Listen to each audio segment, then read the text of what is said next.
Martin Heidegger. Translated by Parvis Ahmad and Thomas Kailery. Translator's foreword. With the publication of Martin Heidegger's Mindfulness, written in / after the completion of Contributions to Philosophy, from Announcing, his second major being historical treatise becomes available in English for the first time. Published in as volume of Heidegger's Gesamtausgabe under the title Besinnigung, this work, much like other being historical treatises that Heidegger wrote between and, has a significant thematic proximity to Contributions to Philosophy. In Mindfulness, Heidegger returns to and elaborates in detail many of the individual dimensions, first laid out in Contributions, of the historically self-showing and transforming allotments of being. In this work, Heidegger returns to and elaborates further that decisive hermeneutic phenomenological perspective that experiences, thinks and projects open the truth of being as announcing. It is under the purview of this perspective that Heidegger's thinking of the S falls. In addition to the text entitled Besinnigung, volume of the Gesamtausgabe also includes as an appendix two further important texts. The first one, written in / is entitled A Retrospective Look at the Pathway, and the second one, written in the same period, is entitled The Wish and the Will, on Preserving What is Attempted. In this text Heidegger surveys his unpublished works and, in addition to reflecting on his life's path, gives a number of instructions for the publication of these works in the future. In what follows we shall take a quick look at the text of Besinnigung and the two appended texts, discuss the dynamics involved in translating the keywords of mindfulness, address the philosophical significance of 13. Heidegger's hyphenations and the philosophical role that he assigns to the prefixes that emerge from his hyphenations. We shall also discuss how we came to terms with a problem in the text of mindfulness that is created by Heidegger's penchant to quote certain words and phrases from the works of a few historical figures without interpreting the words or phrases that he quotes, and conclude this foreword by addressing the technical aspects of this translation and its relevance to contemporary realities of Heidegger research. The texts. The texts that appear in Mindfulness have been edited by Friedrich Wilhelm von Hermann, who was appointed by Heidegger chief contributing editor of his Gesamtausgabe. In his epilogue, von Hermann gives a clear account of the materials that were at his disposal. Besides the manuscript, he worked with a typescript of Besinnigung that Heidegger's brother Fritz had prepared at the request of the philosopher. What we have as the German original of Mindfulness is the result of the editorial work, which included frequent collating of Heidegger's manuscript with this typescript, as well as a systematic arrangement of the cross-references and footnotes. It is important in this context to note that Heidegger drew von Hermann's attention to the thematic proximity of mindfulness to Contributions as he discussed with the latter the plan for the publication of his Gesamtausgabe. It is to this proximity that von Hermann alludes in his epilogue when he says, "Thus mindfulness is the first of the treatises that, following the Contributions to Philosophy, takes up the task of opening up, via questioning the whole domain of being historical thinking." This proximity becomes more clear when we take into account Heidegger's characterization of the table of contents of mindfulness as a listing of leaps.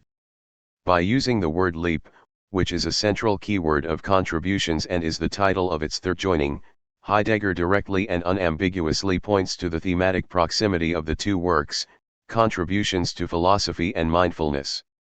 Furthermore, in a preliminary remark on mindfulness, Heidegger makes clear how he appraised mindfulness, and how he wanted this work to be understood, not as a system, not as a doctrine, not as a series of aphorisms but as a series of short and long leaps of inquiring into the preparedness for the announcing of being. Thus, to fully grasp and appreciate the editorial procedure whose outcome is 14. The existing original German text of mindfulness, we have to bear in mind the three factors mentioned so far: the collating of the manuscript with the typescript, the characterization of the table of contents, and Heidegger's own appraisal and understanding of this work. Considering these factors and after a careful examination of the entire edited text of Besinnigung, we understand why the original German text of mindfulness is edited the way it has been edited. Von Hermann offers the text as it was originally written by Heidegger without the least editorial intervention in and adjustment of the original text. This makes clear why the German original of mindfulness is not free from occasional grammatical ambiguities which would have easily been remediable had von Hermann decided to copy-edit the text in addition to merely editing it. As mentioned earlier, in addition to the original German text of mindfulness, volume of the Gesamtausgabe also includes an appendix which presents two highly significant and revealing texts. In the first one of these texts, Heidegger thinks over the development of his thought from the PhD dissertation up to the completion of Contributions to Philosophy of Dash. In the second text he surveys his unpublished works by dividing them into 7 parts, gives a number of instructions concerning their future publication, reflects on his life's path, and addresses his relationship to Christianity. He alerts the reader to the historical and genetic misconstrual and misrepresentation that would ensue if his lecture course texts were confused with and treated like historical surveys, in short, if they were to be historicized. He says in this text, "Whoever without hesitation reads and hears the lecture courses only as a historical presentation of some work, and whoever then compares and reckons up the interpretation officing with the already existing views or exploits the interpretation in order to correct the existing views, he has not grasped anything at all, mindfulness." Indeed, a prophetic insight considering what is happening to his work today. If we take a close look at the last section of mindfulness, numbered, and entitled Steps, we understand why von Hermann was prompted to include in this volume these 2 texts. For, with section Heidegger brings mindfulness to a close in that he lists a series of steps which include his doctoral and qualifying dissertations, Senuendizeit, vom Wesende. 15. Grunds and Contributions to Philosophy, the latter referred to with the word crossing dot. And by including these 2 texts as an appendix in mindfulness, von Hermann helps the reader not only to grasp section in spite of its brevity but also to realize that the raison d'etre of the 2 appended texts is purely philosophical. In order to see the present translation in its proper light, the reader should keep in mind the following: a. The point we made concerning the grammatical ambiguities of the original German text of mindfulness, b. The inner dynamism involved in the keywords of Besinnung that calls for the evolvement of an appropriate vocabulary when rendered into English as employed by this translation, and c. The significance of Heidegger's hyphenations of some of these keywords, and the resulting prefixes. This translation considers its responsibility to account for and deal with each of these dimensions. 2 keywords of Besinnung in translation, Heidegger's hyphenations, and the philosophical significance of the prefixes. The real challenge before us was to present a translation that remains as close to the original as possible in order to retain and to reflect the integrity of the original German text of mindfulness, without at the same time compromising the English readability. As can be seen from the text of this translation, these 2 concerns mutually condition and foster each other. Only by grasping this closeness can a reader see this translation in its own rights. The first factor that shaped this translation of Besinnung and played a major role in retaining and reflecting the integrity of the original German text is the thematic proximity of mindfulness to the 6 joinings of Contributions to Philosophy. The being historical thinking that unfolds in Contributions takes the shape of 6 joinings, not to be confused with chapters that are called echo, playing forth, leap, grounding, the ones to come, and the last God, each of which attempts to say the same of the same, but in each case from within another essential domain of that which announcing names, contributions. This saying of the same in 6 joinings is what sustains the thematic proximity of mindfulness to contributions, necessitating the reappearance of the latter's keywords in the text of mindfulness. It goes without saying then that this thematic proximity and consequent appearance of the keywords of 16. Contributions in mindfulness by necessity require that, except for those words that Heidegger introduces for the first time in mindfulness which demand their own translation, the English renditions of the keywords of contributions be retained in translating mindfulness. Only by holding on to those renditions was it possible for the present translation to reflect in mindfulness the active character of being historical thinking, which in Contributions Heidegger explicitly calls mindfulness. The second factor that shaped this translation of mindfulness is directly related to the grammatical ambiguities of the original German text and to the fact that this text is presented in volume of the Gesamtausgabe exactly as Heidegger wrote this text, without the least editorial intervention and adjustment. The grammatical ambiguities of the German original did not prove to be a serious obstacle in retaining and reflecting the integrity of the German original in the text of mindfulness. In order to take these ambiguities into account, we have occasionally inserted into the text a word or two that we have placed in square brackets. These words are directly drawn from the context and, while they facilitate a fuller understanding of the text, they also meet the needs dictated by English readability. The third factor that contributed to the shaping of mindfulness and that had to be taken into account in this translation in order to retain and reflect the integrity of the German original was the need to address the dialogues that Heidegger carries out with certain historical figures in this volume without indicating which of their works he has in mind, and how he interprets those works. On the one hand, these dialogues are certainly confusing to the English-speaking reader who is not familiar with the works of Heidegger's dialogue partners, and, on the other hand, these dialogues are important components of the original German text of mindfulness. Unless specifically addressed, these dialogues hamper an easy accessibility to certain segments of mindfulness. To remedy this problem and thus to make the text of mindfulness more accessible, we have put together a short list of those words and concepts, see below, which become more graspable once they are read in the light of what Heidegger says about these very same words in other volumes of the Gesamtausgabe. Just to give one example, in mindfulness Heidegger often uses the word organic construction without indicating that hereby he refers to Ernst Jinger's work Der Arbeiter. What Heidegger says in mindfulness about organic construction is important for grasping his views on modernity, technicity and calculative thinking. As mentioned in the listing that we 17. have prepared, organic construction becomes more graspable in the light of what Heidegger says about Jinger in volume of the Gesamtausgabe entitled Zur Ernst Jinger. The fourth factor that shaped this translation in our attempt to retain and reflect the integrity of the German original is the clear realization on our part that in mindfulness no English rendition of the keywords should aspire to replace and substitute the German original keywords of Besinnung. As translators, we abandoned as unobtainable the ideal of an absolute transfer of Heidegger's original German words into English. Rather than succumbing to the widespread naivete that manifests itself in the search for absolute replaceability of the German original keywords of Heidegger's with their translated counterparts, we have aimed at an approximation of these keywords in their original usage by Heidegger in German.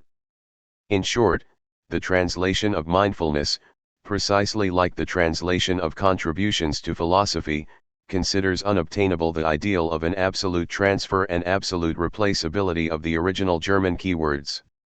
Instead of striving for an absolute transfer and absolute replaceability, this translation is guided by the obtainable ideal of approximation.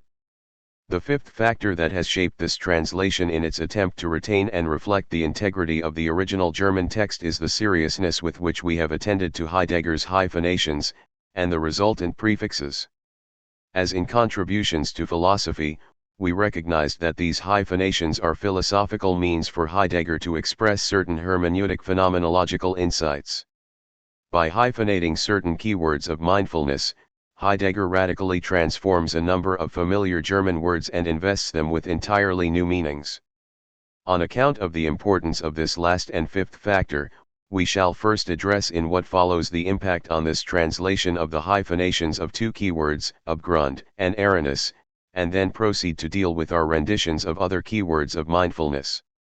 As indicated earlier, hyphenation is not just a lexicographical device that Heidegger used in order to interrupt the flow of words such as Abgrund and Aranis, but a means for articulating a hermeneutic phenomenological insight. One wonders why the hyphenation should be necessary if it fulfills no philosophical function. The corollary of hyphenating words such as Abgrund, Aranis, and Erinung, to name only a few, is the saying power that emanates from the prefixes of dash, and dash, which endow these prefixes the status of independent words. And the 18. Translation of these keywords into English must take this independent status into account and try to reflect it high mindfulness by finding prefixes high English that fulfill the same function and have similar saying power. The same holds for other equally important prefixes such as ver dash and ent, which will occupy us later. Let us first take a look at the prefix of dash. The first word high, which the prefix of dash assumes the status of an independent word, is the word Abgrund. This word plays as much a decisive role high mindfulness as it does in contributions. High, the original German text of contributions, Heidegger drew attention to the hermeneutic phenomenological significance of the prefix of dash for grasping what he means by Abgrund, when he hyphenated this word and alternatively italicized the prefix of dash and the word Grund. Der Abgrund ist Abgrund. With this hyphenation, Heidegger introduced a new word high, the syntax of mindfulness, and earlier high, the syntax of contributions, which is intended to articulate a ground that prevails while it stays away and, strictly speaking, is the hesitating refusal of ground. In other words, the hyphenation of Abgrund aims at a very specific hermeneutic phenomenological insight and is thus to be carefully differentiated from a basically ignorable lexicographical device, which perhaps like a hiccup might serve only to interrupt the flow of the word Abgrund.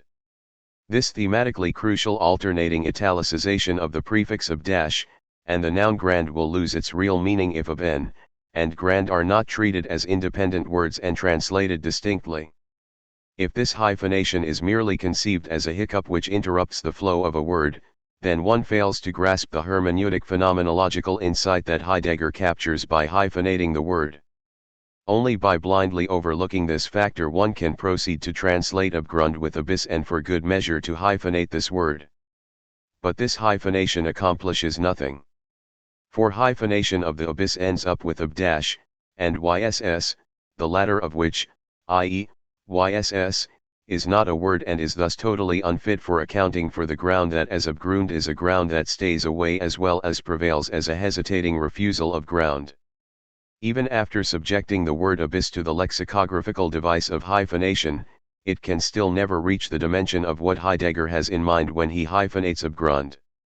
While the word grand in Abgrund is a perfectly legitimate German word, the letters yss which result from the hyphenation of abyss do not make up a word in English. The realization that a hyphenation of abyss comes nowhere near what Heidegger captures with his hyphenation of Abgrund should be enough of. 19. A deterrent to translate Abgrund with abyss. Understood along these lines, the conclusion is inevitable that the German Abgrund cannot be translated with a word such as abyss. As indicated already, Abgrund is the hesitating refusal of ground, it is a ground that prevails while it stays away. The dimension of prevailing in staying away is of paramount importance for bringing this word Abgrund into English. And renditions of Abgrund with abyss or with non-ground totally fail to reflect this dimension.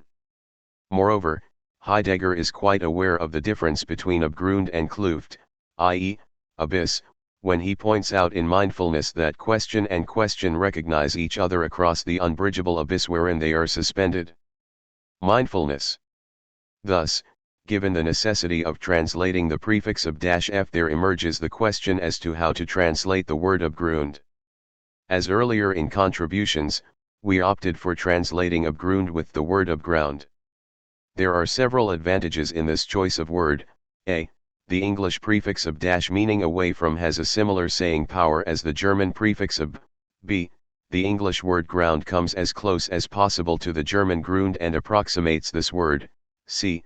The word Abground easily lends itself to hyphenation with the result that, in stark contrast to the contrived yss of the abyss, the word ground is a perfectly legitimate English word. D. Considered within the interaction of ab dash and ground, the word Abground reflects the movement of staying away that is inherent to Abgrund and also reflects the tension that is peculiar to this word, a tension to which Heidegger explicitly alludes when he characterizes the Abgrund as the hesitating refusal of ground. E. The rendition of Abgrund with Abground opens the possibility of bringing into English other words that are related to the German Grund, such as ungrund, unground, and ergrund, erground. And finally, F. the rendition of abgrund with abground and the intact presence of ground in this rendition also allow for thinking through the being historical verb grienden, which speaks of a ground that is simultaneously erground, abground, and unground. In the context of dealing with the prefix of f, we must also deal with the word das Abheft. In this word the prefix of assumes such an independence that it allows Heidegger to coin this word as a whole.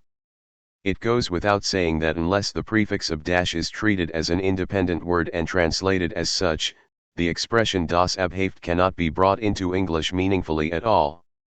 When Heidegger attends to the interconnection of abground, clearing and refusal, he speaks explicitly of XX. A das Abheft de Gruns, g. If we were to overlook the phenomenological hermeneutic meaning of the prefix of n and translate abgrund with abyss, then we would totally have to ignore the meaning and significance of this Abheft. When the German prefix of dash is recognized in its independent nature but as related to grund, there emerges a meaningful rendition of das Abheft de Grunds as what in the ground is of the nature of mindfulness, i.e., in the nature of staying away. It was by taking our bearings from the saying power that is peculiar to das Abheft that we translated abgründigkeit either as holding unto abground or as abground dimension, depending on the context, and das abgründigsein as most of all holding to abground. Turning our attention to the prefix dash, we note that in words such as erdenken, ersagen, eröffnen, erfragen, erfugen, erbfnung, erschwegung, erwissen, ertiterung, to name the most important ones, the prefix dash fulfills a variety of functions depending on the infinitive to which this prefix is attached. In the customary German usage, when the prefix dash is attached to an infinitive, the infinitive enjoys a priority over the prefix. For instance, when dash is attached to klingen, sounding, it forms erklingen, which means resounding. Similarly, when dash is attached to trigen, carrying, it forms ertrigen, which means bearing up. Here the prefix either achieves or enhances something or carries forth what is indicated by the infinitive. In being historical words, on the other hand, the infinitive has not only no such priority over the prefix dash, but is in fact unified with the prefix to form a unique word.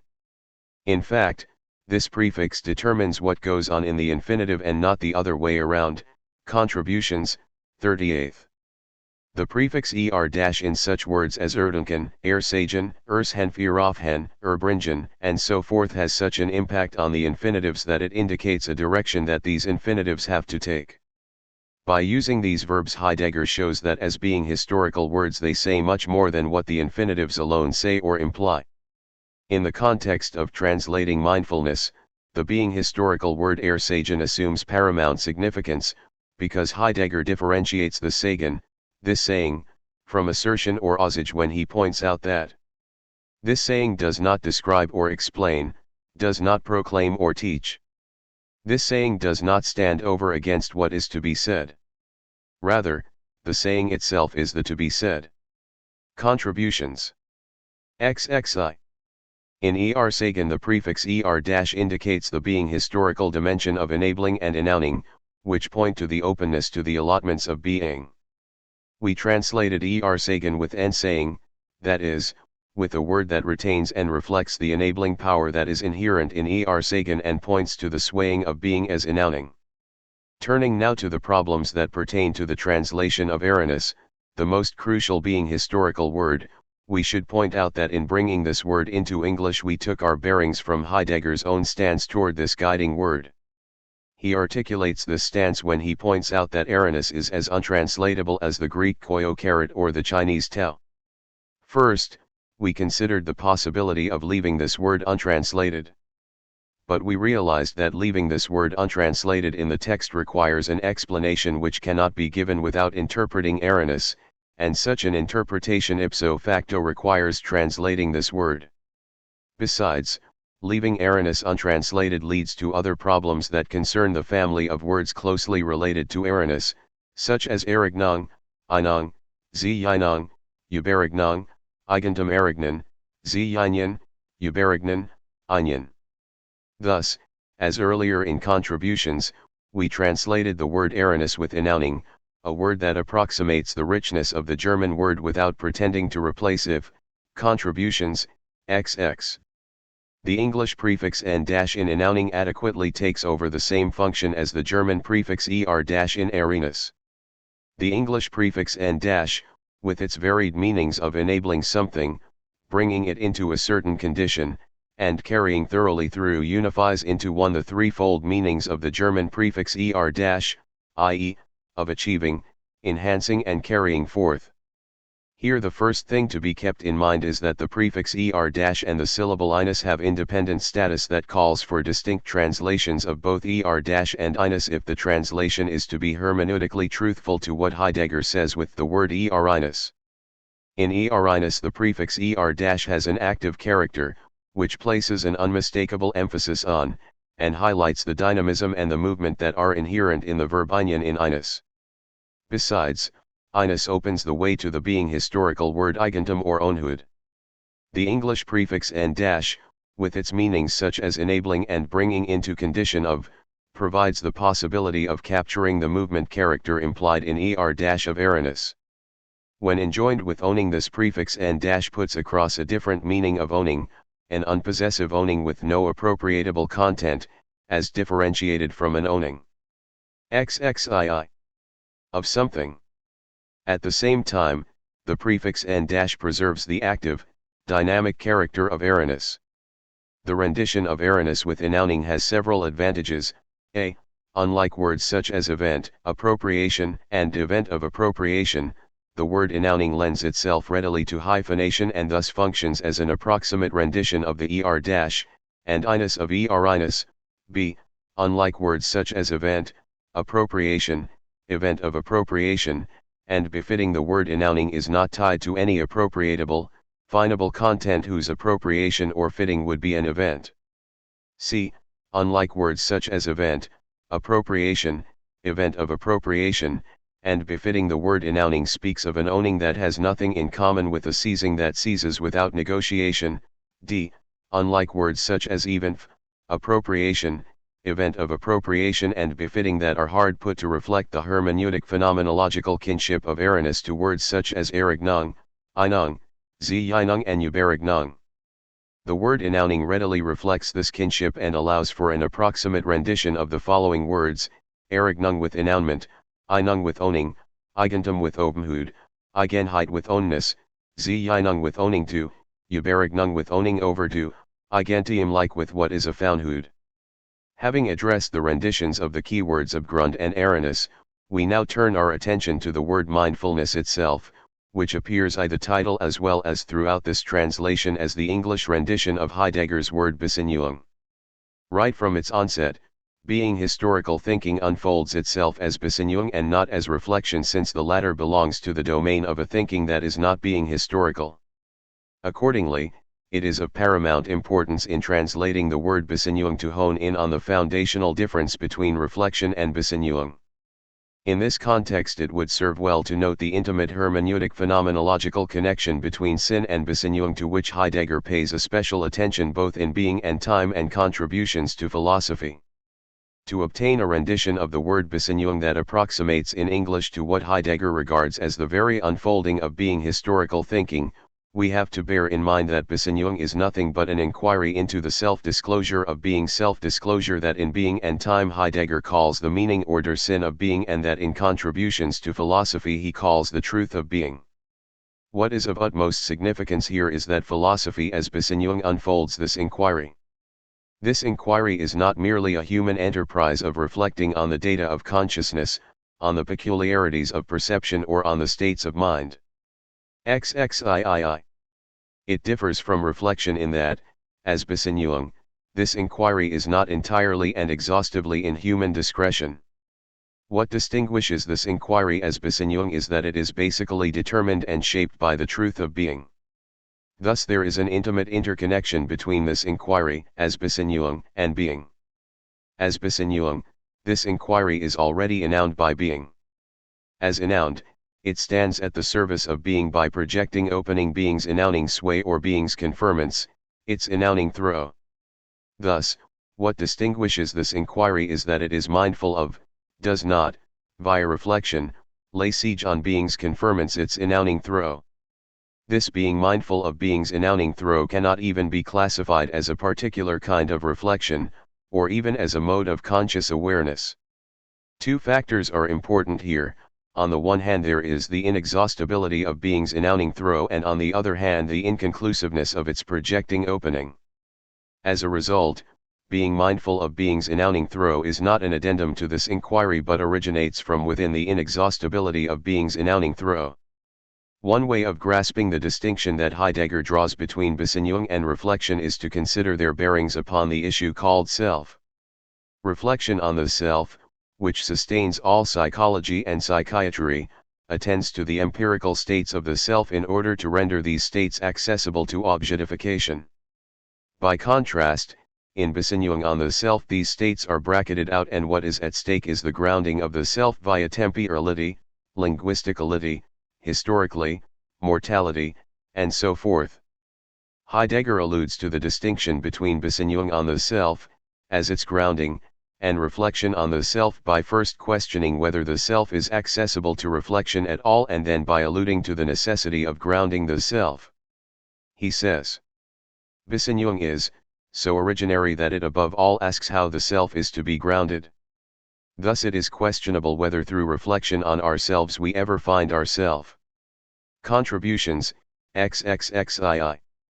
Here we see that while Heidegger endorses a grounding of the self via mindfulness of the self, he questions the very possibility of accessibility of the self to reflection. In order to obtain in English an approximate rendition of the word Besinnung, we took our bearing from the distinction that Heidegger draws between reflection on the self, and being mindful of the self, and rendered the word Besinnung with mindfulness. The unique advantage of XXIV.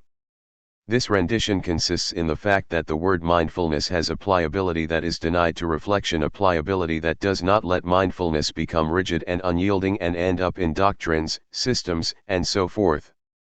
In section of mindfulness, which comes right after the introduction, Heidegger brings to mind this pliability of mindfulness when he says, coming from the overcoming of metaphysics, mindfulness must nevertheless touch upon the hitherto and cannot become inflexible as the finished product of a usable presentation either in a doctrine or in a system, or as exhortation or edification.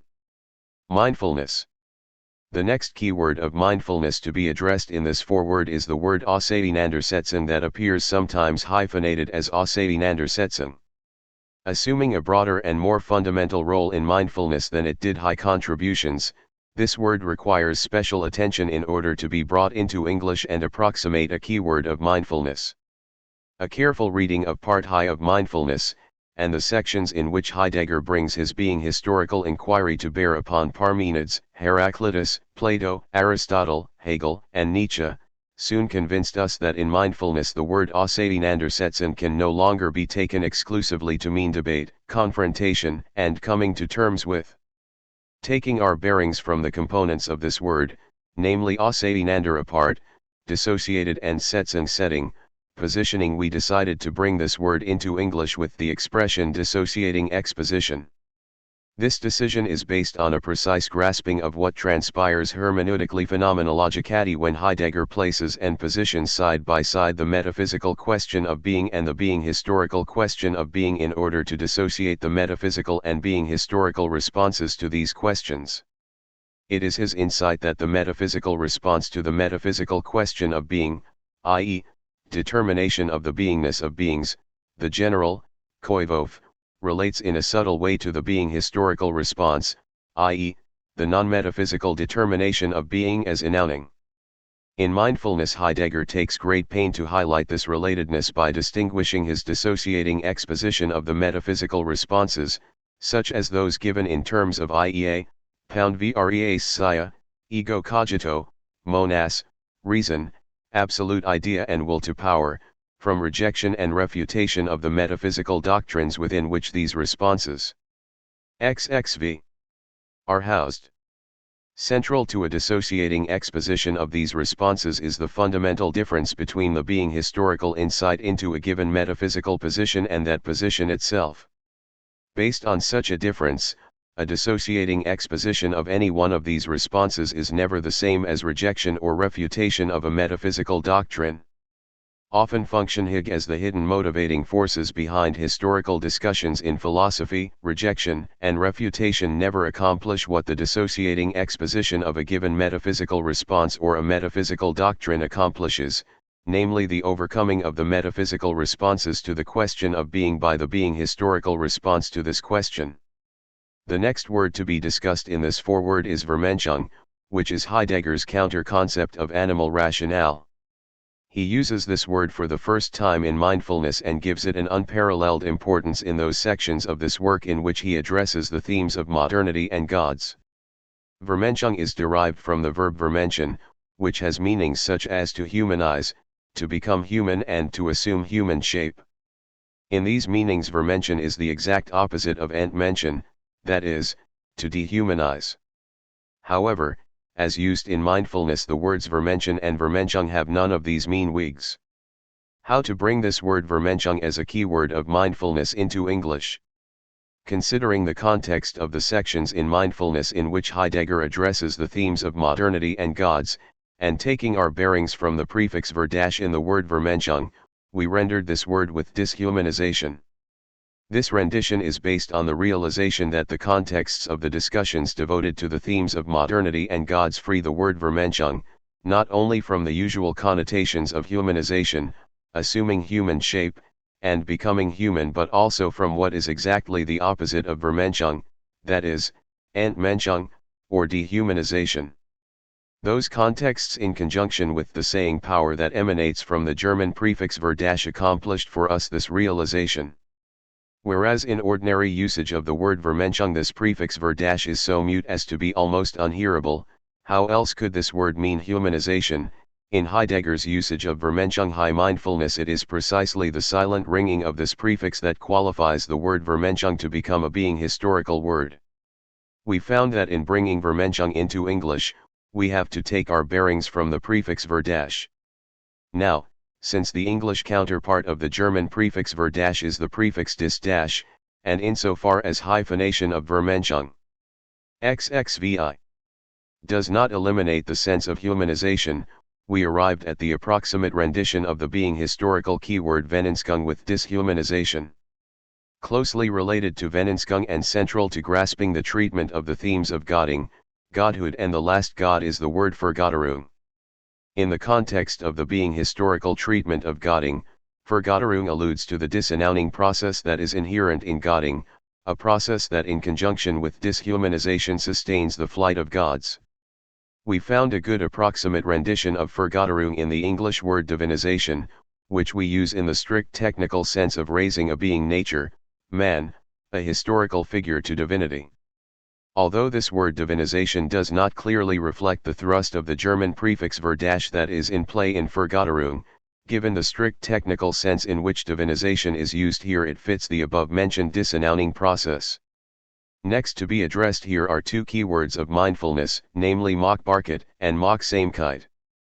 These keywords are of central importance for grasping those sections in mindfulness that attend to the themes of machination in conjunction with technicity, a theme that Heidegger already introduced and dealt with in Contributions. See Contributions. The two keywords Machbarkeit and Machsamkeit have a proximity to each other that makes their rendition into English rather difficult. Heidegger alludes to this proximity and tries to elucidate it by using a parallelism no less difficult to bring into English. Right at the outset of section of mindfulness he writes, machination here means the makeability of beings which produces as well as makes up everything, such that only in this makeability the beingness of beings that are abandoned by being, and by the grounding of its truth, determines itself. Here makeable is thought as watchable equals watchful, and hence makeability is thought in the sense of producibility. Machination means the accordance of everything with producibility, indeed in such a way that the unceasing, unconditioned reckoning of everything is pre-directed. Mindfulness. Alluding to the makeable and using watchable as a parallel, he suggests that makeable be thought of as producible.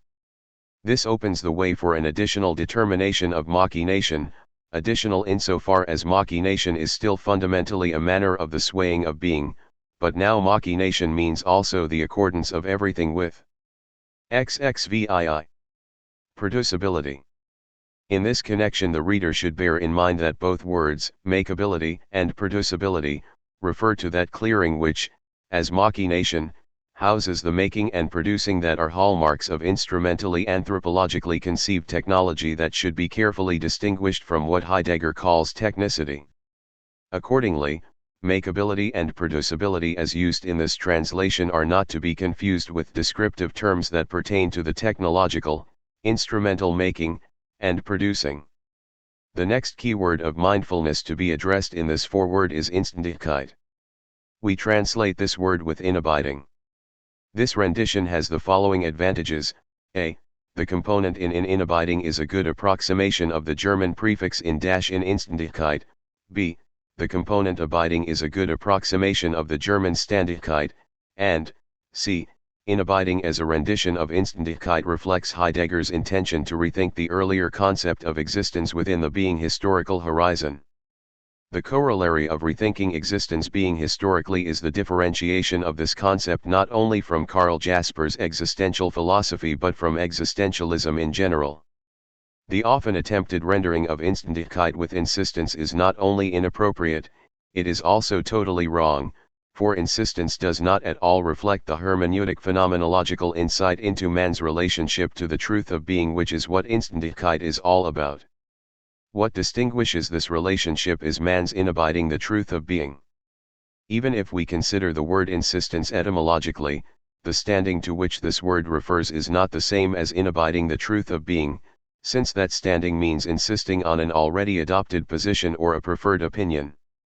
But the truth of being is neither a position nor an opinion. To see how misleading the rendition of Inständigkeit with insistence is, all we need to do is to grasp that the standing in of which Inständigkeit speaks is a standing in the clearing of being's announcing forth throw and in the latter's projecting opening.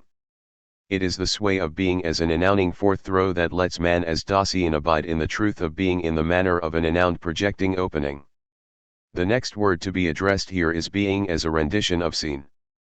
In translating this word we took our bearings from the distinction that Heidegger draws in sections N of mindfulness between the metaphysical question of being and the being historical question of being.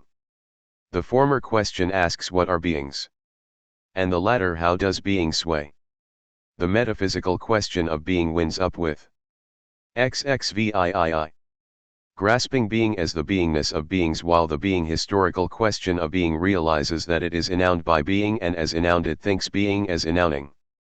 It is important to realize that parallel to the differentiation between the metaphysical question of being and the being historical question of being is the differentiation between being, Sein, and being, Sein. It is also important to realize that the differentiation between being, Sein, and being, Sein, is already at work in the differentiation between the metaphysical and being historical questions of being. Heidegger uses the word Sein in its 18th century orthography as what historically ennounds thinking, and so initiates a thinking that is no longer metaphysical but is being historical. Insofar as being historical thinking of being does not oppose but complement the metaphysical thinking of being, Heidegger's differentiation between being and being should not be mistaken as a setting up of an opposition between the two. In other words, differentiation between being, Sein, and being, Sein, is just that, a differentiation and not an opposition.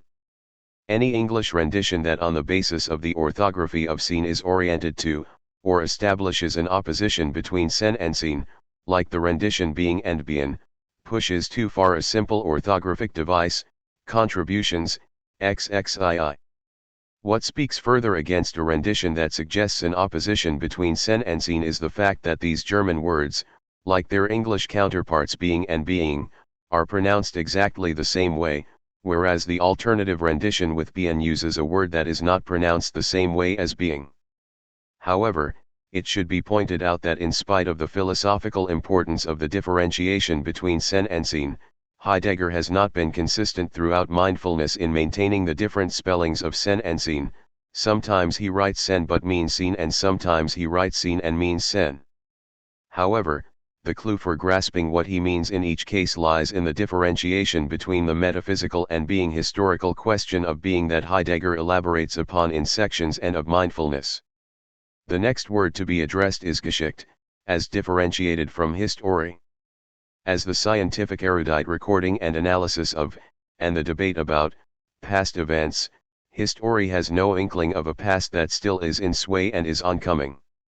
Geschichte, on the other hand, is nothing but the gatheredness of that still swaying oncoming past.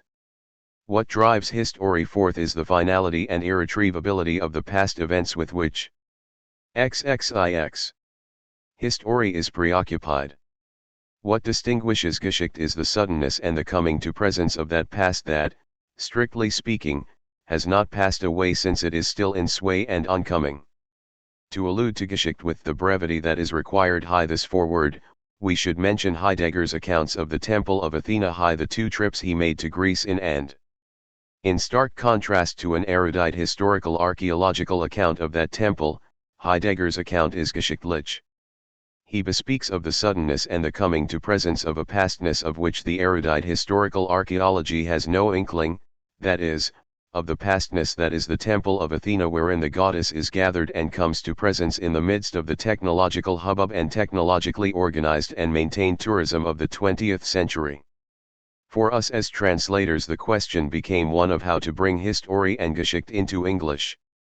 Given the fact that English has no word that would approximate Geschichte, we decided to use the same word history for both History and Geschichte but place this word between inverted commas, single quotation marks, when it stands for History. Here again it should be borne in mind that in very few cases Heidegger does not maintain the difference between History and Geschichte. However, the context usually helps to understand those isolated cases in which he uses the word Geschichte when what he actually has in mind is History. The next word to be addressed here is the word Untergang, usually translated as decline, downfall, and going under. First used in contributions in the verbal form of Untergehen, see contributions, Untergang plays a significant role in mindfulness, especially in those passages in which Heidegger directly speaks of being as of ground. The word Untergang assumed philosophical prominence in Nietzsche's Thus Spoke Zarathustra where he proclaimed the necessity for man to go under so that the overman may arise. Thereafter, this word Untergang was taken over by such diverse but related thinkers as Oswald Spengler and Ernst Lunger. But as Heidegger's extended discussion of Poe in mindfulness as well as elsewhere in his writings, such as his lecture course texts on Heraclitus, shows, he understands Untergang in the context of Aufgang or rising. Thus, in his parlance, words such as Untergehen and Untergang do not have the connotations of decline and degeneration that they have, for example, in Spengler's Untergang des Abendlands, which is translated into English under the title The Decline of the West. We rendered Untergang with going under and in order to allude to the technical nature of this word that XXX is, to its close connection to QAI, and rising we placed it throughout mindfulness between inverted commas, going under. The next 2 keywords to be addressed in this foreword are Wesen and Wesen. In translating these being historical words we took our bearings from the differentiation in sections and of mindfulness between the metaphysical and being historical question of being and the concomitant differentiation between metaphysical and being historical thinking.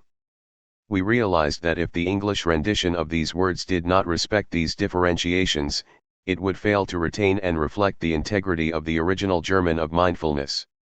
If we were to name the center toward which that integrity gravitates, we would have to say that what concerns Heidegger's non-metaphysical thinking above all is to articulate what is fundamentally denied to metaphysical thinking. And he reaches the single most important locus of this fundamental denial with the word Wesen, respectively Wesen. Accordingly, we realized that translating Wesen and Wesen must take its bearings from this fundamental denial instead of taking the easy way and accepting the dictionary as the ultimate authority. Having considered every statement that Heidegger has made on essentia, from the early pages of Senuendizeit to the texts of his Nietzsche lectures and beyond, we found that Wesen and Wesen cannot be brought into English with the cognates of essentia because the latter is a word that blocks the hermeneutic phenomenological viewing of what is fundamentally denied to metaphysical thinking. Having also taken into account Heidegger's own repeated stricture that Wesen in his texts is used in the verbal sense of swaying, enduring, abiding, whiling, and so forth, we found that this word should be brought into English with a word that in approximating to the original German reflects its verbal character. In short, in translating Wesen and Wesen we found ourselves committed to three criteria: a. The word in question must not be a cognate of essentia, b. It should have a verbal meaning, and c. It should be an approximation and not aspire unrealistically to replace the original German word. These criteria guided us not only in our efforts to translate Wesen and Wesen but also in facing the task of rendering into English crucial phrases such as Wesen descends and Wesen descends. In the English words sway and swaying we found a good approximation to Wesen and Wesen. Translating Wesen and Wesen with sway and swaying has several advantages. A. These words are not cognates of essentia and thus do not block the hermeneutic phenomenological XXI viewing of what is fundamentally denied to metaphysical thinking. B. Untouched by that denial, these words cannot assume the universality of a concept to which being or being could be subsumed.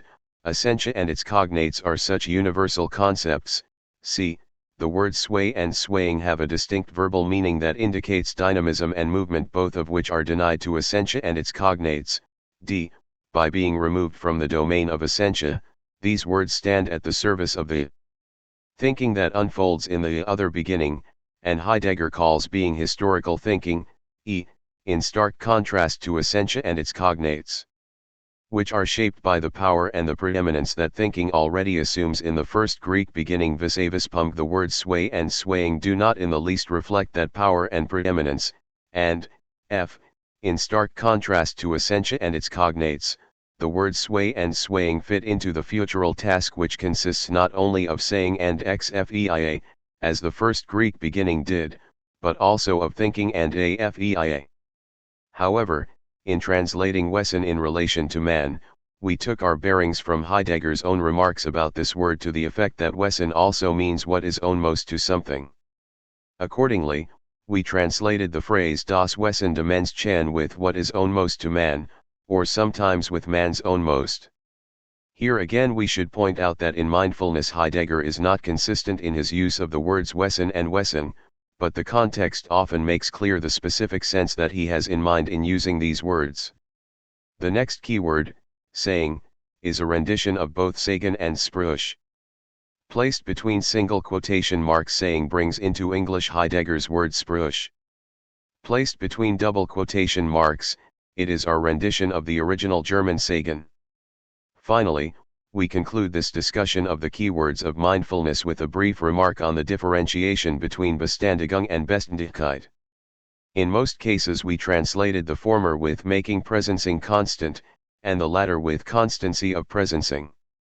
But there are exceptions.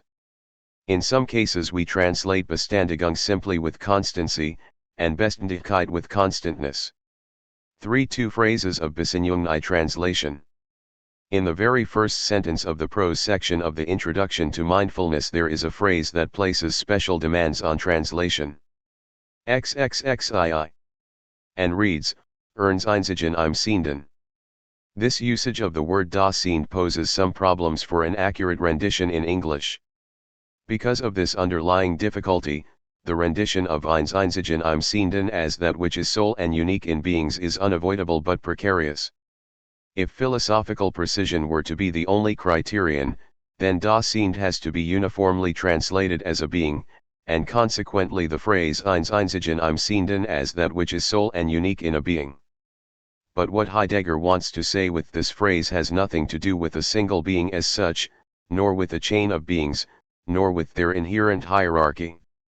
With this in mind, we have rendered das Sehend with the plural form beings, except for those contexts where the reference is specifically to the singular, in which case we have opted for a being. We did this in the interest of articulating what Heidegger has in mind as well as to enhance readability. In order to grasp the justification of translating das Sehend in the plural, we need to bear in mind, a. that what Heidegger calls das Einzige is seen, being, which is identical neither with a being nor with beings, nor does it reside, come to pass, beyond a being or beings, b, hence his use of the preposition I'm in Einzigen I'm Sehenden. This preposition plays a significant role at crucial junctures of Heidegger's thought, for instance when he speaks of der Welt sein, being / the world, or when he uses the phrase das sind im Ganzen in order to allude to the situatedness of beings within a whole. Considering, a, and, b, our translation of the phrase Einzigen im Sehenden with that which is sole and unique in beings should not be misconstrued as implying that being is a singular and unique being, or is something that mysteriously prevails amongst beings, or is something hidden deep within beings. The uniqueness, Einzigkeit, of being comes from the incomparability of being with a being or with beings, since both a being as well as beings owe their beingness to being. It is to reflect this incomparability of being that we say for Einzigen im Sehenden that which is sole and unique in beings. The other phrase that plays a significant role throughout mindfulness and must be brought into English with a great deal of care, is the phrase das sind im Ganzen. With one single exception, see below, this phrase has not so far received an appropriate rendition in the English translations of Heidegger's works. Indeed, the prevailing rendition of this phrase with beings as a whole is so misleading that it blocks an adequate understanding of Heidegger's thought in general. Considering Heidegger's hermeneutic phenomenological finding that beings are XXXIII, always already situated within a whole, see his being in the world as a case in point, the phrase das sind im Ganzen should be brought into English with beings in a whole and not with beings as a whole. Accordingly, we translated this phrase with beings in a whole, and in order to point to the technical nature of this phrase we placed it between inverted commas. The first and the last translator who correctly grasped the significance of the preposition I'm in the phrase das sind im Ganzen was William J. Richardson, who his Heidegger through phenomenology to thought accounted for this I'm by translating the phrase das sind im Ganzen with beings in the ensemble. The advantage that Richardson's rendition has over the prevailing rendition, namely beings as a whole, is the fact that he clearly sees that at stake in this phrase is the situatedness of beings, any being, be it a tool, a human being or a god, within a whole. It is with the phrase being in the world, that Heidegger for the first time makes a decisive allusion to this situatedness. Being aware of the fact that this situatedness is what counts, Richardson rendered the German preposition im with the English preposition in and brought das sind im Ganzen into English with beings in the ensemble. Even though Richardson's choice of ensemble for games is a poor choice because ensemble implies a human contrivance of putting something together and assembling it, his choice of in as a rendition of Heidegger's im is an excellent choice since it precisely reflects the hermeneutic phenomenological insight into the situatedness of beings within a preggiven whole. Is it perhaps the epistemology of analytic philosophy that hinders other translators of Heidegger from seeing the situatedness of beings within a whole and blinds them to the insight that there are no beings in isolation from a whole? How else is one to understand and assess the mistranslation of the im? How else is one to grasp the fact that beings as a whole translates das sind im Ganzen and not Heidegger's das sind im Ganzen, other than look in the direction of that epistemology? 4 Unnamed sources in mindfulness. In mindfulness every detail counts, particularly those that concern the dialogue that Heidegger carries out with a number of named or unnamed historical figures. Often a proper grasping of what Heidegger says, about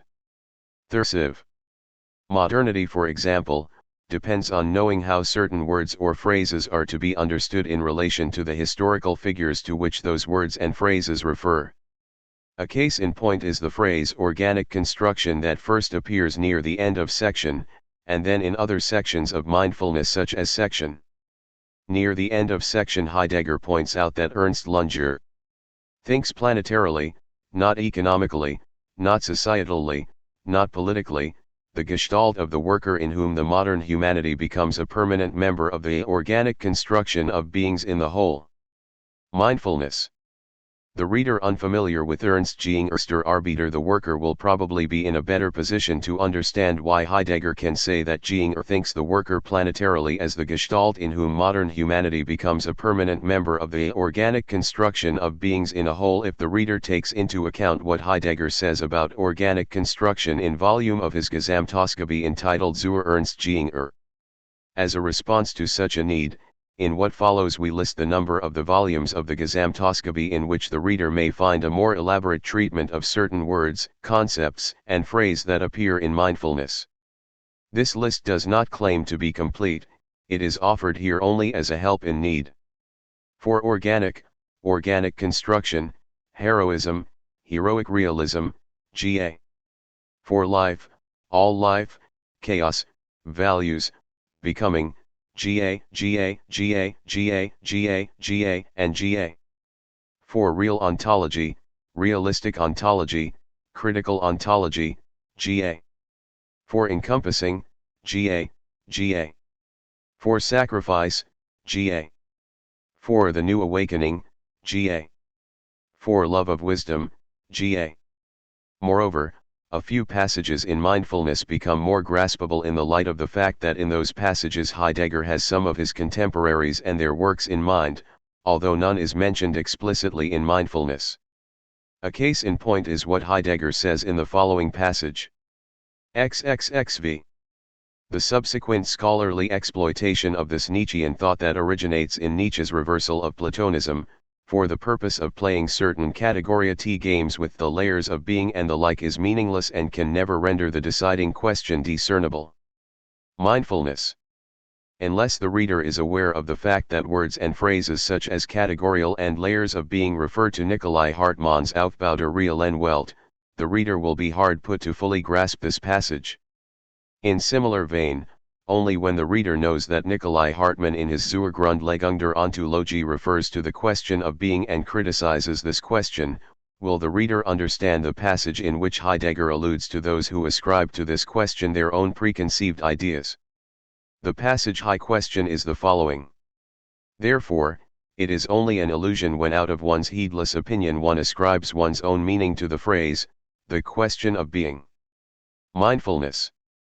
Furthermore, the phrase enlargement of the stock of categories would probably be incomprehensible to the reader unless in reading the following passage he bears in mind that it was Nikolai Hartmann who, with his Metaphysik der Erkenntnis, fostered a metaphysical critique of understanding of being which ended up with rejecting this understanding on the ground that it does not contribute to the enlargement of the stock of categories.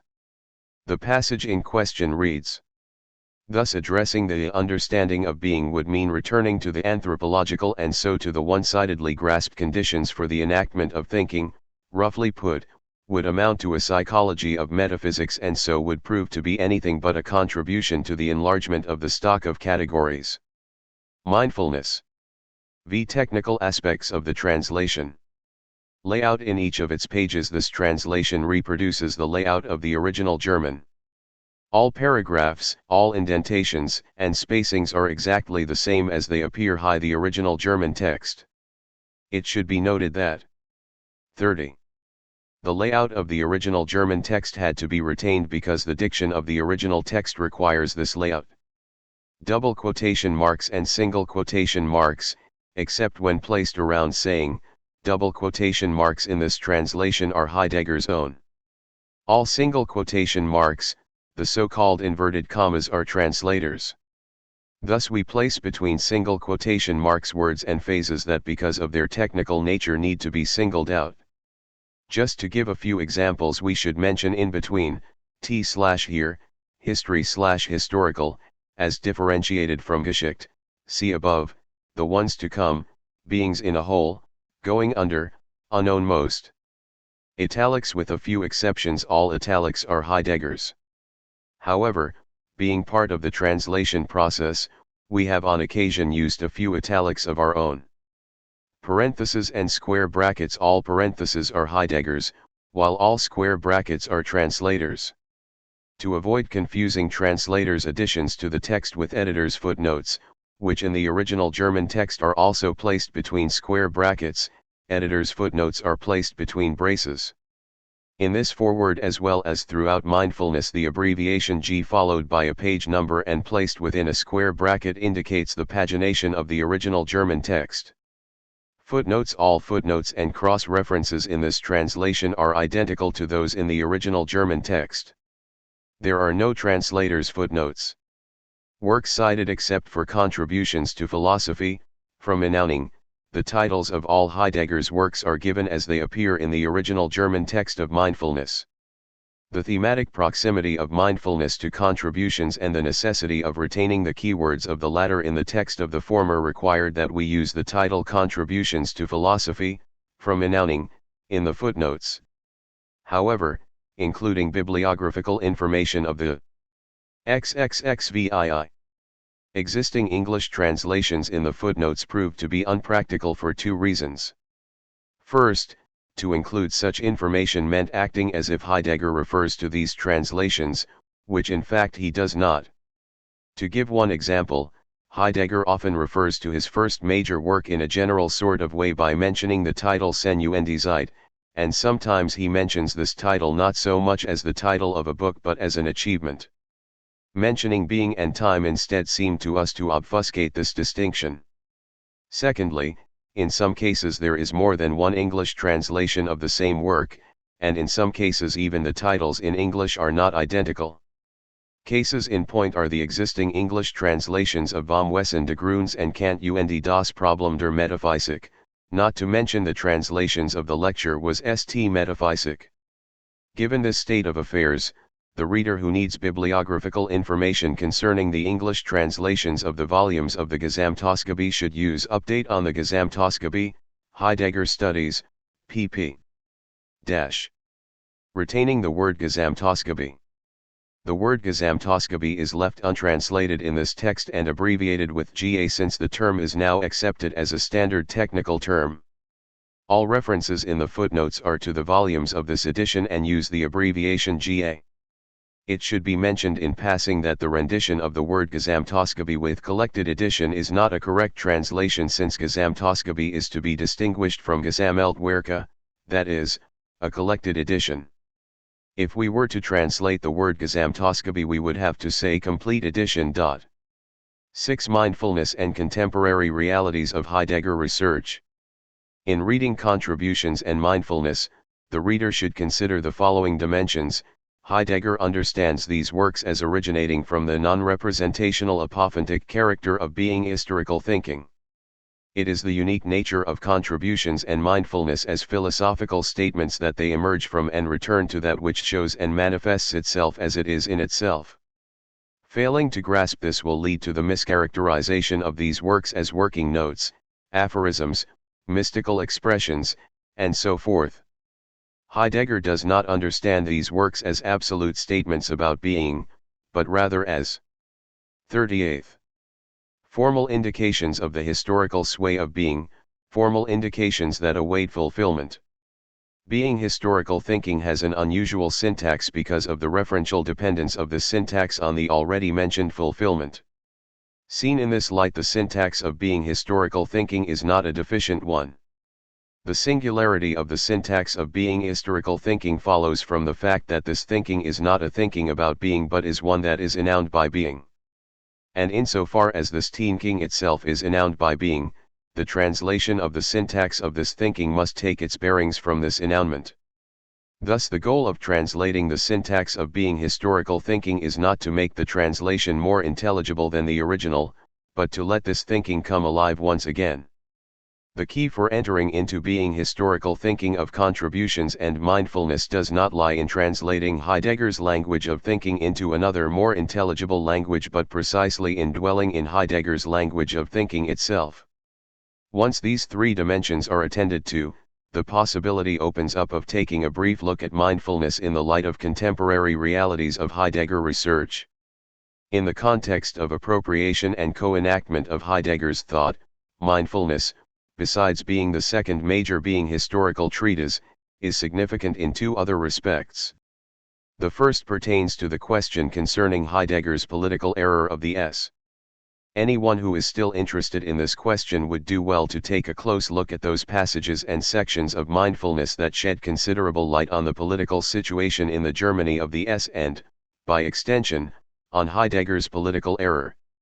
More than contributions before it, mindfulness contains passages that have unmistakable bearing on politics in general and on German politics of the S high particular. While in the joining entitled Grounding, Contributions address the being historical act of founding the political state and, in this sense, implicitly criticized Germany's National Socialist state. Mindfulness makes explicit statements on Hitlerism by critically evaluating one of the speeches that Hitler gave to the Reichstag. The being historical questions to which Heidegger subjects this speech, and what he says about the role of youth in the arena of politics, are clear evidence that he disagreed with the politics of Hitler and National Socialism. Given the fact that this treatment of Hitler's speech, THIRD-6, was not intended for immediate publication, one can still see, by thinking through Heidegger's treatment of this speech high mindfulness, how being historical questioning demonstrates the baselessness of Hitler's assertions. In the Heidegger, like the majority of German people, did not know anything of the horrors that later came to be known as the Holocaust. Yet, with brief remarks here and there in the text of mindfulness, Heidegger deeply expresses a critique and disapproval of the ruling clique. So, for instance, when he says, "That is why all dictators eagerly exploit the youth that suits them, because youth brings along the required ignorance which guarantees that lack of respect and that incapability for admiration that are necessary for carrying out, under the guise of a new awakening, the planned destruction and thereby evading all decisions." Mindfulness. Here Heidegger shows how clearly he is aware of the Nazis' capability to exploit youth for planning and executing destruction under the guise of the new awakening, der neue Aufbruch, a slogan at the time. Who can read this passage and not notice that Heidegger is alluding here to the party organization known as Hitlerjugend? With the availability of mindfulness and other texts that are now published in Ga, the whole question concerning Heidegger's political error of the needs to be re-examined in a manner that is no longer prosecutorial and journalistic but fully considers his being historical stance toward politics. Such a re-examination is likely to prove that much of the furor of the that surrounded Heidegger's political error was irrelevant and prejudicial. The second aspect in which mindfulness becomes significant in the light of contemporary realities is the message this work conveys with respect to those who are at the present time engaged in historicizing Heidegger's thought. In one of the texts that appears in this volume as an appendix, Heidegger asks what would happen if the pack of the curious once throws itself at the posthumous works. Mindfulness.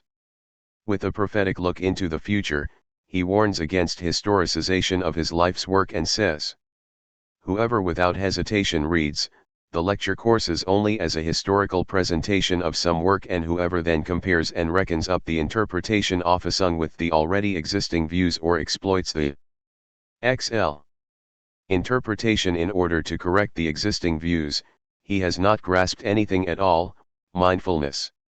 While in the pack of the curious threw itself upon the Gesamtausgabe and tried to diminish its philosophical significance on the ground that this edition has not gone through Heidegger's own editorial cutting board, the present members of the pack are relentlessly busy with historicizing Heidegger's thought. They take his work as a historical presentation, and compare it with the already existing views for the purpose of either disproving or endorsing it. They thus totally overlook the distinction between history, Geschichte, and history, historic. However, an unhurried reading of the text of mindfulness in the light of this distinct will show the futility of both present and past historicizing of Heidegger's thought. It is to this end that the present translation of mindfulness hopes to be able to make a contribution. Parvis Ahmad. Thomas Kaleri. Notes. M. Heidegger, Contributions to Philosophy, from Annowning, trans. Parvis Ahmad and Kenneth Maley, Bloomington, Indiana University Press. All references to this work will be made in the body of the text with contributions followed by page number. See Mindfulness, pp. Ibid. p. Ibid. Ibid. Regarding these joinings, see Friedrich Wilhelm von Hermann, Contributions to Philosophy and Annowning Historical Thinking, in companion to Heidegger's Contributions to Philosophy, ed. Charles E. Scott, et al., Indiana, Indiana University Press, pp. Parvis Ahmad, On Being, the last part of Contributions to Philosophy, Ibid, pp. Thomas Kaleri, Hermeneutic Preconditions for Interpreting Heidegger, A Look at Recent Literature, Part 2, focusing on and Thinking After Bite Rage, in Heidegger Studies, dash. See contributions, pages 15-16. For more on the question of an absolute transfer of Heideggerian ter. Sli. Minologi, see Parvis Emad, translating Heidegger's Beit Rdge zur Philosophie as an hermeneutic responsibility, in Studia Phenomenologica, Vol. V. M. Heidegger, Beit Rdge zur Philosophie, vom Aranus, ed. Friedrich Wilhelm von Hermann, Frankfurt am Main, Klostermann Verlag, p. M. Heidegger, Identität und Differenz, Fulingen, Nesk Verlag, p. Parvis Emad, on the inception of being historical thinking and its unfolding as mindfulness, in Heidegger Studies, 16, pages ff. Ibid. See the entry Vermention in Deutsches Wörterbuch von Jacob und Wilhelm Grimm, Leipzig, Verlag von S. Herzl, Vol. p. There, the brothers Grimm use the following quote: Adam and Vermensch der Teufel, Christus and Vermensch der Gott. Adam a humanized devil, Christ a humanized God. From this quote the primary meaning of Vermention proves to be to humanize, to take human shape. C. M. Heidegger, Zu Hold Erlen, Griechenland Dresden, Frankfurt am Main, Klostermann Verlag, Ga, pp. Dash. C. M. Heidegger, Wegmarken, Frankfurt am Main, Klostermann Verlag, p. William J. Richardson, Heidegger Through Phenomenology to Thought, The Hague, Martin Usnijhoff, p. Passim.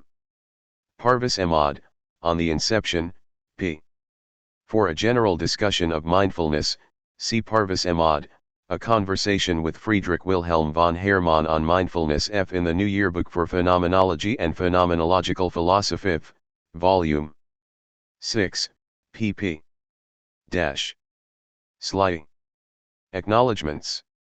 We would like to express our gratitude to those who assisted us in this translation in a variety of ways. First, our thanks go to Herr Dr. Hermann Heidegger, the literary executor of Martin Heidegger's Nachlese, for granting us permission to write an extended foreword to this translation. Next, our thanks are due to Professor Friedrich Wilhelm von Hermann, chief contributing editor of Heidegger's Gesamtauszüge, for his generosity in devoting a considerable amount of time to a private seminar with Parvis Emad in order to discuss the difficulties of the syntax of mindfulness. While the final responsibility for this translation rests with us, its indebtedness to Professor von Hermann should be duly acknowledged. Finally, we would like to extend our thanks to Gertrude Emad for her help in so many ways during the course of completing this translation. To inaugurate all things in joyful thanks to accord and rank. Shelter in word the silent message of a leap over the large and small and lose the empty findings of a sudden semblance on the way to being. Summer. G. The leap. Take, throw, and shelter and be the leap from the most remote memory into an ungrounded realm. Carry before you the one who. Who is man? Say without fail the one what. What is being? Never disregard the one how.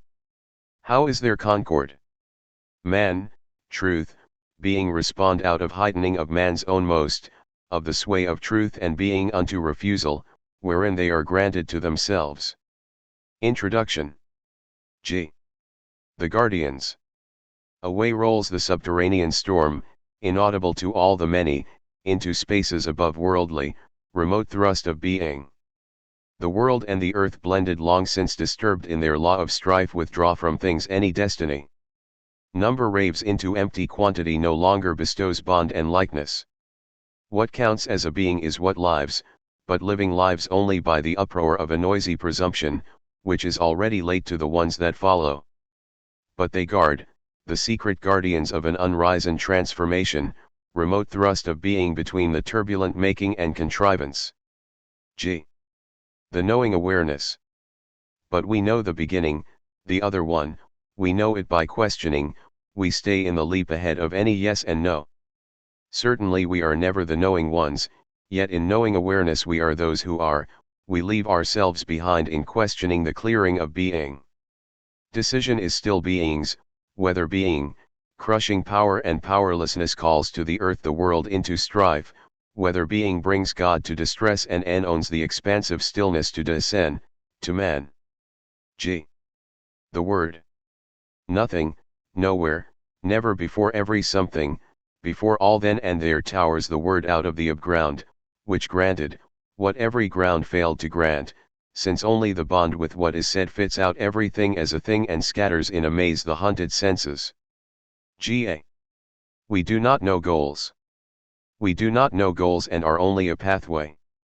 We do not need many, that are long since intertwined. The mania for contrivances, that one would only bring. The heart for the tune of stillness in being, which thrashes the wild in the grounding shrine, is our courage. Glow be. Descend. That descend be, to say being, to carry out of it the distress. Introduction. Into the span of an upward glance filled with bids. That descend be, to take being back into the awakened ear of the one, who chooses stillness as his work. That descend be, to sing being, out of a distant song to bring being where it is at home, what as power avoided being's sway for long. Gil. Ahia. Pinder, fragment, Schroeder. Beginning of a worthiness to greatness. Lady, godly, sheltering unconcealing, that thou do not ever upset my inabiding thou through wild hard, crude, reversal. Asterisk. In a free-thinking interpretation. The truth, clearing, of being is the being of errancy, the sphere of error, just like the sphere of riches, is first placed in this abode. But how about the reversal? Clearing is the ground as distress of grounding. Pendari Carmina cum fragmentus selectus. Interim edited O. Schroeder. In eating. Bus bg tubniri lipsii. G. The inceptuality of that which is sole and unique in beings rises out of the clearing of being, which uncomparably has already outlasted every eternity, the eternity which we always calculate additionally as empty duration and clinging to it, ascertain it as groundless consolation. The inceptuality of that which is sole and unique is that greatness, which protected out of being has its beginning in freedom but whose sway is the mastery as sacrifice of gifting the highest distress from out of the jubilation of preserving the non-coercive transmission into the domain of the nearness and remoteness of God. This clearing of being is at the same time the being of errancy, the site of the origin of distortion into which we are easily thrust and into which we easily fall, and as we fall prey to mere beings and their exclusive predominance, powerful and powerless in alternation of things and circumstances. This clearing calculates for us in advance causes, drives and inclinations, desires and pleasures, for everything and twists everything into what is merely extant, easily possessed, familiar and used by everyone. The true announce itself only in the truth, so that we belong to its swaying, know the danger of distortion as something rooted in that swaying, and do not let in and do not fear the distorted and its unleashed power, abide in the venture of being, belong to the unique service of the not yet appeared but proclaimed God. Asterisk on mindfulness, machination, truth of being. The completion of modernity. Nietzsche's metaphysics and its unfolding by O. Spengler and E. Ginger. And the epoch, history of art and sciences. G. On mindfulness.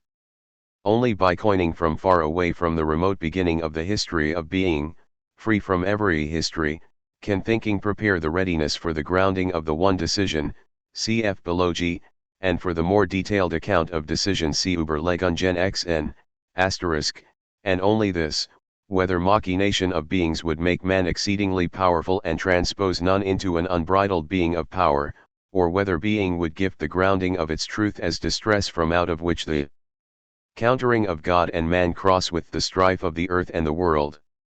Such a criss-crossing is the struggle of struggles, the owning wherein beings are owned over again to the belongingness to being. War is only the uncontrolled machination of beings, peace only the seeming suspension of that uncontrolledness. Struggle is but the mirroring of the gifting of the sway from out of the mildness of the pride of refusal. Struggle is thought here from out of the stillness of the swaying. Struggle is the all too human name for the owning that is withdrawn from man. Being is n-owning, it is the settleable n-owning, settlement, cf below G. The futural thinking, the n-owned saying in imageless word, is n-thinking of the preparedness for the history of the crossing, the overcoming of metaphysics. Asterisk. Machination here means the makeability of beings which produces as well as makes up everything, such that only this makeability, the beingness of beings that are abandoned by being, and by the grounding of its truth, determines itself. Here makeable is thought as watchable equals watchful. And hence makeability is thought in the sense of producibility. Machination means the accordance of everything with producibility, indeed such a way that the unceasing, unconditioned reckoning of everything is pre-directed. Such things allow progress only marginally, because progress seems, or intends to be able to surmount destruction as the indicator of retrogression. But then machination adjoins beings as such to the space of a play that continually plays into machination as an ongoing annihilation. Already constantly annihilating in the very threat of annihilation, machination expands its sway as coercive force. By securing power, this coercive force develops as the immediately eruptible and always transformable capability for subjugation that knows no discretion, and supersedes itself as it spreads. The coercive force that is released within the sway of machination is always subordinated only to power and never grounds mastery, because machination reaches ahead of every thuig makeable, blocks and finally undermines all decision. Mastery, however, arises out of the grounding capability for decision. It not only possesses dignity, but is also the free capability of arriarily honoring, not Gia being, but being itself. Mastery is the dignity of being as being. All mastery is inceptual and belongs to the beginning. Under all kinds of disguises of manifold coercive forces, machination fosters in advance the completely surveyable calculability of the subjugating empowering of beings to an accessible arrangement. Modern technicity arises out of this foundational but at the same time concealed fostering. Modern technicity releases man into the urge towards structuring his massive way of being, through which every human particularity is overpowered because each particularity must enjoin the makeable as the co-enacting subject who only seemingly steers and leads. To the extent that in the epoch of machination that is empowered to its unbounded coercive force, man also grasps himself as animal, living being, the only thing that still remains for man himself, equally for we and for I, is the lived experience as that arrangement of his comportment and attitude which in the sphere of machination confers upon him the appearance of self-assertion vis-a-vis beings. The heightening of the expanse and quickness of affordability and publicness of live experience is an indication that the last barriers to the coercive force of machination have fallen away. The foundational consequence of the epoch of the completion of modernity, cf. completion of modernity, is already the power of technicity over beings and its powerlessness vis-a-vis being. This epoch can never posit technicity as its ground. The characterizations that are subsumed under the titles civilization and culture are no longer adequate for this epoch. Both civilization and culture certainly belong to modernity, but only to the epoch of its preparation, which has come to an end.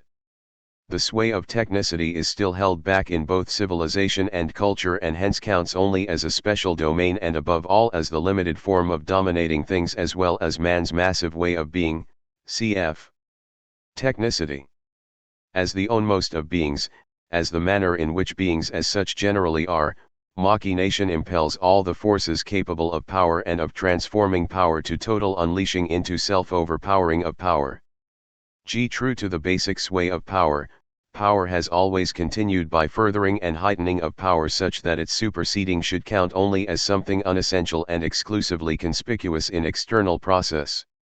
This self-overpowering of power that continues in this way shows itself in manifold phenomena which, as they are experienced, fall prey to an interpretation with the help of a stock of metaphysical concepts which have been handed down.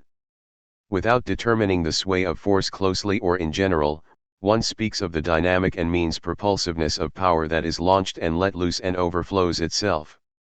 One names the total and thinks of the peculiarity of the being of power that it can tolerate nothing outside its arena of effectiveness which could still be addressed as actual. One points at the imperial and touches upon the commanding character of power which loathes to request, to negotiate, or to await the accidental, since its own overpowering of itself necessarily includes commanding everything to subjugation that finds itself in the sphere of disposal of power. One mentions the rational and strikes upon that calculating character in everything of the nature of command as it surrounds the dose circle of the distribution and the steering of forces. One points at the planetary and wants to say not only that each instance of the empowering of power is always total in itself, in relation to a country, a people, but also that each sets its limits only at the boundaries of the inhabited globe and its domain of disposability, the atmosphere and stratosphere, which says right away that the planet as a whole is used as a product of power and that therefore detecting a planetary opponent becomes unavoidable. However, all these and other characterizations of the sway of power are never sufficient, because they are fundamentally inadequate for recognizing machination as such and for grasping it being historically as a form of mastery of the self-refusing being and its ungrounded truth. For such a grasping can take place only in a deciding, through which one side of machination as such and, along with it, machination in its unconcealed sway in general, first comes to a halt. However, every sway of power and every power-possessing being is in itself an evasion of such decisions, decisions which simply remain hidden to the foundational trait of power because the commanding character of that trait occupies the forefront at the same time as the command nevertheless exhibits at least the transmission and forming of a decidedness. And yet not every decidedness arises from out of a decision. If ever this were to be the case, then the decision need not be a foundational one in which the sway of being itself is put at risk. That is why all dictators eagerly exploit the youth that suits them, because youth brings along the required ignorance which guarantees that lack of respect and that incapability for admiration that are necessary for carrying out, under the guise of a new awakening, the planned destruction and thereby evading all decisions. Out of an only superficially experienced and interpreted machination as indicated in the above-mentioned characterizations, an attitude arises that believes to be able to identify and to recognize, by a simple affirmation of the overpowering of power that is unleashed in the heightening of coercion, that which is. One interprets this acceptance of the actual as heroism. But this so-called heroism has all the markings of capitulating before the extant as such, that is, before the machinationally determined beings that are abandoned by being. Where only the inevitable is accepted, the necessary need not have been experienced in advance. And the necessary can be experienced only out of the knowing awareness of a distress that thoroughly prevails in beings and challenges the sway of beingness. The heroic realism, seemingly the highest form of knowing of, and attitude towards beings, amounts only to the most covert way of evading being. But by pretending that it has the sharpest insight into what is, this realism explicitly seals off the forgottermess of being. It thus proves publicly how up to date it is in the epoch of the beginning of the completion of modernity. And yet, all the attempts made at the service of worldview to interpret the unrecognizable entanglement in the concealed history of the epoch are always superficial and a fruitless supplement that does not prepare any origin for decisions. By contrast, what is important to mindfulness is the growing knowing awareness of the sway of power and of what is fundamentally effective in the self-overpowering of power. On the one hand, the self-overpowering that distinguishes all power always leaves behind the already attained stage of power and extent of power, the annihilation that belongs to power as the pre-form of the devastation that is fundamental to the unconditionality of power. On the other hand, this self-surrendering of the attained phase of power includes and pursues that self-seeking that belongs to power and absolutely sticks to itself. That is why only such a being of power that, as it were, is sent ahead by machination grants that swaying of being that is suitable to sustaining man metaphysically as subject and continually to confirm his right vis-a-vis himself. For, where power overpowers itself through coercive force, the appeal to right accumulates, the appeal to a word, which reaches ahead into the self-overpowering and names only what has to be posited as the claim on expansion of power and on effectiveness of coercive force. On the basis of the unconditionality of power, the constant search for the new and suitable opponents, peculiar to every unfolding of power, leads at the end to the utmost phase of devastation of the circle of the limitlessly subjugated power. With this phase of devastation, G, which more obtrusive than ever before, still looks like construction. B, what the justification of power here means. Achievement, deed, engagement, and which, when understood in the light of the coercive force, also is, a point will be reached in which destruction becomes impossible. Here destruction means bringing about a final disturbance of the hitherto out of the decision that has already been enacted high favor of another beginning. Devastation, on the other hand, is the undermining of every possibility of a beginning on the basis of a completely bedazzled self-seeking that lacks all measures and has become absolute. Such a self-seeking has to admit mindfulness as its unassailable opponent in the form in which coercive force makes admissions. Coercive force casts out what it admits into the supposed nothingness of the ridiculous and the feeble. But even this self-rescuing of the sway of power is a foundational consequence of machination, in which all beings and subject are specia dy abandoned to the ungroundedness of the truth of the forgotten being. The predominance of machination shows itself most intensely in cases in which machination also takes possession of thinking and arranges machinationally the thinking of the beingness of beings, such that being itself is made into something that makes itself, arranges and erects itself. Its precondition primarily is interpretation of being as objectivity of objects, as objectness of objects. The objectness is constituted, and this constitution in turn is relegated into a self-constitution of the subject as the subject of thinking. Thus being will be grasped constitutively as becoming. But because time is the form of becoming, on these machinational pathways of interpreting being there arises an obvious interconnection between being and time. But these trains of thought could have nothing in common with that which is inceptually inquired under the title being and time. Moreover, these trains of thought could not have an inkling of what has taken possession of them, namely being, which as machination compels the thinking G of the sway of machination to be of the same kind as machination, and this leads to a situation that does not allow this thinking, that is, metaphysics, ever to come across the truth of being as inquirable. Likewise, the seemingly natural and ordinary thinking that is rooted in metaphysics lacks every possibility for thinking unto the question of being, because this natural and ordinary thinking, in a more coarse manner, renders machination at home in beings. In the unbounded field of machination within the daily care, only purpose and means expand as cohesive powers. And this in such a way that all purposes and everything ostensibly represented as purpose are levelled off as means. Obviously, the means find their only law in the process like mediation. They mediate only the mediation as such, that is, the pure empowering of power which drags itself down into the form of a mere empowering. Under the pressure of the effectiveness of the pure process of empowering of power, goals become superfluous. The struggle between countering and strife is the owning that lights up, the clearing, wherein God overshadows the earth in its closure and man erects the world so that the world awaits God and the earth receives man. This clearing frees all the swaying of the owned unto the upground of owning. But this owning is that within which thinking names being. Owning does not sit enthroned over the owned as from the beyond, nor does it encompass merely the totality of beings as the purposeless emptiness. Rather, enowning is the in-between, which in advance unfolds within the stretches of that which removes itself unto, the stretches of the free play of time-space, that has to be grounded by man as the T/here, a grounding wherein for the first time man finds his other ownmost out of which he receives accord and rank, de-sen. De-sen means taking over the distress of the grounding of the truth of being. It is the beginning of a history that has no history. From the perspective of thinking, mindfulness means preparing the preparedness for such a takeover in the form of a knowing awareness of being, because thinking inquires into the truth of being G in imageless saying of the word.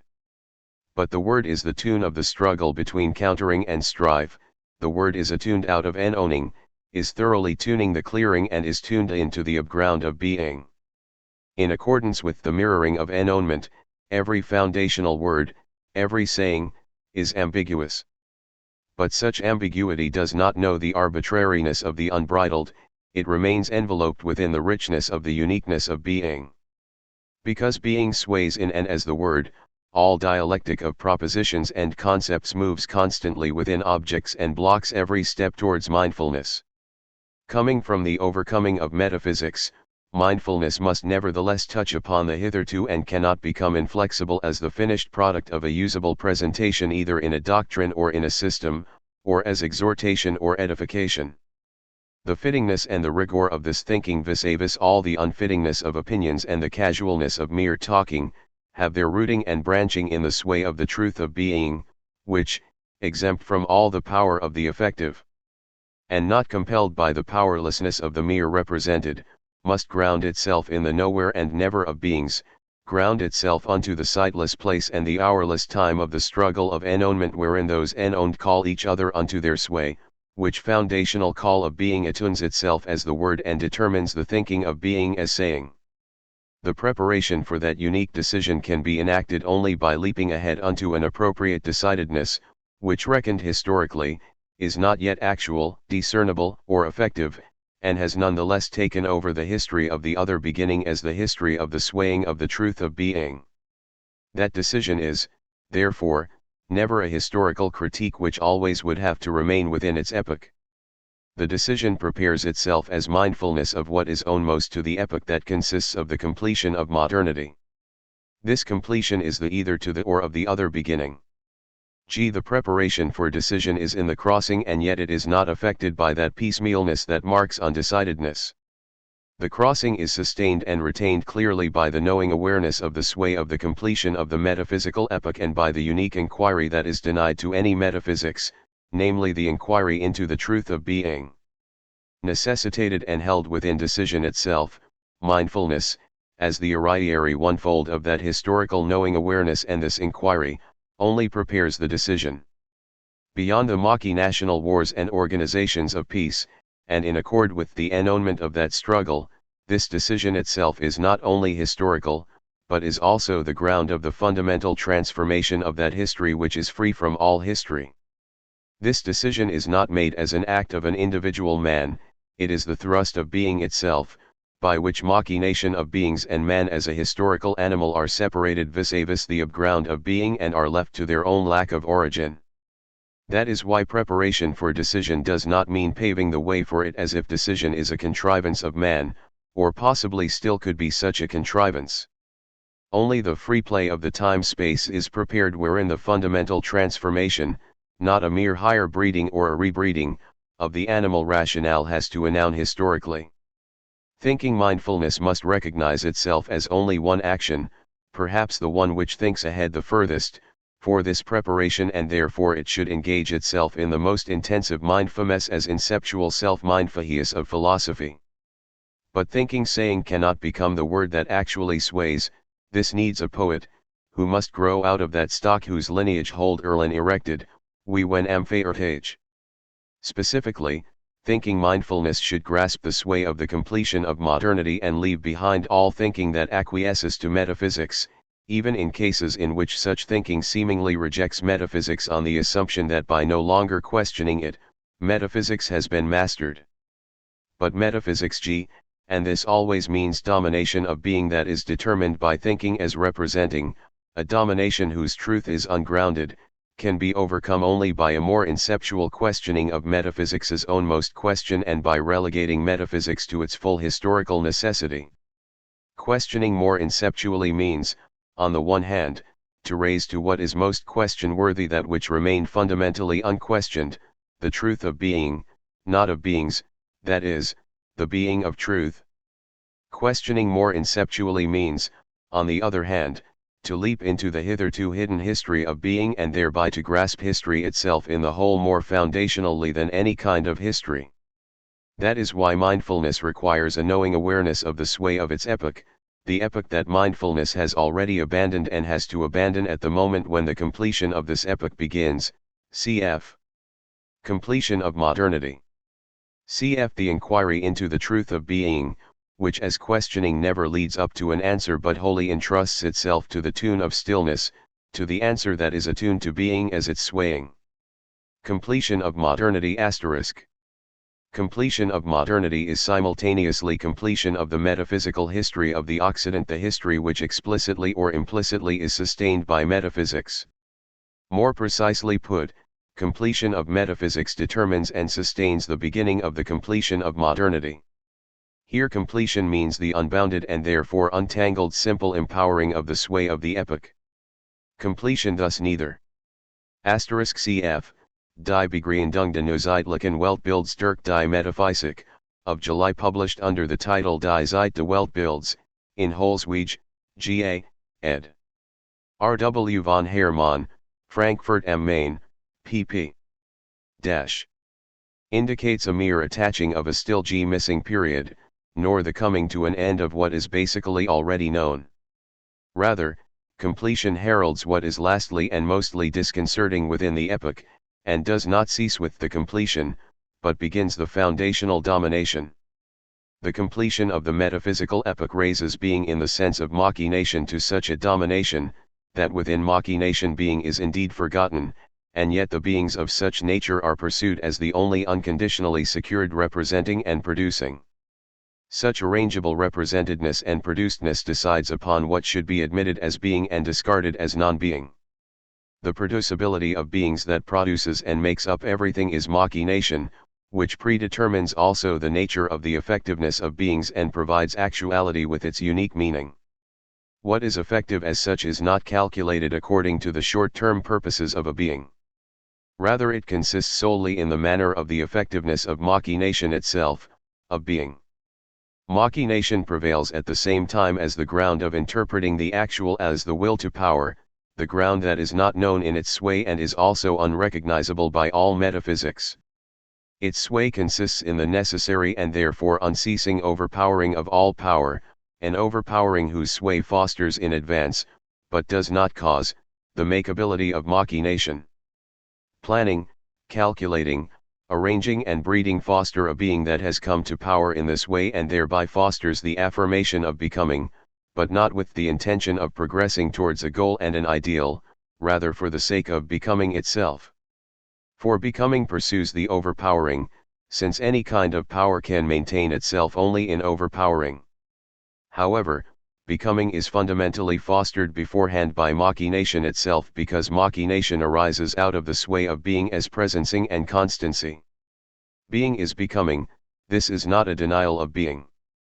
On the contrary, with being is becoming being's inceptual sway, I pound a, ouctia, is foundationally fulfilled through beingness as machination that is marked in advance by the staying away of the grounding of truth cf below gf.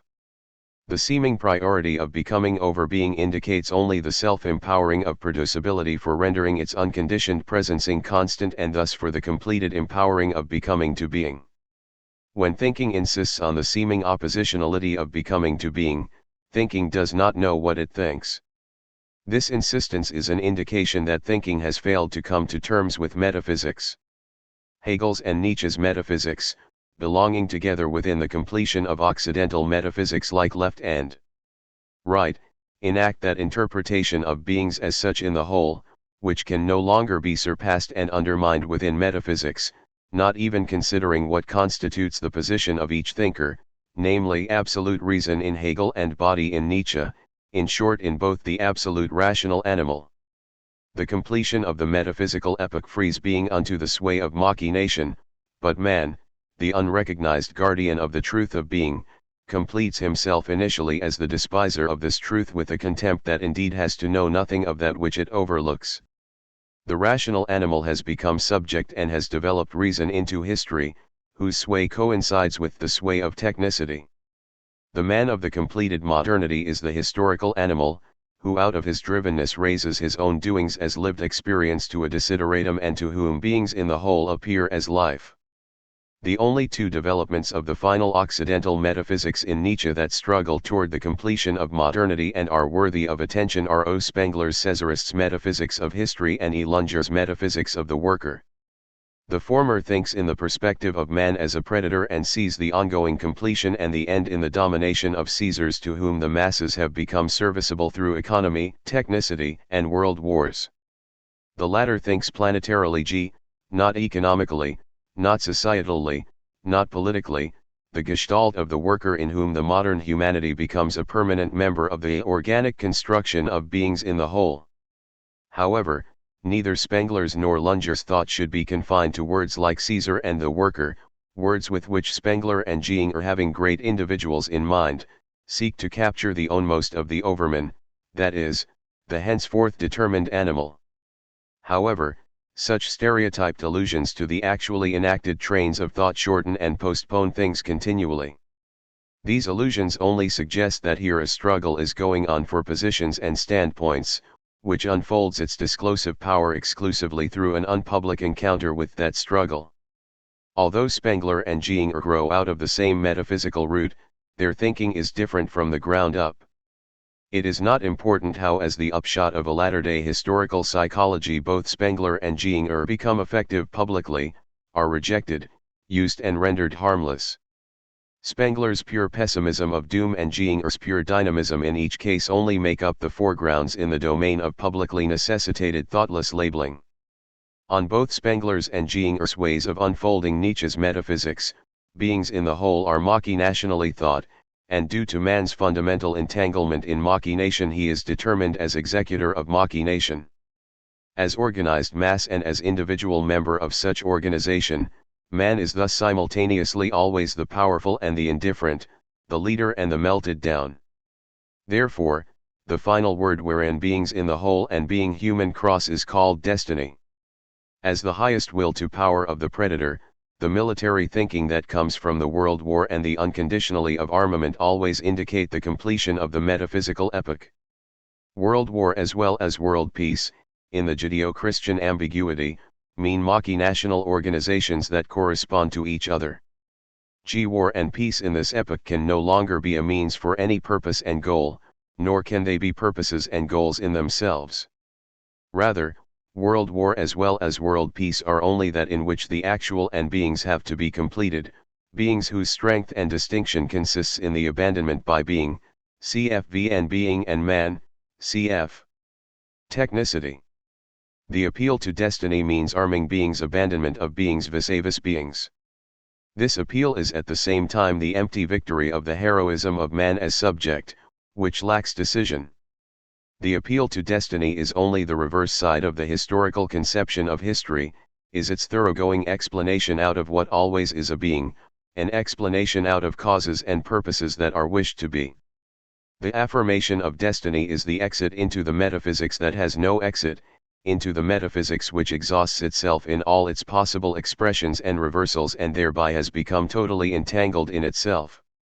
Where out of an honesty of attitude the appeal to an existing seen being, God, the appeal to the Judeo-Christian God and his rational derivations into providence and the like, is abandoned, where the retreat both to man and his creative glory has lost its magic, where only the doings of the world in its controllability still offer a course of action but cannot afford it and nonetheless seek help from both man and his mania for lived experience and from God and his consolations, their God, world, and man, the threefold structured beings in the whole, as metaphysics domain of flight err groundlessly in the ungrounded truth of being, a staggering of man between threat and security or the absolute indifference.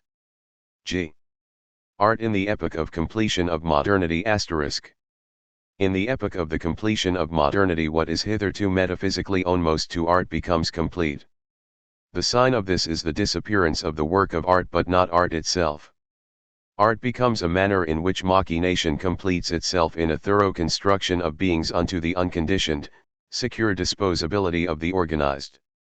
As the form of the fundamental effectiveness of their machination, the created beings, highways, aircraft hangars at airports, giant ski jumps, power stations and reservoirs, manufacturing plants and fortifications, are, in a different way than up to now, fully eased into what is not their component, that is, into what is, into nature and into the public world. Nature transforms itself according to these installations, plants itself entirely into them and comes to light only in them and is held in their purview. With and through these installations and according to their style, nature becomes beautiful. According to the metaphysical character of art which is totally fulfilled in the completion, beauty even now remains the basic determination. Beauty is what pleases and must please the being of the power of man, the predator. But already hidden behind the basic determination is that which within the crossing is own most to this determination, insofar as with the disappearance of the work of art in favor of sheer machination, being's complete abandonment of beings consolidates itself. Therefore, every possibility of looking for a meaning of this art that could still prevail behind or above its creations fades. Indeed, in the gestalt of modern technicity and history, art becomes textverge again, not by simply relapsing unto textvery but by completing itself. In the gestalt of its fittingness into machination, i.e., in its pleasantness, art is an unconditionally organized delivery of makeability of beings unto machination. The hitherto existing classes of art dissolve and continue only by name or as isolated, unreal fields of occupation for those latecomer romantics who lack a future. The hitherto existing classes of art continue by name, for example in the forging of poems, dramas, and corresponding works of music, painting and sculpture. What art brings forth is not such works, and particularly not works in being historical sense that inaugurate a clearing of being, the being in which beings would first. *cf. Überlegungen vhi, ff, I, to appear in Überlegungen bga. Have to be grounded. What art brings forth are installations, forms of organizing beings. Poems are declarations, they are appeals in the sense of calling out what already exists in the domain of the all-deciding and all-securing public. Word, sound, and image are means for structuring, stirring, rousing and assembling of masses. In short, they are means of organizing. Photography and cinema should not be compared with and measured by the historically known works of art. Both have their own norm in the ownmost of the metaphysically completed art as the organization of the all-producing and all-constituting makeability of beings. Motion picture is the public installation of the new societal comportments, fashion, gestures, and live experience of actual lived experiences. It is not films that are trashy, but what they offer as the consequence of machination of lived experience and what they disseminate as worthy of live experience. Stemming from imitating works of art, and losing its prop through the machinationally necessitated disappearance of what is hitherto ownmost to the works of art, kitsch becomes autonomous and no longer experienceable as kitsch. Kitsch is not the inferior art but the very best skill that is devoted to what is empty and is not fundamental, which in order still to secure itself a significance seeks support in the public advertising of its symbolic character. Not only is the historical comparison of kitsch with the stock of artwork that is historically preserved up to now inappropriate, but also inappropriate is the very orientation to the values of what is historically handed down. As material for learning and provocation, what is historically handed down can count in the same way only as perfect art, perfect in the sense of an indiscriminate, uncommitted historicism. That today all of what is gone by is found again in the products of art is not due to the fact that this epoch lacks its own style. Rather, the machinational epoch has its own style, which consists precisely in the uncommitted adoption of everything that fits into organizing the public life of the masses, which, like every other community, has its own individuals and personalities. Hence, the growing affability of the profession of art, which coincides with the secure rhythm that originates from within the predominance of technicity and shapes everything that is installable and organizable. Unlike its preceding form in the 19th century, historicism now no longer means a thoroughgoing savoring of random possibilities of objectified history that squanders itself and has no commitment. Rather, historicism is tied beforehand to the machinationality of all beings, from which it obtains above all its own already committed completion. Museum now is no longer the place for storing what is past but the place for exhibiting what is planned that appeals, educates and thereby commits. In the broad sense of organizing the earth, what is planned is not simply planned and executed piecemeal and in stages and at different places. Rather, what is planned in prior accord with the sway of planning from out of the whole. What is planned is made accessible and exhibited beforehand and immediately. Proclamation of power, the parade of numbers, of length, of width, and of height extension. Exhibition means that what is shown is already principally rendered stable.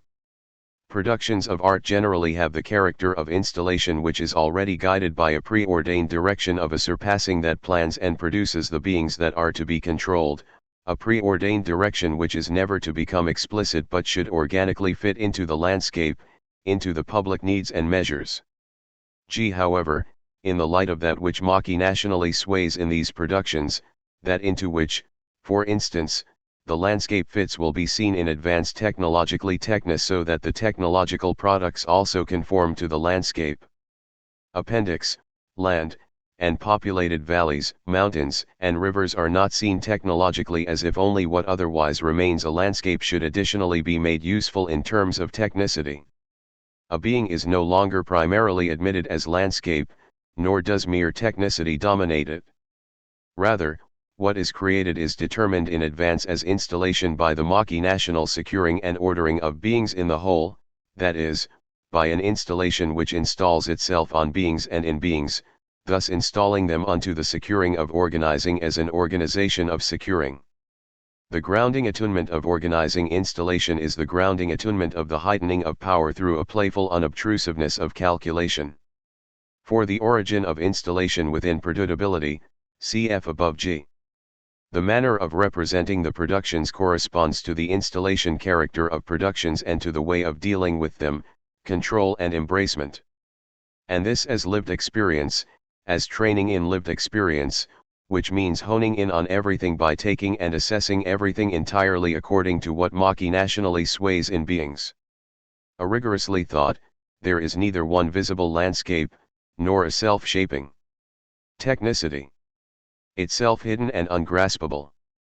This means, no longer searching behind or above beings, not even feeling emptiness, but searching and finding, exclusively and maximally, what in the enactment of the machinational is livable, lever and as such can be incorporated into one's own life, which is shaped by the masses, and thus to foster this as what is solely valid and assuring.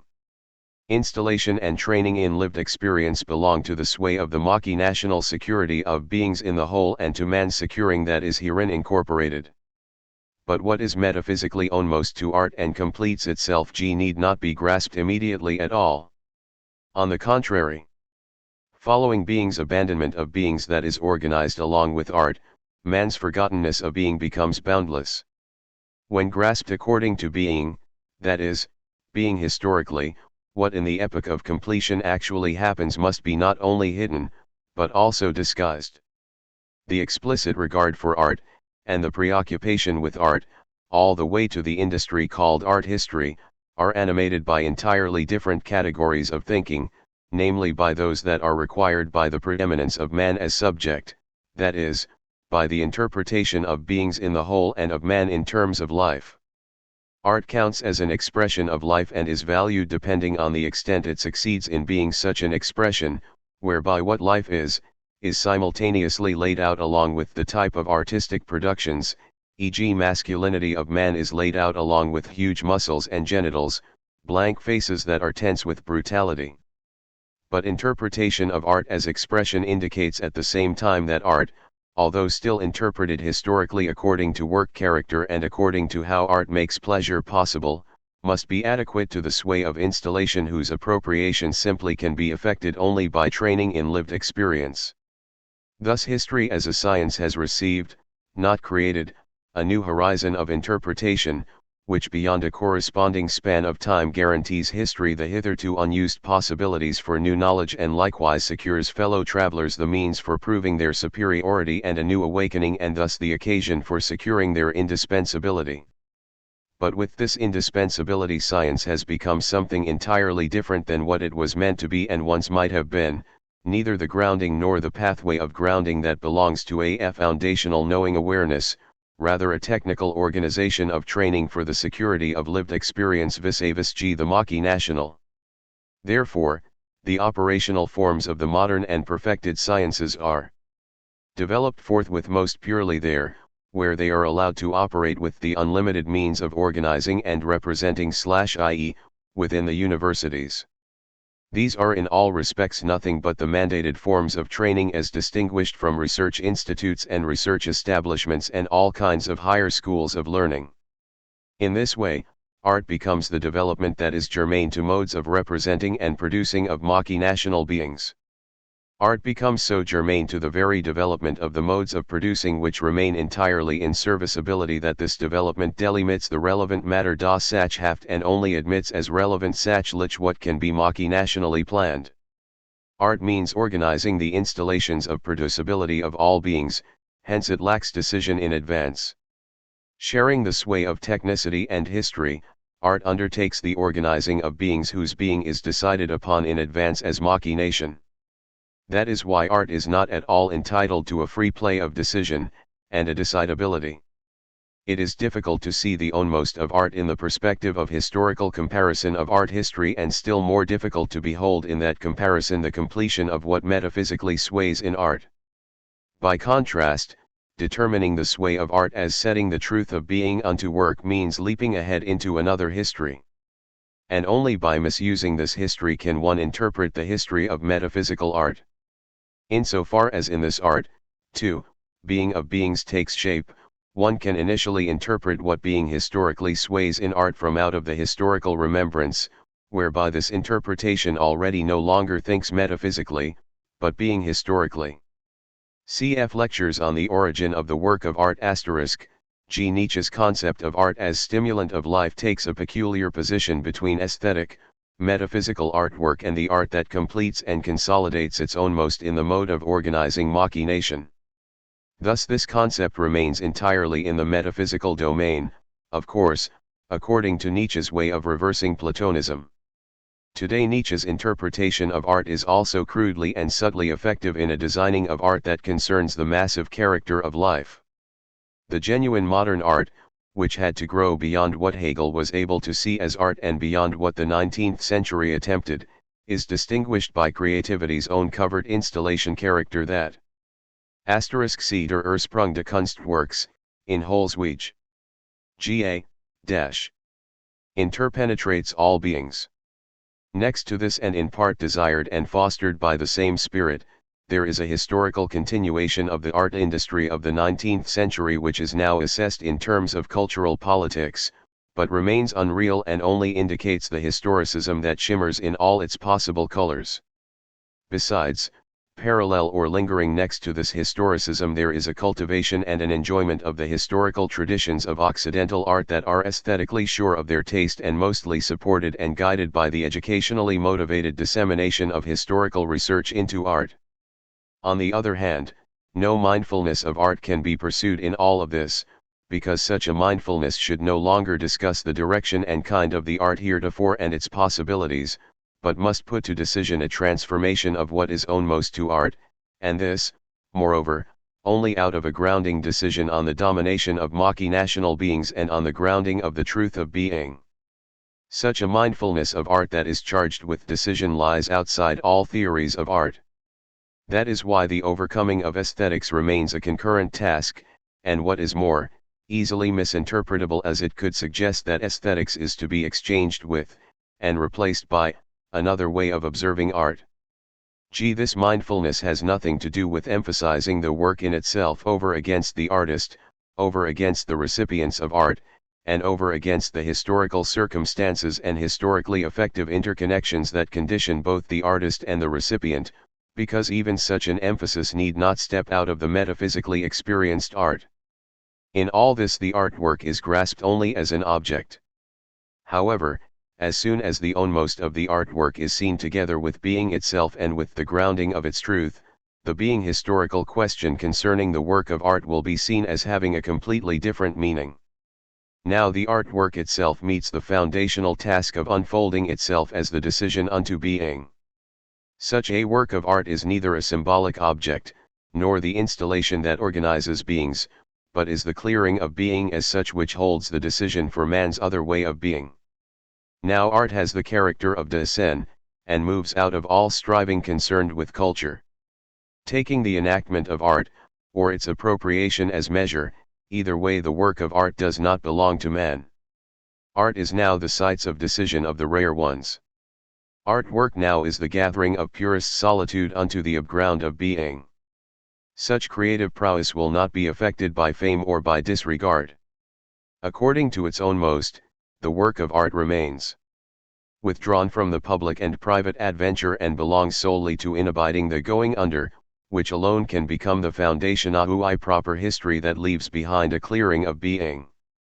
Artwork's complete lack of relation to beings and to their familiar organization guarantees in itself a belongingness to the creator, which does not biographically connect the creator to the work, but casts creator's descent as sacrifice unto the ground. But this sacrifice too can no longer become an object of mourning and revering, because remembrance of such a sacrifice would still revert to a spiritualized cultural operation and deteriorate into the dishumanization of art.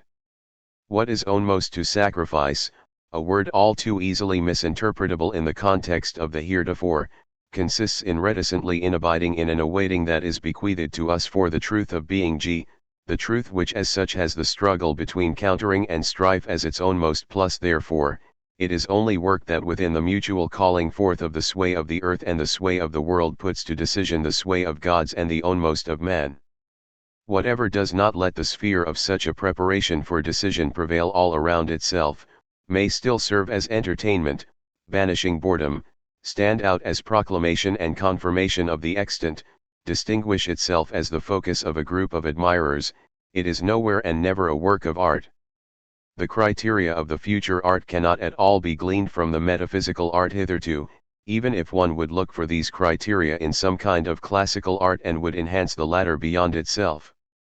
Therefore all decision is already withdrawn from all historical instructions about the art heretofore and about the contemporary art, if prior to each transmission of knowledge, and in each transmission of knowledge these instructions do not venture to pave ways for mindfulness.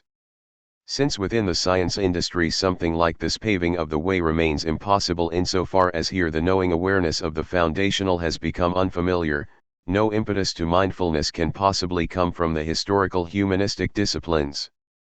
But wherever the semblance of mindfulness surfaces, what is strived for becomes immediately transparent. On the one hand, an analysis of the circumstances, situations, becomes public, on the other, planning for the futural attempts at providing a security. Analysis, the analytic, and planning, construction, mutually foster each other, the former not only mostly introduces the latter, but also guides it, and the latter already determines the course of the former. With its determinedness, Entscheidenheit analytic constructive thinking corresponds fully to the unbounded power of machination. In all spheres of human striving and acting this determinedness shows the same uniformity and defines the style of the semblance of decidedness, Entscheidenheit which is entirely fed by the lack of decision.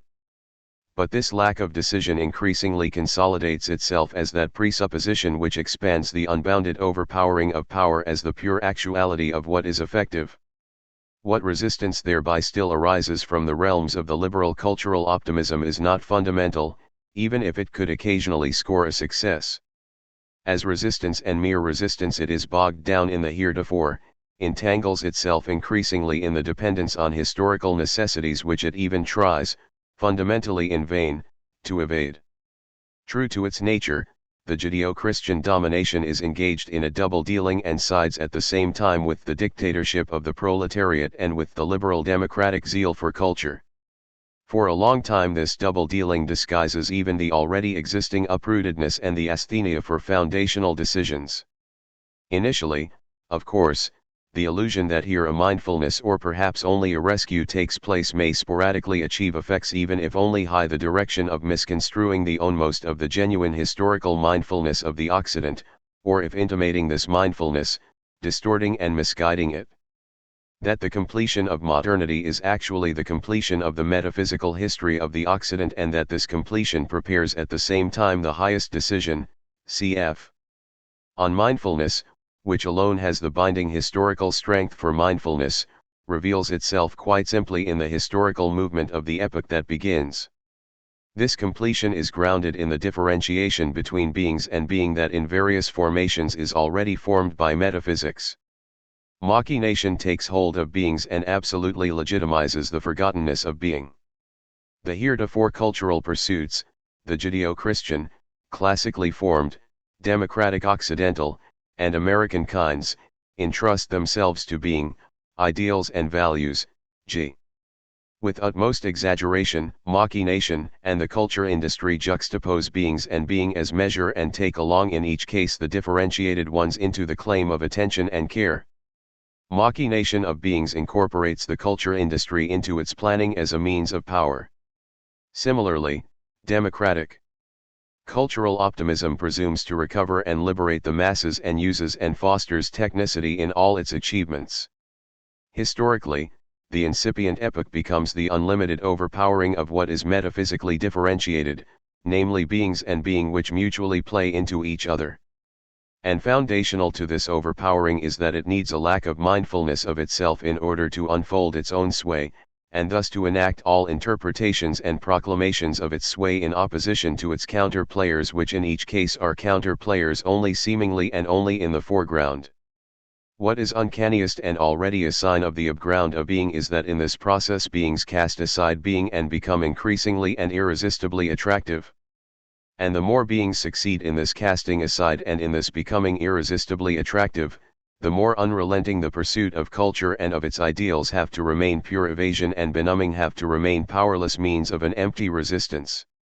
Thus a historical situation arises high which being no longer even looks like the evanescence of the palest shadow of an empty dream. Being, a fading last echo of a mere hollow word, and the questioning of it? Not even an error, only a matter of indifference. Inceptual thinking, the one readiness. Removed already out of the epoch that just begins its completion, inceptual thinking that prepares a readiness for the decision between grounding the truth of being and unleashedness of machination of beings, G stands under its own conditions. No success or failure should lure and intimidate such thinking, neither hope nor hopelessness can motivate or suppress such mindfulness. The necessity of what is undecided since the first beginning is alone the ground for thinking mindfulness. This necessity has nothing in common with the mere unavoidability of fate, it is the accepted liberation unto a distress of being so that being may sway as the necessitating. However, this ground unfolds its power of grounding only if that thinking mindfulness arises from out of the knowing awareness of, the of is the being historical genitive, de sen, to think in long drafts, to think unto the truth of being, and seldom to interrupt this course of thought with a brief and casually made statement about the being of truth. Only whoever is capable of traversing again and again such reticent and prolonged paths is fit to be a thinker that conies. Whoever has never advanced into such paths, and has not withstood for a short while the powerful tremors of all foundational time-spaces at the threshold of the transformation of man into de sen, does not know what thinking is. For a while and at irrevocable junctures the pathways unto engrounding the truth of being touch upon the limits of human capability, and in this capacity possess the warrant for lighting up being's free play of time-space, which can never be propped up by a being. Only when that history of surrendering the foundational thinkers of this beginning to ruination enters the knowing awareness is philosophy removed from trivialization and degradation done to it by history, because philosophy has then gained access to the ground which alone is appropriate to philosophy, that is, attained its own necessity as leaping ahead into the uniqueness of being. In the free play of the time-space of being, philosophy risks the truth of being. Thus philosophy neither belongs to gods nor to man, it is neither something that grows out of the earth nor is it a product of the world, it is the midpoint in the intersection of all beings in the sense of an upgrounding surge of preserving all simple question-worthiness. Philosophy is the knowing awareness that is charged with the decision which itself will be decided by being. Thus, as this thinking easily loses itself in a conflict, the pathway of inceptual thinking becomes dear in stretches. Should not first man be transformed, so that being may receive the grounding of its truth through him, or is this the first that being itself owns truth and necessitates man unto a decision, or does neither the one nor the other count? If one wanted first to breed the strong type of man, who would be fit for bringing about the grounding of being, this would still mean to think of man as the subject of being, so that only another pursuit of beings would be bred, a pursuit that would have to subscribe soon to continuation of the heretofore. But if one wanted to hope for a clearing of being like a revelation, then even thus man would be permanently driven into his heretofore. Neither calculation nor empty hope can sustain the crossing, rather only the inquiry into the utmost decision, an inquiry that merrily thinks unto what is to come and thereby remains prepared for the word of being. Because now any foundational thinking solely thinks for the sake of being, everywhere the pathways of this thinking are like accidental approaches and advances, that is, movements unto descend with being as measure, i.e., they are of announcing. These approaches and advances are neither a description of beings nor a symbolic interpretation, rather the leaping forth of ennonement. What is in play in the play which in the future has to be played with the entry of being itself, is what has never been in play in the history of thinking, namely that the truth of being be inquired into, that a ground be grounded for this truth, and that man, transforming himself, becomes upgrounded in this ground, the tremor not only of the earth and of people but also of beings as such in the whole. The only decision ahead is this, whether being is inquired into in terms of the sway of its truth or whether beings retain their machination and pursue a lack of decision that prevents that which is sole and unique from ever again coming forth and be a beginning. Nowadays all speaking of decision, cf. being. Clearing of being and man, must fall easily prey to the perils of this insidious slogan, because much of what is loudly and frequently passed off as decisive is merely the foreground of what is decided long ago and its offshoots that evade decision.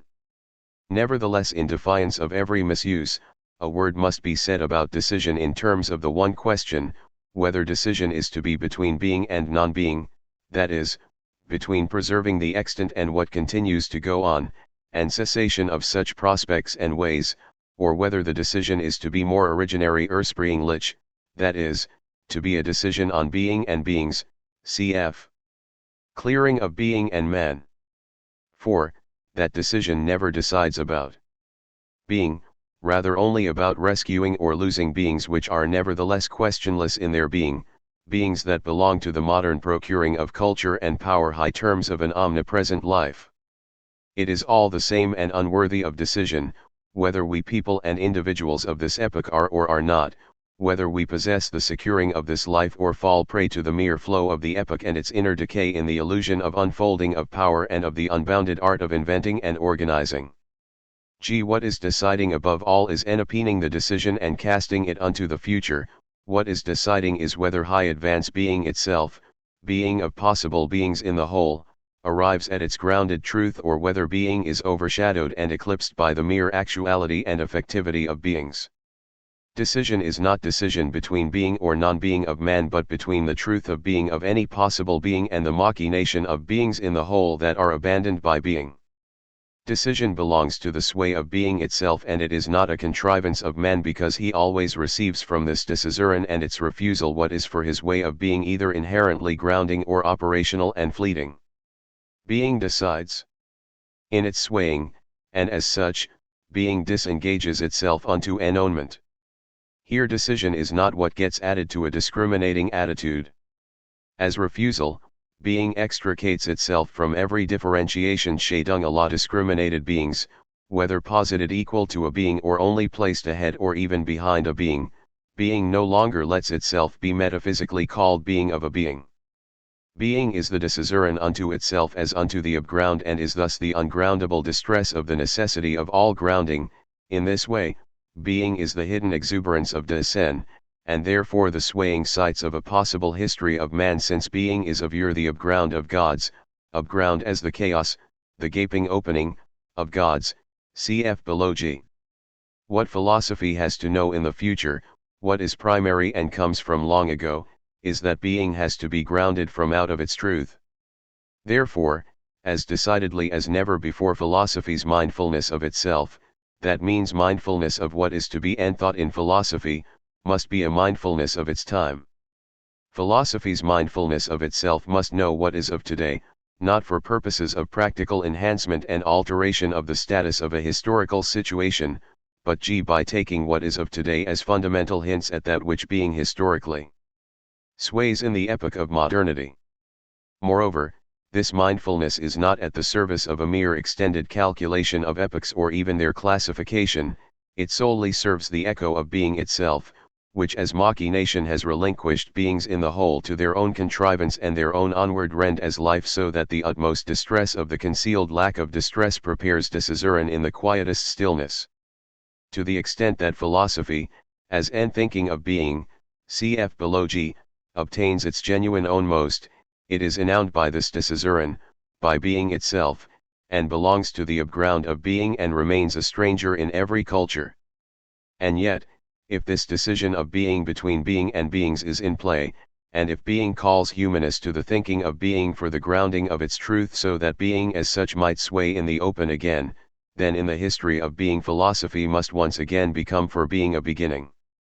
Towards such a beginning, philosophy needs to have an inkling of possessing, high strict accordance with its own most, its own necessity.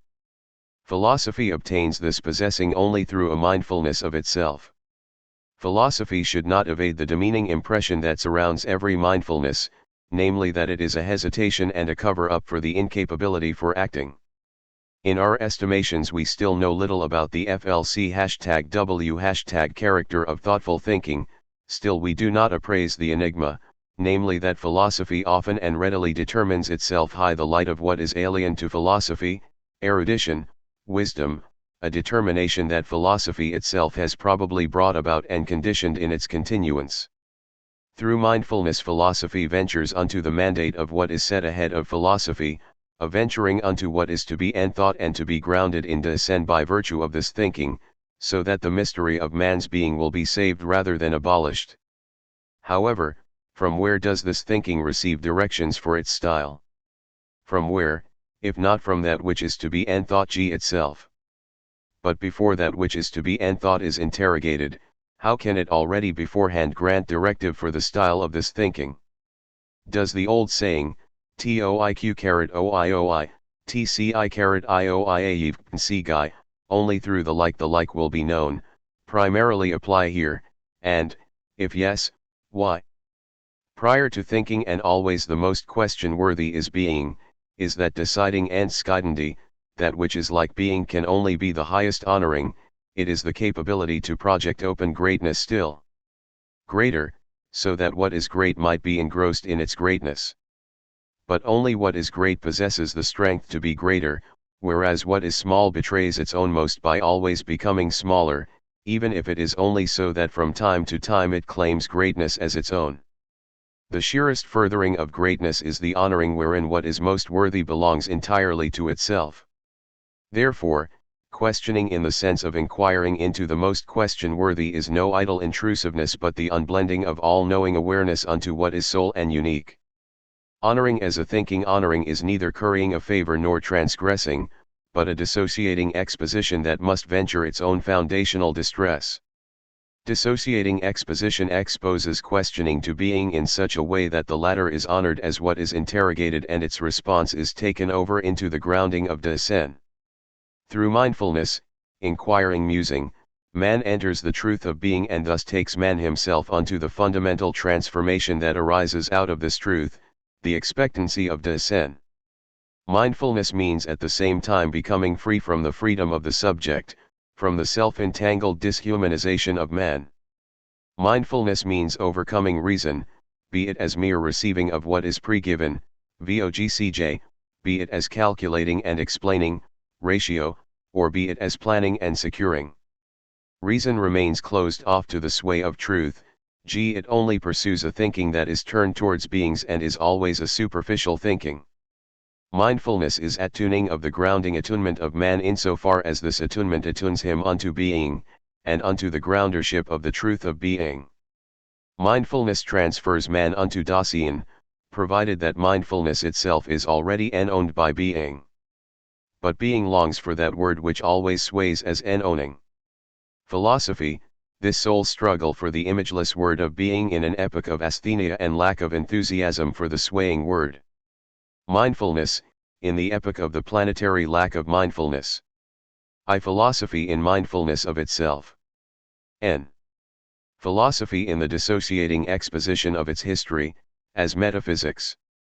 Philosophy's mindfulness of itself belongs to philosophy because mindfulness is demanded by that which philosophy, as foundational thinking, has to think, by being.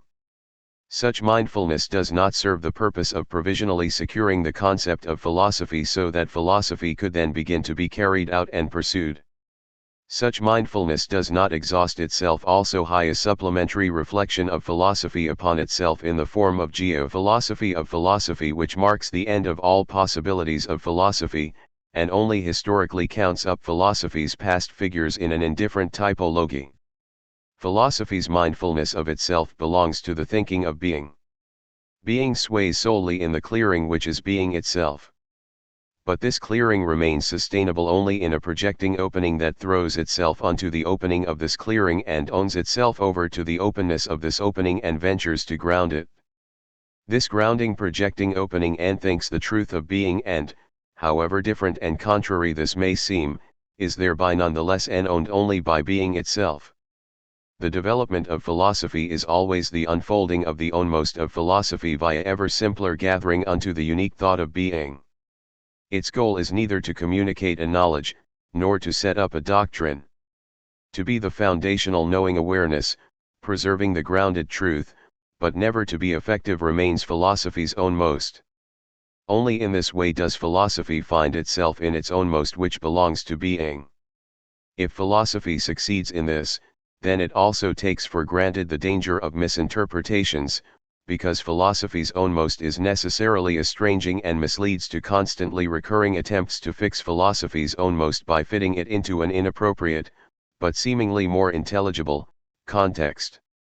Because philosophy, non-deducible from beings and belonging to the uniqueness of being, can only know what is its unblended ownmost, philosophy is also most frequently, directly, and thoroughly threatened by a loss of what is ownmost to philosophy, a loss that always and even in different ways looks like enrichment, consolidation and corroboration of what is ownmost to philosophy. That is why philosophy now counts as science, now as art, poetry, now as worldview. Because philosophy is foundational knowing awareness and thus sustains the hidden glow of the sway of truth, philosophy is lured into drifting into sciences, and like these and apparently supported by their results, into making stantificality the distinction of knowing awareness. And yet this is always a lapse into what is subordinate. All stantificality of philosophy becomes a denial of its incomparable rank in spite of an apparent gain on splendor and richness of knowable beings and their manifold presentability in the forms of explaining and proving.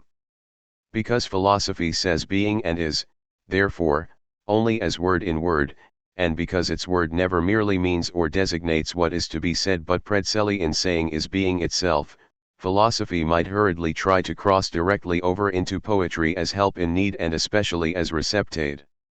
And yet this always remains an entanglement at the roots of what is of equal rank to philosophy and which on account of its most ownmost sways by itself, and from time immemorial incessantly avoids the thinking of being. 4. The ownmost of poetry also grounds history but differently, poetry's times do not coincide with those of thinking. Approximation of philosophy to poetry and consequently to art endangers thinking knowing awareness not because on account of this approximation thinking relinquishes the rigor of stantificality, which indeed is inceptually inappropriate to thinking. Seeking refuge in poetry means fleeing from the keen boldness of the question of being, which always shatters machination of beings and its denial of being and must persevere in the unease and depth of a breakage so that thinking of being never dares to come to rest in a work. To philosophy belongs the serenity of the mastery of imageless knowing awareness. Because as thinking of being, philosophy has always already thought beings in the whole, philosophy easily succumbs to the presumptuous demand to raise itself henceforth to worldview in order to satisfy expectations of life and thus above all to corroborate the truth of philosophy. And yet this flattery of the actuality of life always continues to disguise that illusion behind which the lack of courage is hidden, the courage to persevere within the ownmost of the thinking of being. 4. Such thinking can neither provide a ground for the active life that would directly nourish it, nor offer a goal to which life could attach its purposes. Thinking of being does not fit into the role of a worldview, equally less is it able to replace the faith of the Church. Thinking of being has to bear such incapability and, with it, the semblance of a fundamental lack, and all this out of the knowing awareness that the grounding projecting opening of the sway of truth by this thinking is only the swaying of being itself, which thus maintains the clearing that is thrown among beings, and from which all acting and all yielding obtains its times and its spaces, its eternities and its disseminations. Untouchable by such things and repelling their onward pull, only being bestows to all beings and even to the non-beings above all and always the domains in which human realms are erected and destroyed. No being is capable of lending being a ground, because being is the ground wherein the distress of everything groundless has its depth and the necessity of every grounding has its peak. Philosophy belongs only to the clearing of the ground, insofar as philosophy undertakes to say the simplest and the stillest, that is, the word of the truth of being, the saying spruch of a knowing awareness that is without science, has never the power of a decree and does not know powerlessness. But because thinking of being as thinking of being is thrown into the ground, it lies between beings, and is exposed vehemently to beings and to their pursuit, a vehemence from which every being as a rule is protected. The fundamental danger to the thinking of being shows itself in the fact that, although sciences, poetry, art, and world views, according to their nature, rank, origin and effect are among themselves basically different, they nevertheless equally crave for deforming or even replacing the unblended ownmost of philosophy. However, in truth these three that come from the predominance of beings are at times delegated with the task of distorting philosophy with the pretext of improving and rescuing it so as to subject being to the domination of beings and to provide ergoteness of being, needed by all representing and producing of beings, with exclusive right. But thinking of being is mindful of itself since this thinking and thinks that in its truth to which this thinking belongs because this thinking is owned by that which is owning. This mindfulness is not a means of knowledge, it is not a reverting to a thinking that has come to a halt in the direction of knowledge, and is left behind, and organized like the extant. Rather, this mindfulness is the deciding leap ahead into the prolonged advancing for leaping into the origin, into the leap, rift, that is of the ground and lights up, which as being sways in between beings, so that beings as such may be preserved and forgotten, so that at times beings may join the sheltering concealing of being and its decisions, at times evade that sheltering concealing, and at times sink into a lack of decision. Thinking of being does not come to an end with such mindfulness in order to cut itself off from being, and so to speak, only to think about itself. As mindfulness of itself, this thinking begins as thinking/being. And in this manner philosophy begins with itself and thus it begins itself, philosophy is beginning. But philosophy is now a beginning that is other than the first beginning which for the first time and thought being and called it phivoi. Everything depends on there being again a beginning of philosophy wherein philosophy is itself this beginning so that being itself sways as origin. Only in this way the power of beings and their pursuit, and along with it every purpose-oriented calculation, will be shattered. Only high this way an inkling arises again of that which does not need any effect, but towers through everything in that it is. But what is peculiar only to being is to sway as being. Therefrom thinking of being has its own swaying origin, cf. Thinking of being. Philosophy is/being, it belongs to being, not merely according to the manner by which philosophy grasps being, but as the swaying of the truth that belongs to being. Philosophy has its history in this truth, but because the truth of being is the ground this truth entangles itself beforehand and for a long time in the illusion that being as beingness exhausts the sway of being, cf 14. Being, and that representing being is merely an obtrusion into being which being may do without. Beingness becomes the object of the most general representing and this becomes the framework for sciences as the basic forms of knowledge. The sciences, however, appear as achievements and products of spirit and as cultural goods. Thus it is not surprising to come upon the history of thinking as the history of spirit and as the history of culture or as the history of its problems, whereby the history of thinking itself is held to be what is most unquestionable. What continues to be banished is any inkling that philosophy could belong to the history of being, indeed solely to this history, to the history of the struggle of grounds and groundings of the truth of being and nothing else. Instead of that inkling, there is the dominant claim on philosophy, as worldly wisdom, as a morality that sets values, and as a science that solves the mystery of the world, to account for beings and for the security of the extant man. At the end, this twisted and presumptuous claim plays itself out as the court of arbitration that decides the failure and usefulness of philosophy. One could view these sort of things with indifference, if therein an unrecognizable and stubborn representation of philosophy would not always consolidate itself, and degenerate into a hardly noticeable but unassailable repelling of any inquiry into what is own most to philosophy. The consequence of this misinterpretation of philosophy expresses itself in the state of an epoch that allows this epoch to know everything historical about philosophy and its history, but to have no knowing awareness of the one thing that is entrusted to philosophy's own most, namely to ask the question of the truth of being, and in the midst of the disarray of beings to set up this question in its inevitability. As philosophy's mindfulness of itself, such knowing awareness unfolds itself as thinking of being. But this mindfulness reaches into the sphere of grounding what is own most to man, who, since long ago, is intensely engaged in an unfathomable flight from his own most, a flight that he always makes easier and more fleeting for himself with the illusion that he makes progress towards the completion of his domination. By contrast, mindfulness, giving least importance to the T and the we, is primarily mindful of the fact that man is an interminable mystery unto himself. However, this being a mystery does not let itself be restrained and organized. Man can only submit to this mystery to the extent that he does not ward it off by veering into the subterfuge of a presumed science of man. But that mystery, in whose preservation man grounds the returning unto himself, is the sheltering concealing of the allotment of man unto the truth of being, which holds itself ready for the free play of decision, wherein the countering of man's own most and the godhood of God's is owned. This sheltering that conceals is something simple. It does not need anything unusual in order to be encountered, but throws a restlessness unto the ground of descent that remains the hearth of all history. The inauguration of the question of the truth of being in the midst of being's abandonment by being must know that its grounding of history is inconspicuous.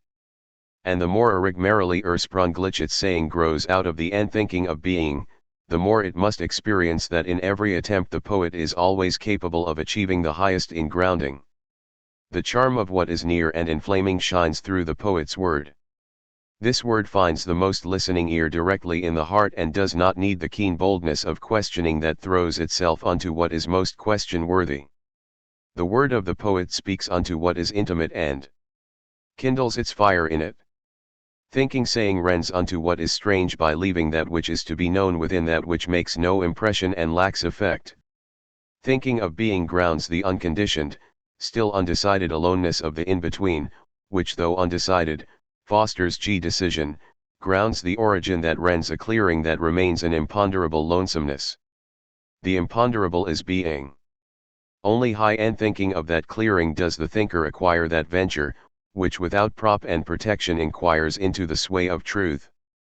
Only in venturing can the imponderable, being, be experienced, the owning that in the distress of decision lets the counter-turning swaying allotting of man's domain and the godhood resonate and thus keeps in reserve for beings the intimate discord of the world and the earth, so that beings as such could have a claim on being, and emerge in the openness of that discord and consolidate themselves into non-beings. Being is not only incalculable, never to be represented and produced as the incalculable, it also remains imponderable insofar as it does not let itself be put on a scale that measures only beings against beings. What is an other to being is not even a being, being has no other to it, for, even nothing is thoroughly of the same sway as being. Being renders itself lonesome, is as this lonesomeness. And, therefore, only a thinking is capable of reaching being, which as a mindful thinking that inquires into the truth of itself is owned by being unto descent, unto the groundership of the sway of truth, and is assigned to aloneness and to the fundamental lack of any need for having any effect. Philosophy's mindfulness of itself is not a movement that counters its threatening and undetainable eradication, because even this eradication arises out of the sway of being to which philosophy belongs as it grounds and forgets the truth of this sway. Philosophy allows its eradication in a twofold manner, each of which is ambiguous. On the one hand, philosophy at least relinquishes its name in favor of a serviceability that was once practiced in the medieval scholastic. On the other hand, philosophy succumbs to the illusion that with the erudite practice of traditional disciplines, logic, ethics, etc., it is already sufficiently saved and secured for the future.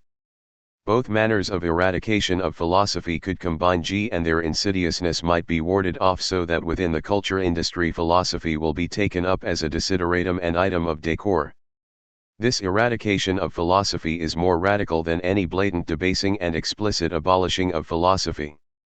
This eradication is the promising indication that someday being requires an inceptual inquiry and calls upon man to set free his still ungrounded own most. But this indication points far ahead. Meanwhile, a long time has to pass before the grounding word of being can be said. What alone matters up to such a moment of the history of being is to prepare, from afar and unrecognized, the unique possibility that being sways from out of itself and casts its truth around itself without thereby ever needing effect, success, extolment, and defense. Man can continue to be in the sphere of this possibility, so, only if he has transformed his hitherto unknown most, only if his grounding attunements encompass his dosed off and pressing earthbound way of being, and only if he can raise this into a world that is built from the hint of being, from an owning. This possibility confronts man with the struggle for deciding between belongingness to being or an ultimate loss of his own most. Without anyone ever being able to notice and record how and when it has come to this possibility brings about that descent is grounding and the swaying is happening, the countering of godhood and man's domain. The utmost unobtrusiveness of preparation of the truth of being corresponds to the sway of being, to refusal. Seemingly only preparatory, that is, merely paving the way without grounding anything, philosophy's mindfulness of itself is the closest shape that this preparation takes. This mindfulness puts into question the ownmost of philosophy and remains unaffected by the affirmations and negations of what is historically current, that is, the unknownmost of the philosophy industry. Philosophy's mindfulness of itself is philosophy itself, is the thinking that is owned by being. Mindfulness is always historical and enacts a decision of the history of being. In the epoch of metaphysics which shapes its end in the unquestionableness of being, an unquestionableness that has conceded everything to the omnipotence of beings, the actual, the effective, the living, the first word of mindfulness, the first word which calls out unto the sway of being, must be said with the saying that metaphysics indeed has already uttered in its end, being is nothing, cf. Being and negativity. Hegel's metaphysical thought, which determines being as beingness of the immediate, undetermined representation, that is, only as the not yet of the utmost absolute actuality, of idea, differs infinitely from the being historical content of the saying, which utters that being is never a being. In contrast to all beings, this non-being is refusal, wherein being withdraws unto its own most sway and gives a hint of itself as the origin, in which nothing has its provenance. The saying, being is nothing, utters the utmost ambiguity insofar as it passes off being as what is specifically most worthy of nothing and puts forward being's sway as what is most worthy of questioning. The saying is the admission of the superfluousness of all philosophy insofar as philosophy counts as thinking of being. This saying transfers mindfulness into that which lacks prop and support. It tells of the freedom unto becoming free in the ground as the distress of the sway of the truth of being which is to be grounded. Without this sway man will be denied the capability for God and along with it the possibility of once again taking a stance in a being historical decision, and thus to counter the grounded belongingness to being by creating a history of God's distress. Without this sway man will be denied the possibility of submitting his ownmost to the preparation for the godhood of gods, so that man's ownmost may be extinguished in the glow of being and this glow may find itself lighting up the stillness wherein, from the simpleness of its uniqueness, whatever is worthy of being bestows itself to whatever is worthy to be, and out of refusal arises a bestowal that creates the richness of what is rare and noble and takes this richness back into the hidden, wherein, withdrawn from the publicness of machination, the moments of being turn unto each other and first create for eternity its time. Mindfulness would be meaningless, it would be deprived of the sphere of truth that is allotted to it, if since long ago an uncanny and reticent sheltering concealing of being were not to enact itself in the history of being, a sheltering concealing that only now must be experienced and acknowledged by throwing free the question of the truth of being. However, no one knows what this other beginning of the history of being means. Only one thing is certain, namely that since long ago every historical reverting, Christianity, and every technological progress proceeded outside the path of possible decisions. No explanation of beings, with reference to a creator and redeemer God, and no glorification of beings, by a mere affirmation of the extant life in itself which is historically burdened 1,000-fold, can ever catch up with being and remove man into that between, in whose perseverance he remains infinitely far from his own most and, equally, from the godhood of God, so that out of this farness he experiences the nearness of the venture of being and its necessity. The falling of being into beings that were already unconcealed long ago, throughout the history of the first beginning, is the ennowning of ennonement to which only those can be equal as guardians who come from the great disennowment of beings in the whole, their abandonment by being, and who, through this disennowment, become those who, in startled dismay, are set free, for whom this dismay remains the grounding attunement from out of which the truth of the saying dawns on them, a saying that says that being is nothing, and that no power can reach the swaying rank of being. Thus speaks the law of the other beginning. Philosophy's mindfulness of itself places philosophy unto its own most, and does not provide philosophy with any subterfuge into what is fortuitous and supplementary. Mindfulness means necessitating unto what is necessary, namely the grounding of being. Philosophy is grounding. Those who ground, the founders, are those who, by transforming the sway of being, transmit its swaying to the ground of an originary sway of truth. By contrast, the creators always renew and augment only beings. In a succession that is indifferent to him, every founder is a creator. No creator is already a founder. The founders are the rare ones among the lone ones. They possess their uniqueness in that they never find ready for them what gives them rank and support, but rather project it open as the most question-worthy, which they have to bear without protection and prop. The founders determine the barely graspable times of the beginning and the going under of foundational epochs. In the clearing of what is grounded by them blows the storm of those decisions which do not judge the pre-given, but only raise to its sway what is decidable and is to be decided. Considered historically, those epochs from which philosophy has to withhold the distress of decision in order to let them move towards their own completion are without philosophy. The unmistakable indication of this is the situation in which with some reservation philosophy continues to be desirable as decorative pieces in cultural competitions, cf. above, g. In such epochs, cf. the Middle Ages, mindfulness of philosophy is through and through a mere sham that consolidates itself on a conceptual definition of philosophy and is content with calculating philosophy's usefulness. This gives rise to a polymorphic interest in philosophy and its history, and thus to that ambience and attunement that make one insensitive to any actually questioning mindfulness. But to the one who knows, such sham points to shelteredness, concealedness of being. It, is being's most unwilling and most unsuspecting witness. Mindfulness as well as philosophy always belongs solely to the ones to come. However, there may be times in which lack of mindfulness is promoted and pursued simultaneously by the powers that dominate the epoch and by those that are dominated. On the other hand, the ones to come are indeed of a rugged stock that rescues the Germans by urging them unto the distress of their own most. The ones to come are the reticent ones. They say what they say only as the distressing occasion of reticence. They thus force an intimation that, after all, something decisive rests somewhere in knowing awareness but has not yet become knowable. At the same time they demand from the intimating ones, provided the latter are strong enough, to bear the nearness of the hidden, and to obtain the unboundedness das Freie of the question-worthiness of that knowable. The ones to come do not escape into substitute worlds and illusory appeasements, they get shattered at what is, so that being may rise unto the openness of its question-worthiness.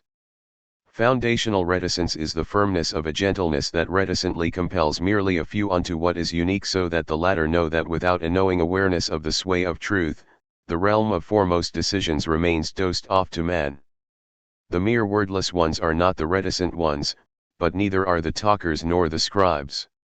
Those sayers must come, who habitually ponder beforehand every word, so that all stress remains suspended in the word and the word resists consumption. But how do those come around who can listen? Only those who are capable of saying are capable of hearing Hori, without at once becoming the enslaved Horigen. But perhaps the word of being must own itself and remain in the stillness of the few. Perhaps a decision is already made about a gulf between being and what they hold as a being. Perhaps this gulf itself is the beginning, if once again the inceptual places itself between gods and man as the bridge for their countering. Plus, should be es. However, being still continues to be overshadowed by being's G, and consequently any mindfulness of being must venture, in manifold disguises, among beings and their pursuit. The thinking inquiry into being as enowning can only begin by way of historically thinking through the history of being, and this thinking inquiry must frequently retreat into the indistinct gestalt of a historical study of Occidental metaphysics. And this history is content with the treatment of individual, seemingly fortuitously selected treatises and works, because a comprehensive presentation would appear too obtrusive and would be hooked into the industry called history of philosophy. On the other hand, the momentum for mindfulness must lie ready in the impression made by what is fortuitous and fragmentary. Shaped in this way, the enactment of mindfulness can never arise out of calculation, but must be determined only by the unmastered question-worthiness of being. The historical representation intends and always gives rise to the opinion that it dwells on what is historically effective. But thinking mindfulness ponders solely what is, being, that which does not need effect. The historical impression made by thinking robs thinking above all of its own most and unique necessity, and casts it among the traditional forms in which the past of spiritual phenomena are studied. Thinking mindfulness remains inconspicuous among such forms, almost like a neutral curiosity for what has been. This, however, is necessary because any explicit emerging of a philosophy drifts right away into the public horizon of a worldview, which, in addition, is contrived. This horizon renders the actual questioning of thinking indiscernible. And yet, thinking cannot avoid appearing within a historical representation.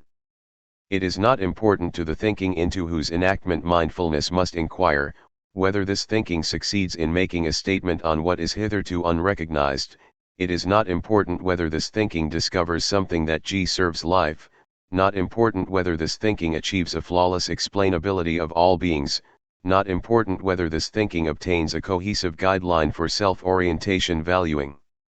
Rather, what is solely fundamental is whether being itself enowns itself in its truth, and thus as owning throws the ground unto beings and unsettles all machination, that is, the counterpart of the first beginning.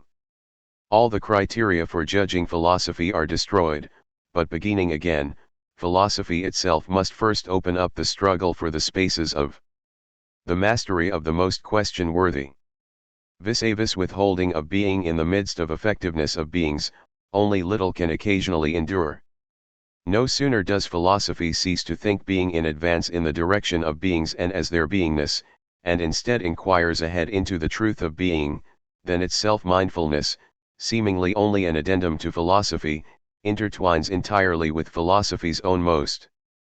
Philosophy means love of wisdom. Let us think this word out of a foundational mindfulness by relinquishing the representational domains of everyday life, erudition, cultural concerns, and doctrines of happiness. Then the word says, love is the will that wills the beloved be, the will that wills that the beloved finds its way unto its own most and sways therein. Such a will does not wish and demand anything. Through honoring, and not by trying to create the loved one, this will lets above all the loved one, what is worthy of loving, become. The word love calls what is worthy to be loved wisdom. Wisdom is foundational knowing awareness, is inabiding the truth of being. Hence that love loves being in a unique for-loving, Vorliebe. This, that being be is this love's beloved. What matters to this beloved, to its truth and its grounding, is the will to foundational knowing awareness. Being, however, is the upground. Out of a self-reliant exertion, the will unto being does not turn being into an object of striving so as to grasp being representationally explanatorily and to set being aside as a possession. This will is the will of being, owned by being itself unto what is own most to this will. This will is not an autocratic self-seeking and exertion. The will here means the ardor, the grounding attunement of persevering in the destiny of acquiescing to the distress of upground.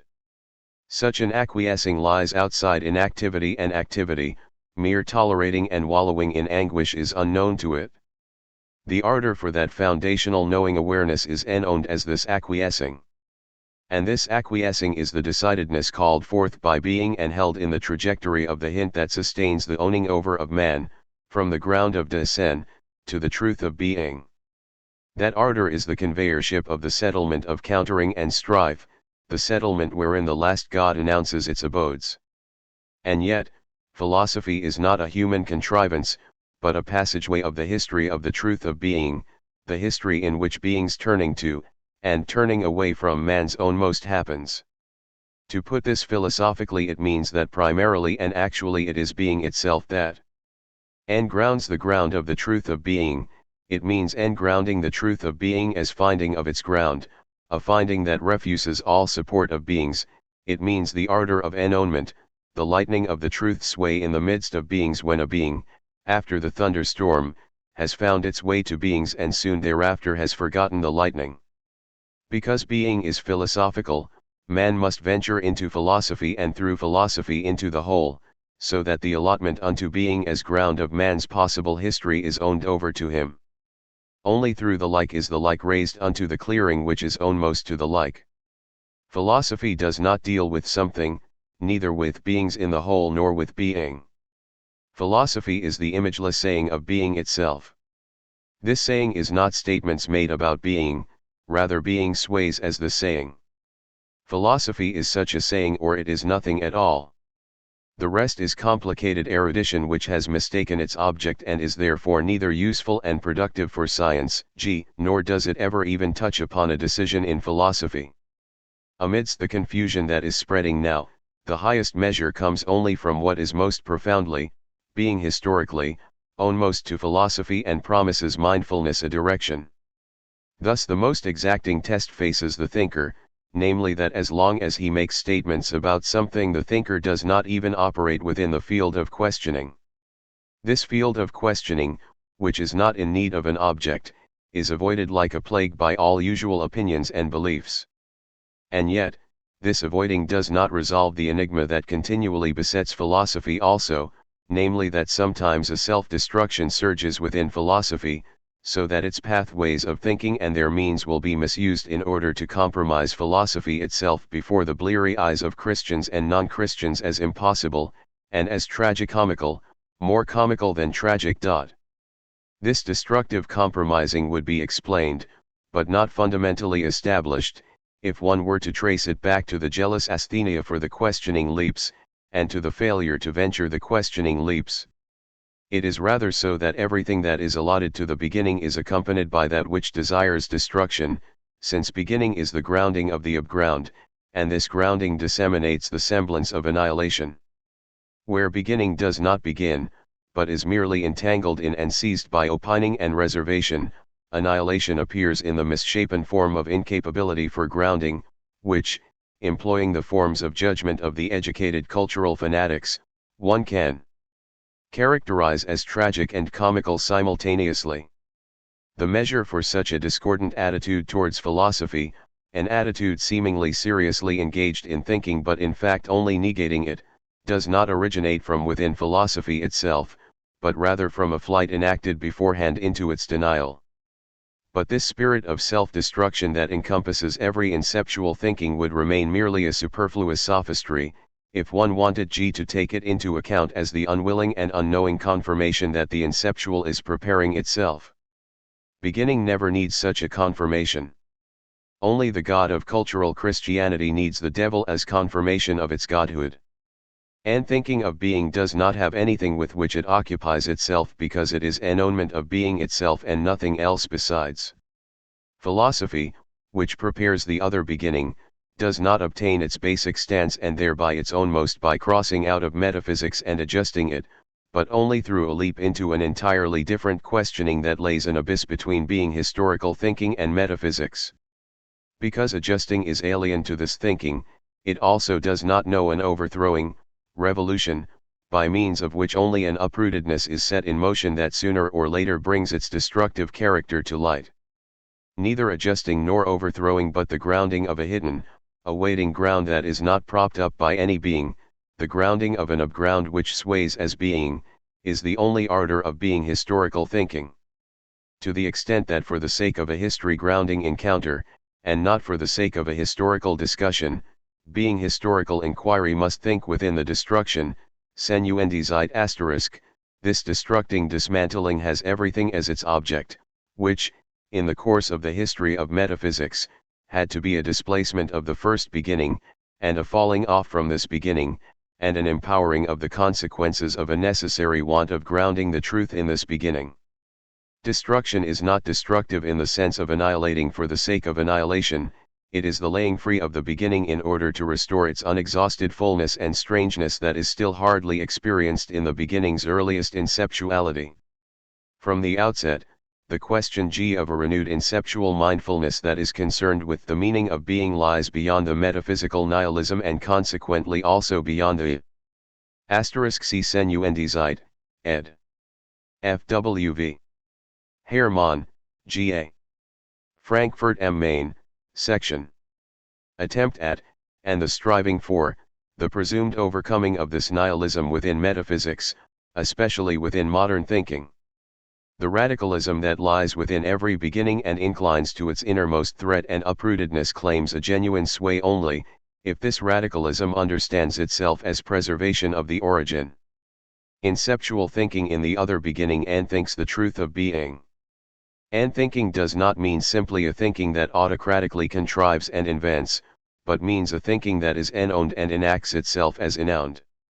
The prime leap or sprung of being is ennownment of its truth, and along with this ennownment the opening of the still undecided decision unto the grounding of this truth, undecided for this grounding, against this grounding or without this grounding. The failure to enact the grounding is the necessary destiny of the first beginning. As long as being sways and a being as such is, truth does not and cannot disappear. But truth goes astray in the errancy of the unknown most, which is truth in the sense of correctness, and being loses its prime leap, rescues itself in machination and, at the end, forces philosophy into the semblance of radicalism that, as the self-certainty of the I think raises forgottenness of being to an implicit principle, and disseminates the groundless prototype of an illusory beginning of philosophy, which even that metaphysics cannot avoid that presumes to have overcome Descartes and the prehistory of modernity up to the 19th century by returning to life. G2. Self-mindfulness of philosophy as historically dissociating exposition *, dissociating exposition of metaphysics *b/ngh/store icon \m\m_mg. History of thinking is the history of being, it is the history of the ways in which being gifts its truth unto beings in order to let beings as such be. Right from its first beginning onwards and throughout, this history of gifting becomes a history of failing the sway of truth, with the result that a *C part XXIV, being and negativity, for the dissociating exposition of Hegel. See also the conclusion of, and the supplements to, the lecture course on Nietzsche delivered in the summer semester, that is, Nietzsche's Lehre vom Willen zur Macht als Erkenntnis, G.A. ed. Eberhard Hanser, Frankfurt am Main, PFFCF. Also destruction as the preliminary step in the dissociating exposition in Überlegungen 11, f, to appear in Überlegungen BGA. Grounding of the truth of being is left out and is replaced with evasions, which finally lead to an indifference towards the sway of truth and to securing the claim that declares that the true is whatever is effective as *actual. Such arbitrariness and helplessness proliferate as soon as the failure of the sway of truth delivers beings in the whole unto the unrecognizable abandonedness by being. but the abandonedness by being can become the earliest dawn of refusal, a hint unto the swaying of being as an owning. Self-mindfulness of philosophy arouses the suspicion that it is a knowing of knowing which we abhor as a groundless circling around one's own emptiness. This misgiving is legitimate if mindfulness is taken mindlessly in the sense that it describes and explains knowing as an extant process, and detects conditions behind knowing that proceed to further familiar and familiarly occurring extant things. But knowing of knowing can also be a returning to the brightness of the swaying of knowing, in its belongingness to the truth of being. There, in the domain of the extant, knowing turns into what is seemingly known. Here, knowing becomes more knowing because it leaps into the history of being itself. The historically dissociating exposition, in the echo and in the playing forth, displaces unto those basic positions, in which and out of which thinkers are no longer in agreement with each other, where agreement on foundational matters is prevented from happening since no agreement on opining about the same is still capable of carrying a truth.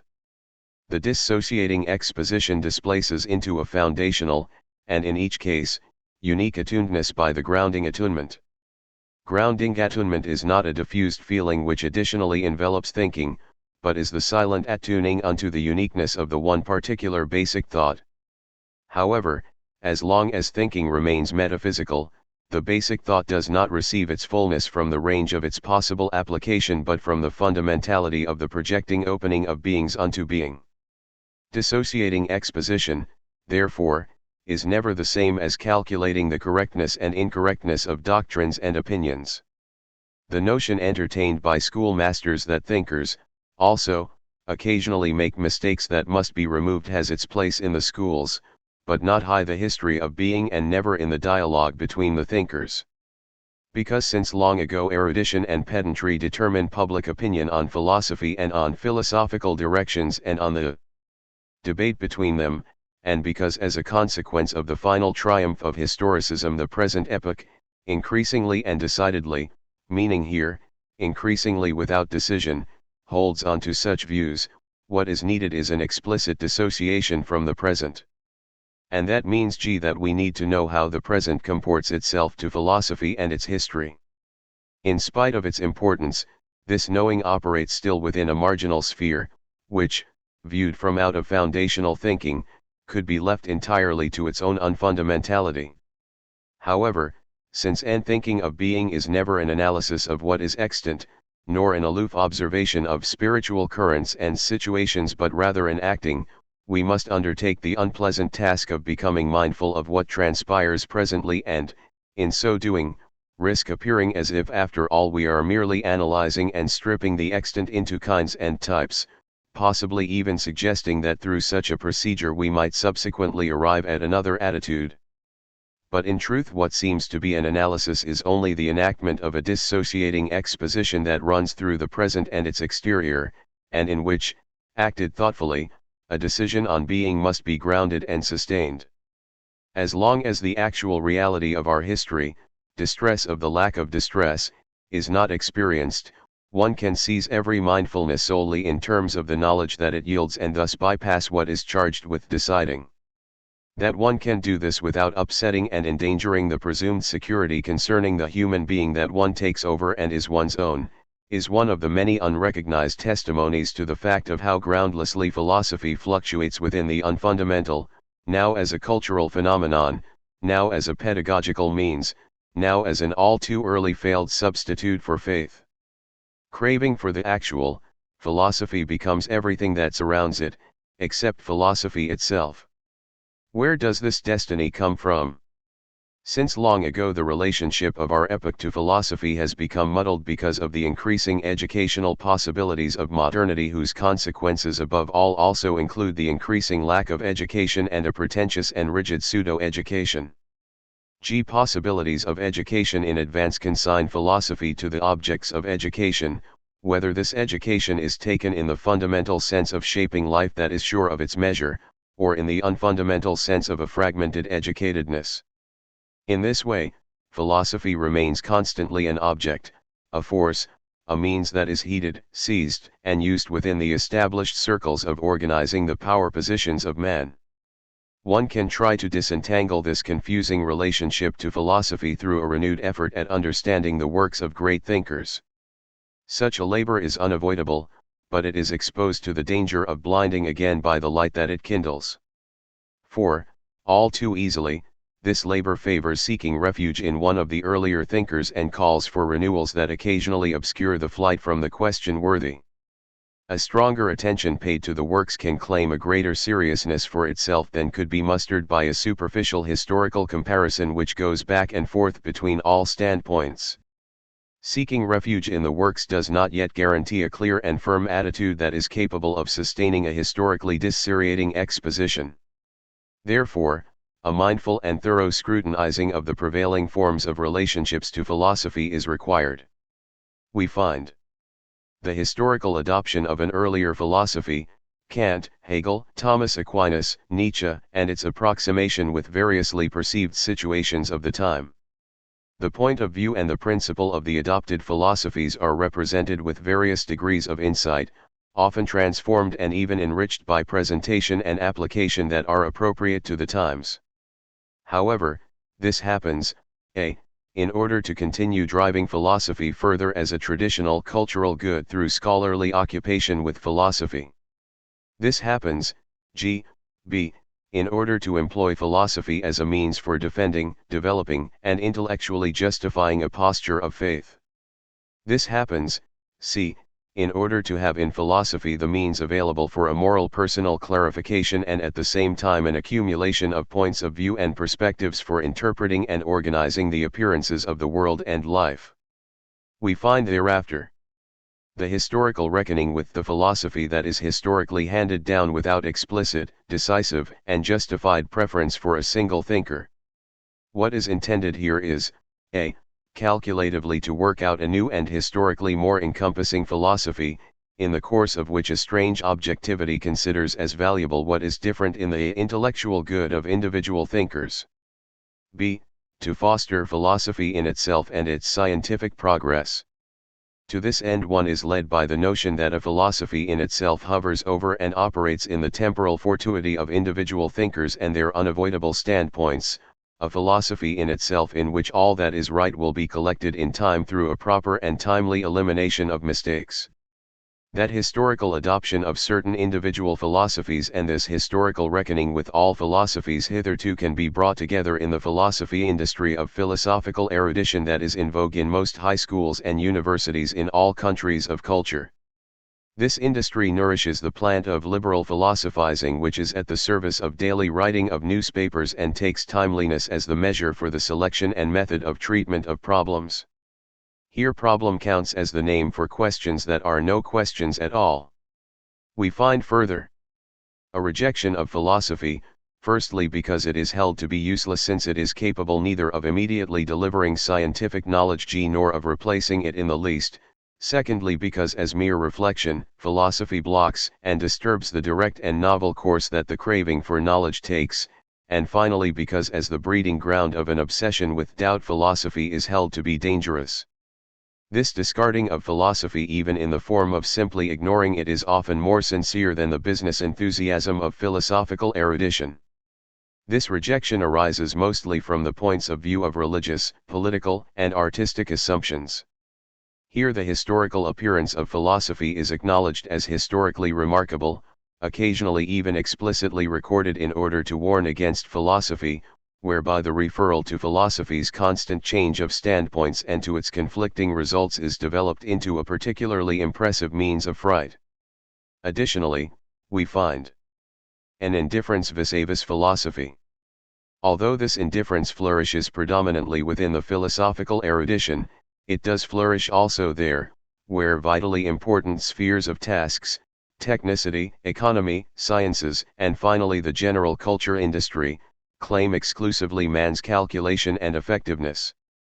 Here, neither an effort is made in favor of a philosophical decision nor does it come to a rejection of, and taking a stance towards, philosophy. At most the birthdays and anniversaries of the death of the great thinkers present an entirely non-committal occasion for commemorations, high the course of which only the fact is commemorated that one has not yet forgotten those dates. To mention such a recent commemoration, it is not clear even to the most intense scrutiny what the Hegel celebration of and the Descartes convention of have significantly brought to light for philosophy, besides mutual corroboration of all parties involved in the philosophy industry. Finally, we find that all these, the historical adoption of individual philosophies, the historical calculation of all philosophies, the rejection of philosophy, the overt and covert indifference vis-a-vis philosophy, get muddled up so that now the one, then the other posture predominates arbitrarily, and remains ungraspable in its ground. The predominance of this hodgepodge, in which each scribe and talker can present himself and in which each can hide and so can contribute to the augmentation of literature, this is the actual sign of the lack of mindfulness. This state of affairs is no less true for Europe than it is for America and Japan. Today we cannot see through the sway of such planetary lack of mindfulness, over against which the point of views of political and religious assumptions are only evasions and no mastering. It would be disastrous, if we were to put aside the state of affairs of the world simply as something worthless, a decline and incapability. And more erroneous still would be the view that in the epoch of asthenia for and lack of joy in the foundational word one could ever eliminate the state of affairs overnight by publishing a book. Why do we say lack of mindfulness? In all these relationships to philosophy there prevails nowhere a mindfulness of the ownmost of philosophy in such a manner that that which philosophy has to think would be put into question and taken over in its entire question-worthiness without prop and protection, without evasion, but with the single most willingness to encounter philosophy's own necessity, which arises out of the uniqueness of philosophy's own most. If such mindfulness were at work, then for decades no philosophical literature would be proliferating. Such mindfulness is possible only as a dissociating exposition of history, in which philosophy alone/s. Therefore, we must learn to know more and more clearly what such a dissociating exposition means, specifically high contrast to historical refutation. Indeed, this knowing is a fundamental prerequisite for the enactment of dissociating exposition, for realizing that this exposition does not refute and cannot aim at refuting. Every foundational thinker is irrefutable. A foundational thinker is the one who has already gained an originary and therefore unique basic position in the history of being. Irrefutability here does not mean merely that one cannot do anything with a system, and cannot bypass it with counter-reasons to prove falsity and incorrectness, but means that such intention in itself is already inappropriate and consequently a falling out of philosophy. Why? Because along with every basic position the sway of truth and with it the philosophical truth is already co-posited. No foundational determination of truth stands opposed to another philosophical truth in the sense of a mere rejection, and no foundational determination of truth stands therefore to another philosophical truth in relation of a mere adoption, be it partial or complete. But depending on their originariness, the basic positions do stand over against each other in that each by itself, that is, in its respective uniqueness, grounds and raises to distress the fundamentally historical uniqueness of being and its truth. From this follows the demand to come back again and again to such basic positions so that through a dissociating exposition of these positions they can be cast into the uniqueness of an originary question. Dissociating exposition is an encounter through questioning. So that both basic positions exclude each other and thus for the first time obtain the over against and in this way compel themselves into uniqueness. So that this excluding is simultaneously the allotting unto the necessary belongingness to what is uniquely worthy of questioning to thinking. For this kind of historically dissociating exposition there is consequently no dialectical progression in the sense of elevating, cancelling, preserving Aufhebung, but unadjustability from out of the respective ground of uniqueness. We obviously need a historical knowing awareness, not mere historical knowledge, that comes out of an originary questioning so that we experience, in what is fundamentally unadjustable as such, the belongingness to the unique, and to its incalculability, and avoid the danger of adjusting to an empty commonality in all that is to be thought. A commonality that is suggested simply by the sameness and conformity of basic words and of the prevailing word concepts. But the wordle, however, it belongs to the sway of all that is historical, especially to the sway of what is created high thinking and poetizing, that one can take the historical arbitrarily this way or that way without having to be responsible for the consequences. And for the modern epoch of historicism, such possibilities are endless. For example, Kant's philosophy, what does it consist of, can be held to be wrong, and what does this mean? Out of proving the wrongness of Kant's philosophy, one can make a career and a life's work. Except that this is not philosophizing, not an inquiry into the sway of being. Where philosophizing is fundamentally and properly enacted, Kant's thinking does not appear as an object at all, but as inquiring along with, and ahead into, the same question. Therefore, what is under discussion is not whether Kant is right or wrong, but whether we are capable of meditating on the truth of his thought, that means, whether we are capable of thinking along with him more ordinarily, not more correctly. Thoughtful dissociating exposition is, questioning disclosing unto the allottedness into the question-worthiness of being. To question and to say more originarily does not mean to think more correctly but always to regain the necessity of questioning what is most question-worthy and out of it to venture a uniqueness.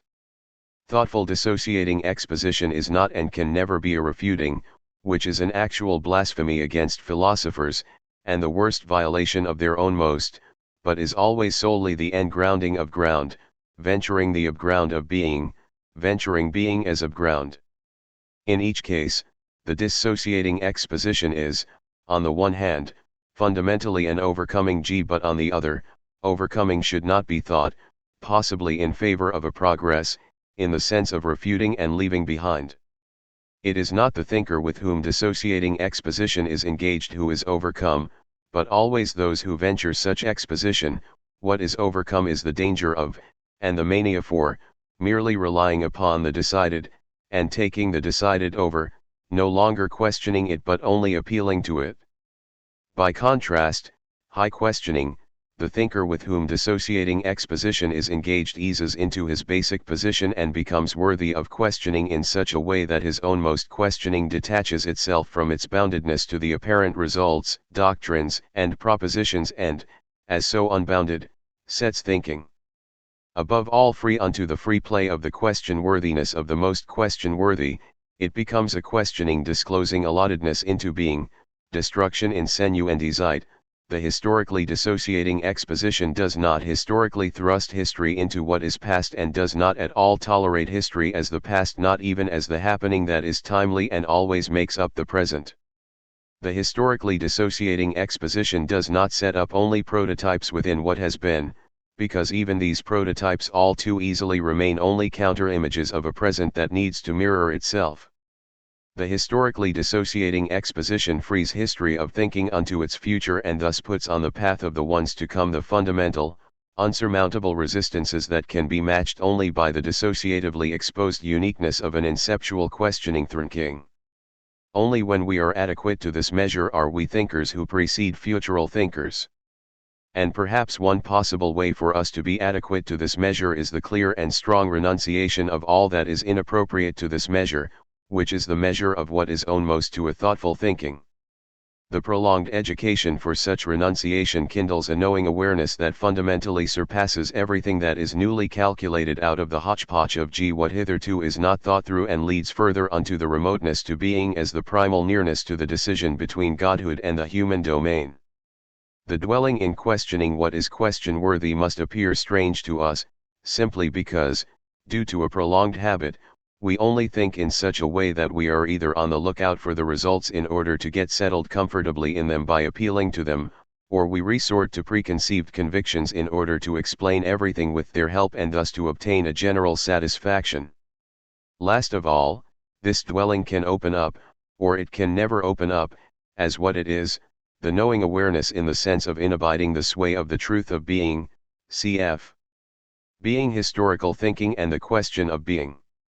The dissociating exposition of Occidental philosophy that is ahead of us, decides according to its fundamental trait on the very possibility of philosophy in the entirety of its history. Thereby the entirety of this history will not be determined by the completeness of the historical presentation of doctrines and their interdependence, but by grasping the *CGA Beginning of this history, its inevitable falling away from the beginning, the self-rescuing of the falling away of this history in Descartes and completion of this history in Nietzsche. When grasped in the entirety of its basic positions, the history of Occidental philosophy is philosophy as metaphysics. Here this word does not designate one discipline of philosophy among others, it does not at all mean a discipline to be taught and learned. Rather, it means the fundamental style Grundart of thoughtful Thinelden in the history of thought hitherto, which, as the thinking of being, thoroughly prevails and sustains everything that could be divided into logic, ethics, aesthetics, and so on, a division which itself is indeed a consequence of the metaphysical style of thinking although not a necessary consequence.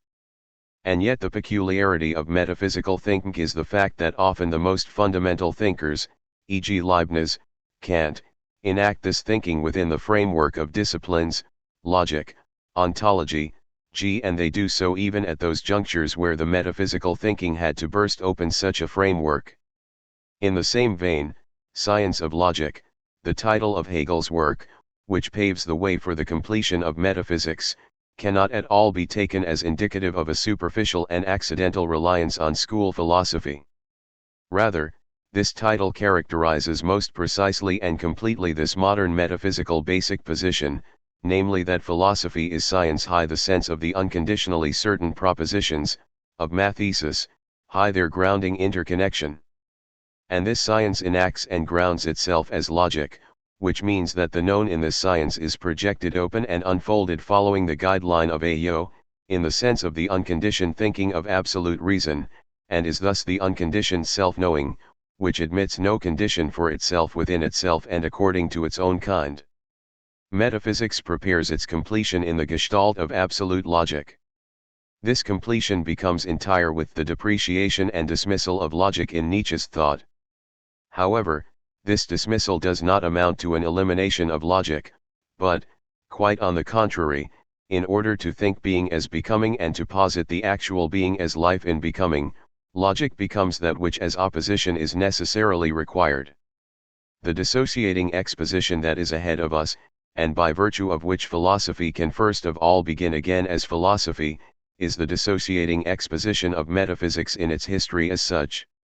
That means, the metaphysical basic positions must above all and immediately be eased into the freeness of the uniqueness of their questioning, and they must bring their futurality into play. Their futurality always sways in accordance with the echo of the truth of being. In each case the historically dissociating exposition places those that are variously situated within this exposition into their own, unique, and unrepeatable basic position within the inquiry into the question of being.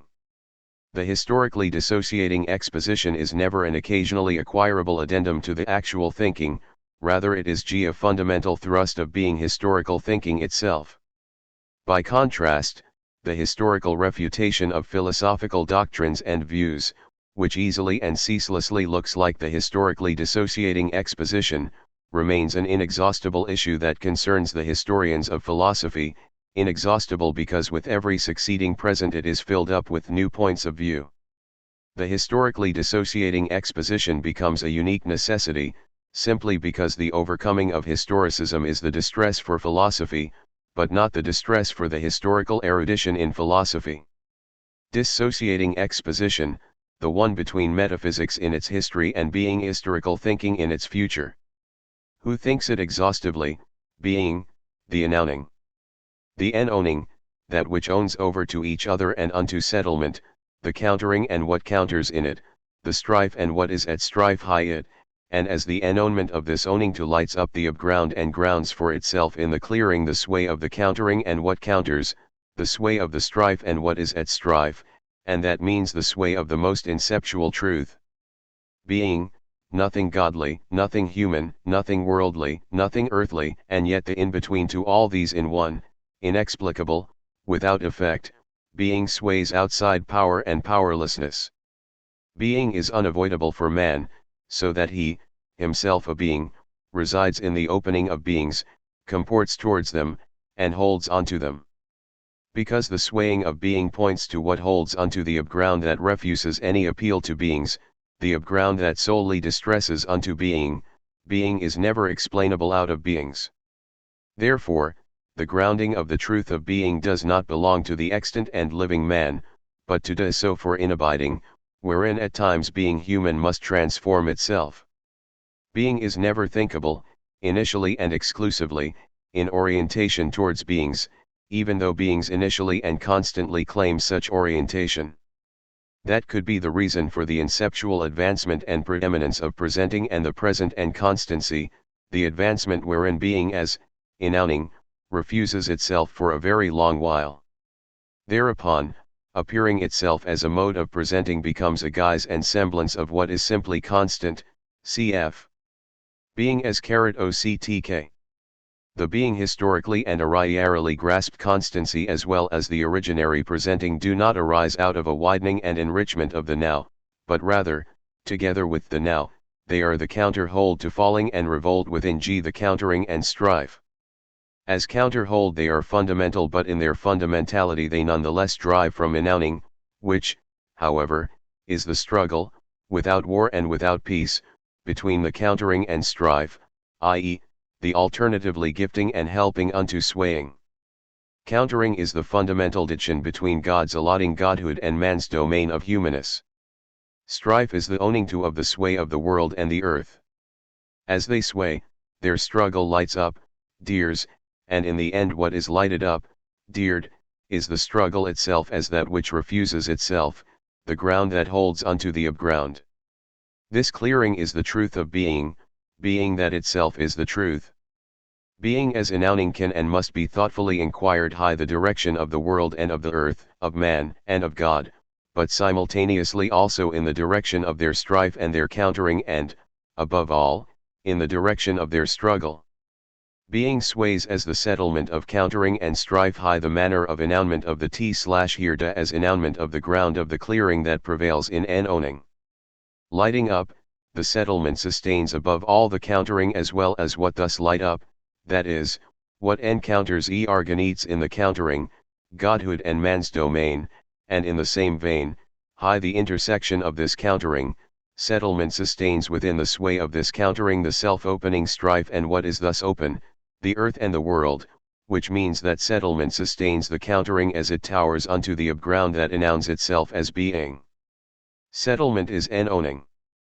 The inquiry into being never comes upon being as an inquiry that is cut off beforehand from being, and, so to speak, suddenly takes being by surprise, but comes, above all, as pondering the beingness of beings, a pondering that primarily forgets itself, is serviceable to beings and is basically owned by being. Settlement does not mean finishing and eliminating, but opening, lighting up of the clearing, owning as settlement. Settlement, smiley face, fundamental to upground. This inquiry is itself already enowned by being, which means this inquiry is enactable only out of inabiding sen. With such inabiding, the decision is already made that man no longer thinks being with a view towards himself and according to his condition as a competent subject that thinks being in the sense of a supplementary general accessory to beings, as beingness, whereby thinking means representing in general. Prior to all and beyond every subordination of being to the already interpreted beings, man thinks being inabidingly, that is, enacts a thinking charged with so by a projecting opening aping unto the clearing itself. In and through such a thinking, man leaps over what hitherto is his own most animal rationale. Thinking away from himself out of the leap unto owning, man does not think being with a view towards himself, but in advance thinks himself fundamentally unto being and its clearing. He has not left behind the transformation of his own most but laid this transformation ahead into his still ungrounded sights, which will become sen only as the history of the guardianship of the truth of being, cfvh. Being and man. Being now demands the struggle for what is its most sway. The beginning of another history of man lies sheltered and hidden in this most quiet distressing. The decision remains, whether man is capable of experiencing the distress that is prepared in advance by such a distressing, whether he has that strength and patience which fundamentally surpass all power, coercive force, and hardening. Being as the advancement of the present, of presenting and constancy, and with this the mania for preserving and the will to eternity in the sense of duration, and the preference of actuality and effectivity that is at the service of actuality, arise out of being as, out of arising that places itself in constancy. Within the purview of this swaying of being, man appears initially in his bodily conditionedness as the enduring, that means, as a being, and thus animality, when thought metaphysically, becomes the first determination of man, and simply by experiencing the frailty of animality, animality becomes the object of preservation. The immediately experienced relation to beings, i.e., what is present and constant, is grasped as vauk, or receiving, and the receivable itself is seized as a possible footing and support within change. Following various modifications, that initial truth of being as cn is in play in all manner of ways. Hereby what is elementally natural das Naturhaft in the reified sense remains only a form of the nearest presentification, it is not what is metaphysically deciding, but receives its importance from the sway of the being of UCFI. Being, finally degraded in metaphysics to a used-up empty word that hardly still says the unactual detachment of thought from all that is actual and the detachment unto what lacks effect and is unactual, informs the total desolation of the representation that has no object. In being historical thinking, being obtains the unique rank of a basic word of reticence that holds unto the upground. The saying that is sheltered hidden in this word, which says that the sway of truth is to be grounded in Dasein and as Dasein, and that the in-between of the settlement of the most unembellished and the most decided counterings is to be inaugurated, is the rupture through which unyieldingly and precipitatingly any being falls off against the upground which alone restores being to beings again, and in the allotment to being returns destiny to man. Being, metaphysically an indifferent hollow sound, being historically it is the stillness that holds back every storm and belongs to incalculable decisions. In its sway, word as such belongs to settlement and can be known only as what belongs to an owning. Being, in the first beginning the rising, winky face, the self-unfolding, opening, presencing. Being, at the end of this beginning, in life, the last vapor of an evaporating reality, the self-overpowering machination as empowering of power. Being, in the other beginning the owning, the struggle of countering and strife as the clearing of the upground of the in-between. The rising and the announcing meet in the being historically dissociating exposition. Ungrounded in its unconcealment and sheltering concealing, rising becomes a constantly present cause and condition and the unconditioned, and at the end it becomes the life that recoils unto itself. The owning is the ground as the upground of clearing, the struggle that struggles in the countering of God and man with the strife between earth and world. In contrast to the inquiry heretofore, the expression finitude is chosen within the framework of an unavoidable historical understanding and demarcation. This word is subject to many misinterpretations. One can think of the distinction between the relative, Kantian, and the absolute idealism. Along with this, one can draw upon the Christian representation of createdness of all beings as one falls at the same time into the trap of the dialectic by considering that whenever the finite is posited, an infinite is also already thought. One takes the finite here generally in the sense of what is limited, indeed in the sense of a limitation of beings, one thinks finitude metaphysically.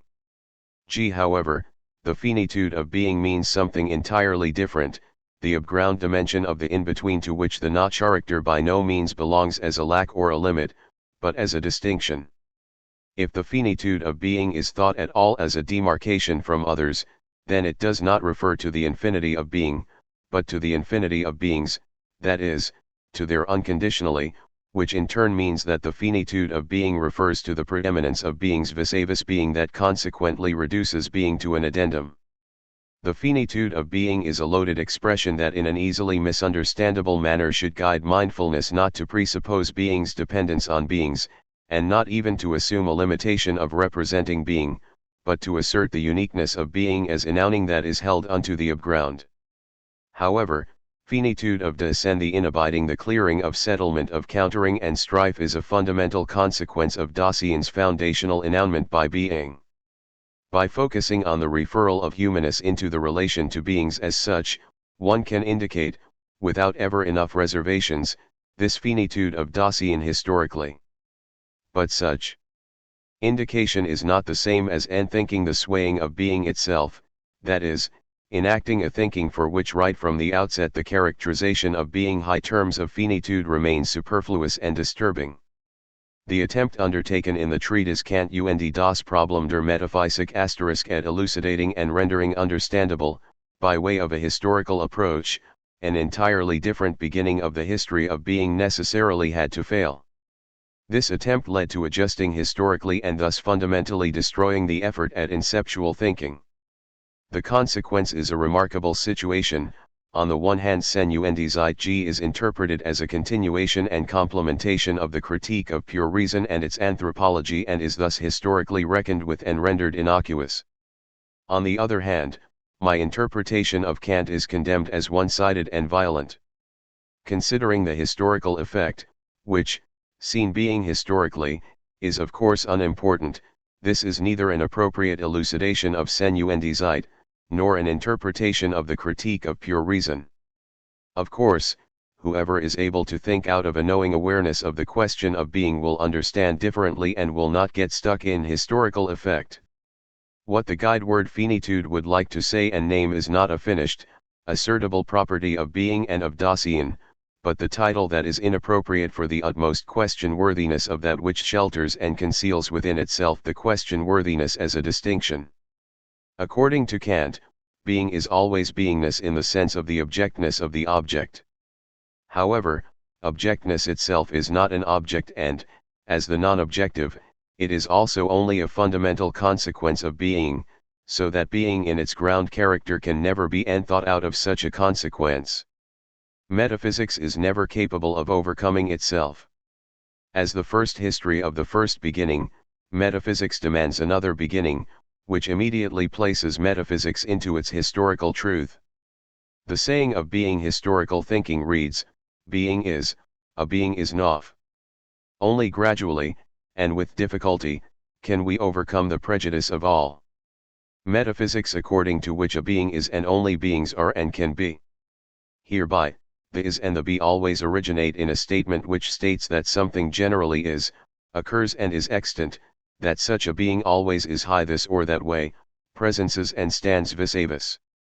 The is which so to speak is innate to beings, indicates being G in the sense of constant presenting. Remaining unquestioned, and encountering no resistance, this is seizes up the determination of being and steers all modes of being and their modifications, for example modalities. However, being as the noun of the familiar is reveals itself as beingness which was projected open in the direction of beings. This projecting opening does not know the inquiry into the truth of being itself and maintains itself outside any experience of a possible necessity of inquiring into what is called here the truth of being. By virtue of this lack of experience that is even inceptually necessary, the projecting opening of being as constant presenting takes beings themselves as the pre-given support and site of being. That all the while a being is itself a being to the extent that it towers already within the unexperienced clearing of projecting opening, this is recognized in certain ways, that of repoipoipi, kie, of a priori and of having been thought. However, the peculiarity of this recognition is used only to finalize, for the entire length of the history of metaphysics, the failure to recognize the question-worthiness of the truth of being's projecting open. But to the extent that being itself is nevertheless thought and its determination is grasped as a task, three directions of metaphysics consequently open up. Being is heightened to the most being, svaikic v, because being bestows beingness upon any being, i.e. Being is the outward appearance, which bestows upon beings their particular look as such. In this sense and in this domain, i.e. is vana, the empowering of the extant in presence and constancy, and as this empowering itself the power of presenting. The Platonic Greek idea is not merely representedness of a subject-oriented opining in the modern sense, and nevertheless the ground and the force behind idea as perceptio and concept. Being is explained with a view to that which being by its power, of distributing capability, renders efficacious, explained high view of endyaf and kapotaxoph, what has already been equally strived for with antikiva tfv, Weig. G. The summum bonum is thought in a Christian way as ens intium creans, Deus creator. Being is explained in terms of the highest being. Being is relegated to representedness and interpreted as objectness of objects for the subject that is charged with representation, whereby at times the subject plays its role of origin as conditioned and at times as unconditioned. Thus metaphysics derives being either from a highest being, or it makes being into a contrivance of a being and its mere representing, or it conjoins both explanations of being derived from beings. For Hegel, absolute idea is the thought of the creator God prior to, and for the sake of, this creation, a God who is thought of as the unconditioned subject. After Hegel, and within a process of final completion of metaphysics that is supposedly free of metaphysics and reverses everything, all forms of explanations of being, out of idea, out of God, and out of the subject, return in some kind of confusion and blending. The swamp that holds these thoughtless bubbles together is indicated by tracing everything back to the all-life, all-Leben, life. Thereupon, in the muddy self-evidence that sits well with the masses, even the last clarity which still distinguishes all fundamental metaphysical thinking is once and for all effaced. Being is, a being is not. This saying would like to say straight away that, regardless of how a being may be given, only seemingly a path leads to being, whose truth can be experienced only through a leap as the clearing and the ground that lights up. By the very manner of questioning inquiring into the truth of being, being is already freed from any and all metaphysically fundamental binding to beings. Being is means, being and only being, and sways its own sway, enouns itself as enowning unto the ground of the clearing that as the free play of time-space acquires for being the sites, g which allow the settlement between countering and strife to become the moment and the ground of history. Big does not give away its swaying to beings, but fulfills this swaying as itself and thus lights itself up as the ground, wherein, on the same plane, that which man calls beings may tower, may fall away and may linger. Descend does not form and does not bind being to man, not only because descend itself above all becomes the ground of the being. Historical man, who begins beyond the history of metaphysics, but also because in its own most descend itself is ennowned by being. However, nowhere and never can beings count as mere image and reflected splendor of being. Beings cannot be compared to being, and are turned away from being. Only the historical arrival in between of man unto the truth of being necessitates and makes possible a relation by virtue of which man comports himself to beings, which as such are preserved in the constancy and presencing, because beings seem to bring about the nearest and the unique counter-holding ground against the ground. The highest form of constancy and presencing is sought in becoming, which inceptually appears as the opposite and the exclusion of being. In truth, however, becoming seeks the constancy of the permanently other and still wants to rescue unto being the changing and the drifting. In the epoch of the completion of metaphysics, which simultaneously comes along with a complete distortion of metaphysics, the being historical saying can hardly be said without avoiding the misinterpretation, whose most adamant form always consists in explaining, out of the heretofore, something that has been thought and making it intelligible out of the heretofore. Therefore, being historical thinking can try to make do with an in-between saying, a being is, being sways. But this in-between saying bespeaks instantly the intention of metaphysics to the extent that this saying attributes being to beings g and thinks the sway as the constancy of swayness, and ei of the iea, regardless of whether this happens in a Platonic, a Christian theological or a transcendental subjective way. Therefore, the in-between saying is incapable of raising into a deciding knowing awareness what it actually thinks and what it has to and think. Therefore, it must be abandoned. The strangeness of the actual being historical saying offers at most a hint at the necessity of a thinking leap, for which beings of metaphysics and man as experienced metaphysically are only historical occasions for the leap off.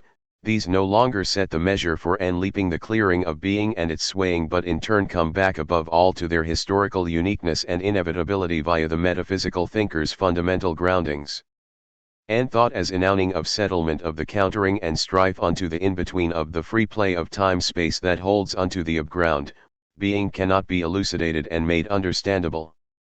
through approximation with, and vague resonances to, the wording of the metaphysical thinking hitherto. The keenest threat to being is understandability. Being as the owning of the settlement of the intersecting of countering and strife that is held unto the ground is thought neither high view of beings as their leftover and addendum nor in view of beings as their cause and condition. The path of thought of being historical thinking runs outside any metaphysics, whether ancient, Christian, or modern. Whence comes the decision that is to be made between the preeminence of beings and the grounding of the truth of being? It comes only from being, out of the manner in which being refuses and gifts itself. Being itself is the owning of this decision and its free play of time-space. Being is more originary than the mystery of the earth, more worlding than the inaugurated world, more swaying than God, and more grounding than man, and yet only the moment of the in-between four beings in the whole. Ground, being and THIRD. The in-between as the upground, which as upground is the clearing for beings, and above all enfolds beings in grounding. In the attempt I made with vom Wesen de Groens asterisk, ground is grasped out of transcendence and transcendence is grasped as ground. Transcendence, of course, is still within the perspective of the transcendental and thus under the purview of consciousness, which in turn is replaced by Dasein, all expediencies for simply familiarizing the knowledge hitherto of being with what is interrogated in general. Thus everything that is charged with ground, even if in the manner of a surpassing, is piled up on beings and thus posited nevertheless as a stage. The temporality-spatiality of the THIRD does not arrive, as the in-between, at a placeless place that is first grounded by the T/here itself. *C, vom Wesen de Groens, Wegmarken, G.A. ed. F.W.V. Hermann, Frankfurt am Main, pp. Although entirely differently inquired into, the swaying of being, in spite of everything, still stands under the semblance of the a priori and consequently under the semblance of an addendum. Being does not sway as ground, it is not what grounds das Grundage, that is, it is not what in the upground of clearing prepares that for all beings unto which a being cannot collapse because it is too light. The being of a being is the prior prop unto which a being collapses out of the lightness of the lack of collapse, is the ground that out of the upground grounds the constancy of a being, by virtue of which a being can find its way unto what is simple and rare and thus has to remain the groundless, and in itself without the in-between. However, being can become the ungrounded and it will be recognized and becomes recognizable as such primarily through the being historical remembering of, genitivus objectivus, metaphysics. For being's abandonment of beings is the ungroundability of being, as a consequence of which being lets itself be raised to the level of a mere addendum. Ungroundability arises out of the collapse of THIRD which itself is not yet held unto the upground. The THIRD is capable only of the swaying of sheltering unconcealing, of appearing into openness. In THIRD openness itself does not hold sway as clearing and clearing does not hold sway as being. At the end, the THIRD is still the yoke and the bridge, but a bridging that is without upground, that means, THIRD is also not the bridge and the yoke and therefore it must forfeit what it possesses inceptually foundationally and become correctness. Only when inquired into as the in-between of the ennonement is being of such swaying that it is charged with ground and grounding. To know, the ungroundability of being of the groundless beings. Hence, the lack of mindfulness in explaining and planning everything. The space of the total despacing. Only where being's chargedness with ground is engrounded, that is, in being historical and thinking, is the buildable possible once again. The constructive of the mere arranging and planning is only what is ceaselessly designable. The design, however, is the, emptily extended, plan of the ungrounded plane of what is always the same. At the plane of what cannot be grounded, a swaying of godhood out of the response of man's domain is impossible. All explaining is the denial of what is charged with ground. Sciences confirm and pursue what is groundless in beings. At the beginning of Occidental history and as its beginning there is the rising, the rising prevailing, the self-lighting presencing. However, because of the preeminence of presencing, this rising is already the concealing of the upground of being and the relegation to beings themselves. The rising begins with the upground and, that means, with going under star. When do we see the going under in this beginning? When do we intimate the uniqueness of this first beginning? When do we free ourselves from misinterpretations which have been forced upon us by the subsequent, prolonged and always widening history of the first beginning, and by the prolonged hesitating completion of this history? Inceptually, C.G.I. appears like a being itself and is then seized in the having been seen of the essay. The rising does not become the breakthrough of the upground which as the between casts itself amid beings, so that in the direction of the ungrounded open all beings, simultaneously overgrounded by the open, rend themselves unto the strife of the earth and the world and tower and close themselves in the silent glow of what is unblemished. Inceptual being is the rising and thus already the going under, because the clearing that is ungrounded and is no longer promising overwhelms it. What the rising was and what remains ahead of all the history of being as its going under must be experienced as the announcing of the upground. But to experience this is difficult, because beings, familiar and forgotten at the same time, have overgrown being and now brace themselves against being without letting being count as more than an empty, undeterminable concept. Beings are too much of a being, and have become a confused fluctuation between power and powerlessness, and take refuge in the protection of an actuality, which in the calculating frenzy of man secures for itself above all a prestige as effectiveness. Because being as refusal is beyond power and powerlessness and is especially the distress of distressing unto godhood of gods and guardianship of man, man must come towards being differently than he ever did in its first beginning, but not as though he could ever lay hold of be big and its truth. The arrival in coming towards Entgegenken feet is only preparing the readiness for the scarcely inquivering tremor, with which the upground places itself between all beings and fosters decision between gods and man. As its unobtrusive sign, the arrival in coming towards has the power which holds itself back, and wants to be known only by the knowing few. Is man's domain still capable of this arrival in coming towards? Must not here the refusal have become already a withholding gifting unto the storm of poetizing, thinking projecting openings?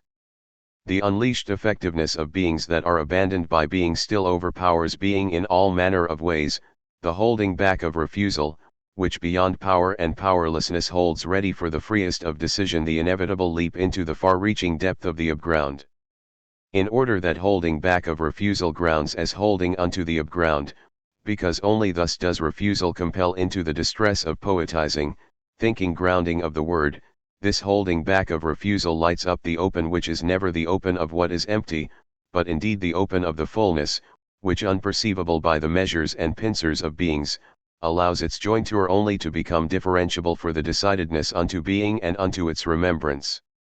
The latter does not let what is to be remembered fade away, but raises it up into uniqueness as its keenest joining. The jointure of fullness is likewise the simpleness of the few, appropriate to what holds back. This fullness knows no rushing that comes from the manifold, rather it has its fullness from the open that is uniquely unshiftable, and that is the ennonement that only broadens the open unto its openness to the distress of the exuberance of the decision wherein history has always already begun, that is, the decision between godhood and man's domain. History is the allotment unto the truth of being and therefore achieves its apex with the going under of those who ground the open and are privileged to be the precursors to grounding. However, because thinking saying is a not saying ansagen, only seldom does it succeed a trifle in its fundamental word. G. The stillest crossing unto the other beginning.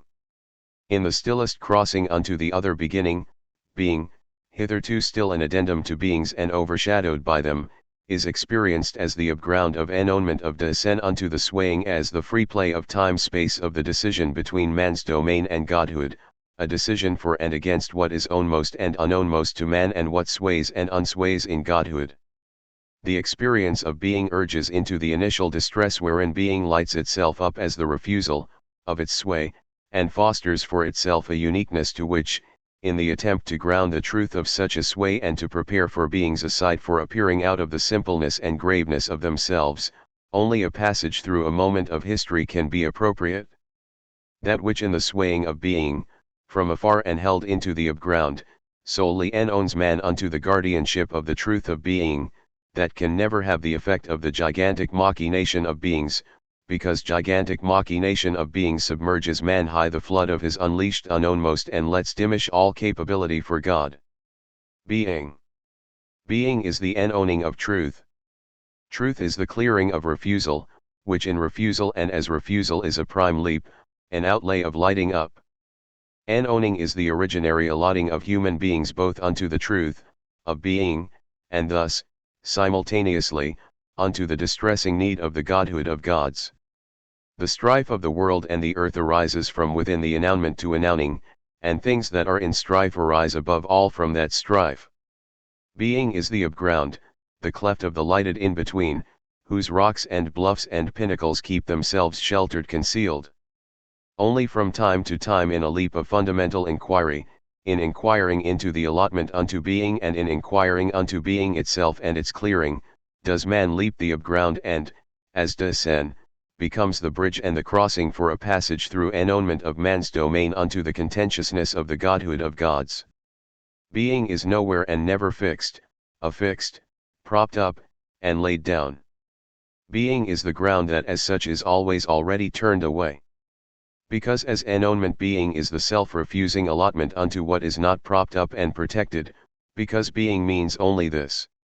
As upground, being is specifically the nothing and the ground. Nothing is what is different from being, a difference that holds onto the upground.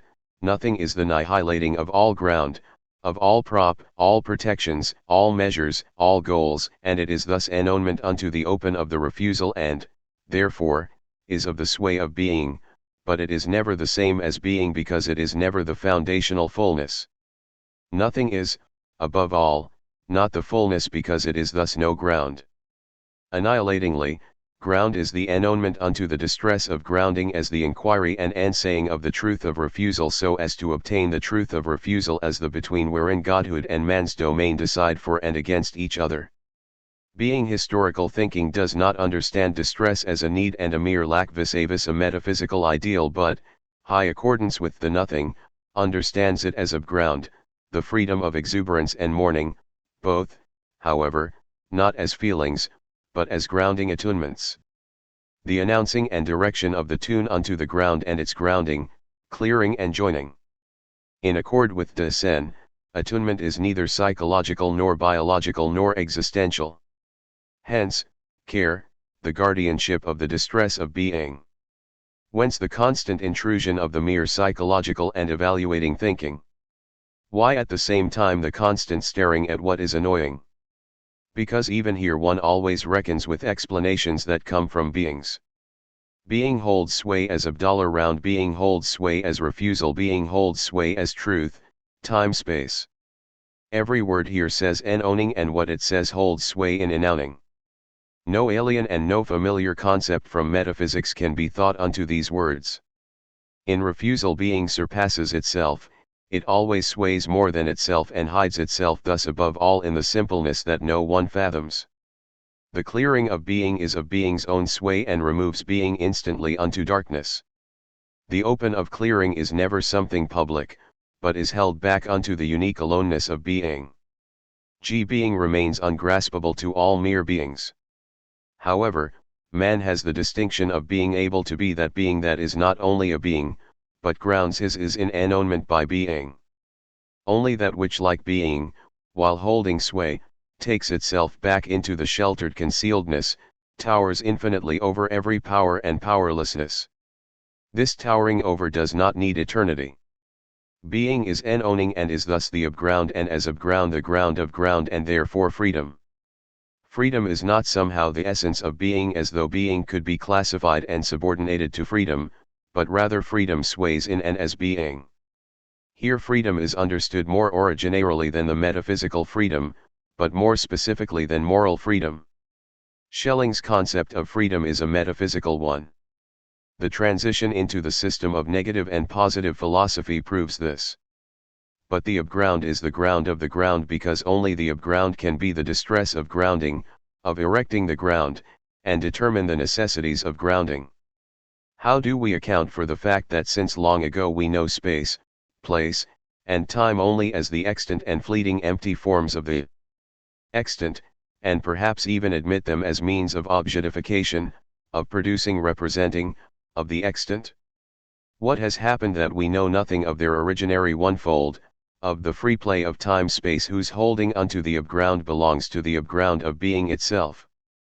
Why are space and time only what is discarded from beings and not the unassailable, intimately swaying fullness of the in-between that, while holding unto the upground, grounds every nearness and remoteness, every refusal and gifting, every concealing and clearing, and is neither in man's discretion as power of representing, nor in the discretion of beings as the form of appearances? Why it is so difficult for us to detach ourselves from the traditional desolation of space and time wherein only calculation and planning rave? Why are we blind and insensitive to this desolation? Because either we seek ourselves always merely as thinking animals, or we seek beings in the whole, or we seek the interpenetration of both the thinking animal and beings in the whole and strive for explanations, which are again productive derivations from the extant. Because unknowing as we are, and fleeing from being, we have no inkling of the sway of truth. Consider the ownmost of space as indicated in the spatiality of de sen insenuendizite *, only out of the clearing is there space. And this requires in advance the overcoming of the metaphysical interpretation of space. In metaphysics space counts as emptiness, and spacing means making empty, giving up, and abandoning. Looked at more deeply, space is just what is to be occupied, what is to be taken, because it is what receives, what holds in and what grants closure. Space makes room in the manner of yielding a place, of granting the specificity to removals unto and thus to what in granting charms. In the same vein, X and TNE gaping opening, is not the emptiness that presses forth, but the upground. One is of the opinion that letting a being be as how and what it is to be simply achieved by being indifferent to beings, by undertaking nothing about them and by taking nothing away from them. But, on the contrary, letting be presupposes the utmost in abiding the truth of the sway of being. The more fundamentally man's ownmost is wrested free of animality and spirituality, the more he is allotted unto the inabiding, understood as the intimate persevering in the grounding of the truth of being. Letting beings be must be kept furthest removed from any cajoling of what is presently actual, effective, and successful. The being historical word is ambiguous and at the same time does not mean different objects, but says being non-objectively, because being, the sustaining and owning that sways specifically and ceaselessly in manifold ways, nevertheless demands simpleness from its word. Here explanatory definitions achieve as little as indefinite and symbolic speaking through signs. This manifold ways of saying of being historical words is creative within the stillness of the contexts that are inaccessible to a calculative systemization, because, as historical, these contexts, moreover, continuously and necessarily reserve what in them is sheltered, hidden and still undecided. However, this unsayable is not the irrational of metaphysics, but that which in the grounding of the truth of being is first to be decided. In the other beginning of thinking and saying, it is the clearing that we must ground. But the clearing in its double swaying, clearing as the dim glow of the attunement out of the upground of being and as the simple brightness of the knowing in grasping in begrip / for in abiding the in-between. Both are not yet achieved in their originary onefold. Both require the fundamental transformation of man into de sen. The dignity of the truth of being over against the preeminence of beings and over against the addendum of beingness, idea and value, that is tolerated and needed by being. The swaying of the T/here-ness of the T/here Deheitdada that holds unto the upground, and the inabiding of de sen that as such grounds into beings. To be de sen means to ground the clearing unto annulling, the clearing in its double sway towards history, high the in-between of beings. Thrownness and projecting open are thrusts of the clearing that are already grasped out of the truth of being but still viewed out of the provenance of the crossing of metaphysics into being historical thinking. Clearing is never the empty, but the most originary thorough swaying of owning as the settlement of the countering and strife, the in-between held unto the upground. And every t/here of a historical descent obtains only an abyss of the upground. Clearing says an opening that removes unto, and shelters conceals in itself both the charming moving unto and the open of the opaque. Clearing enouns what is light and calls to mind light and its shining and the radiating brightness. Light and what is charged with light are both the quiet glow. Therefore, grasp being historically, clearing always says the English owing of the open, the thorough attunement. The saying of the clearing is attuned.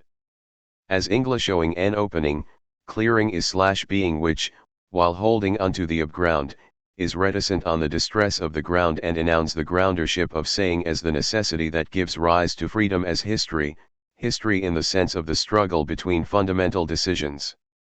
The first beginning of the fundamental projecting opening of truth unto clearing, as well as the fundamental delimitation of truth as correctness, begin with what is unfolded, that is, with what the early Greeks named and eia after the name and the gestalt of the goddess, a word that we readily and aptly translate with sheltering unconcealment, and its inceptuality we nevertheless intimate the least without proper historical distance.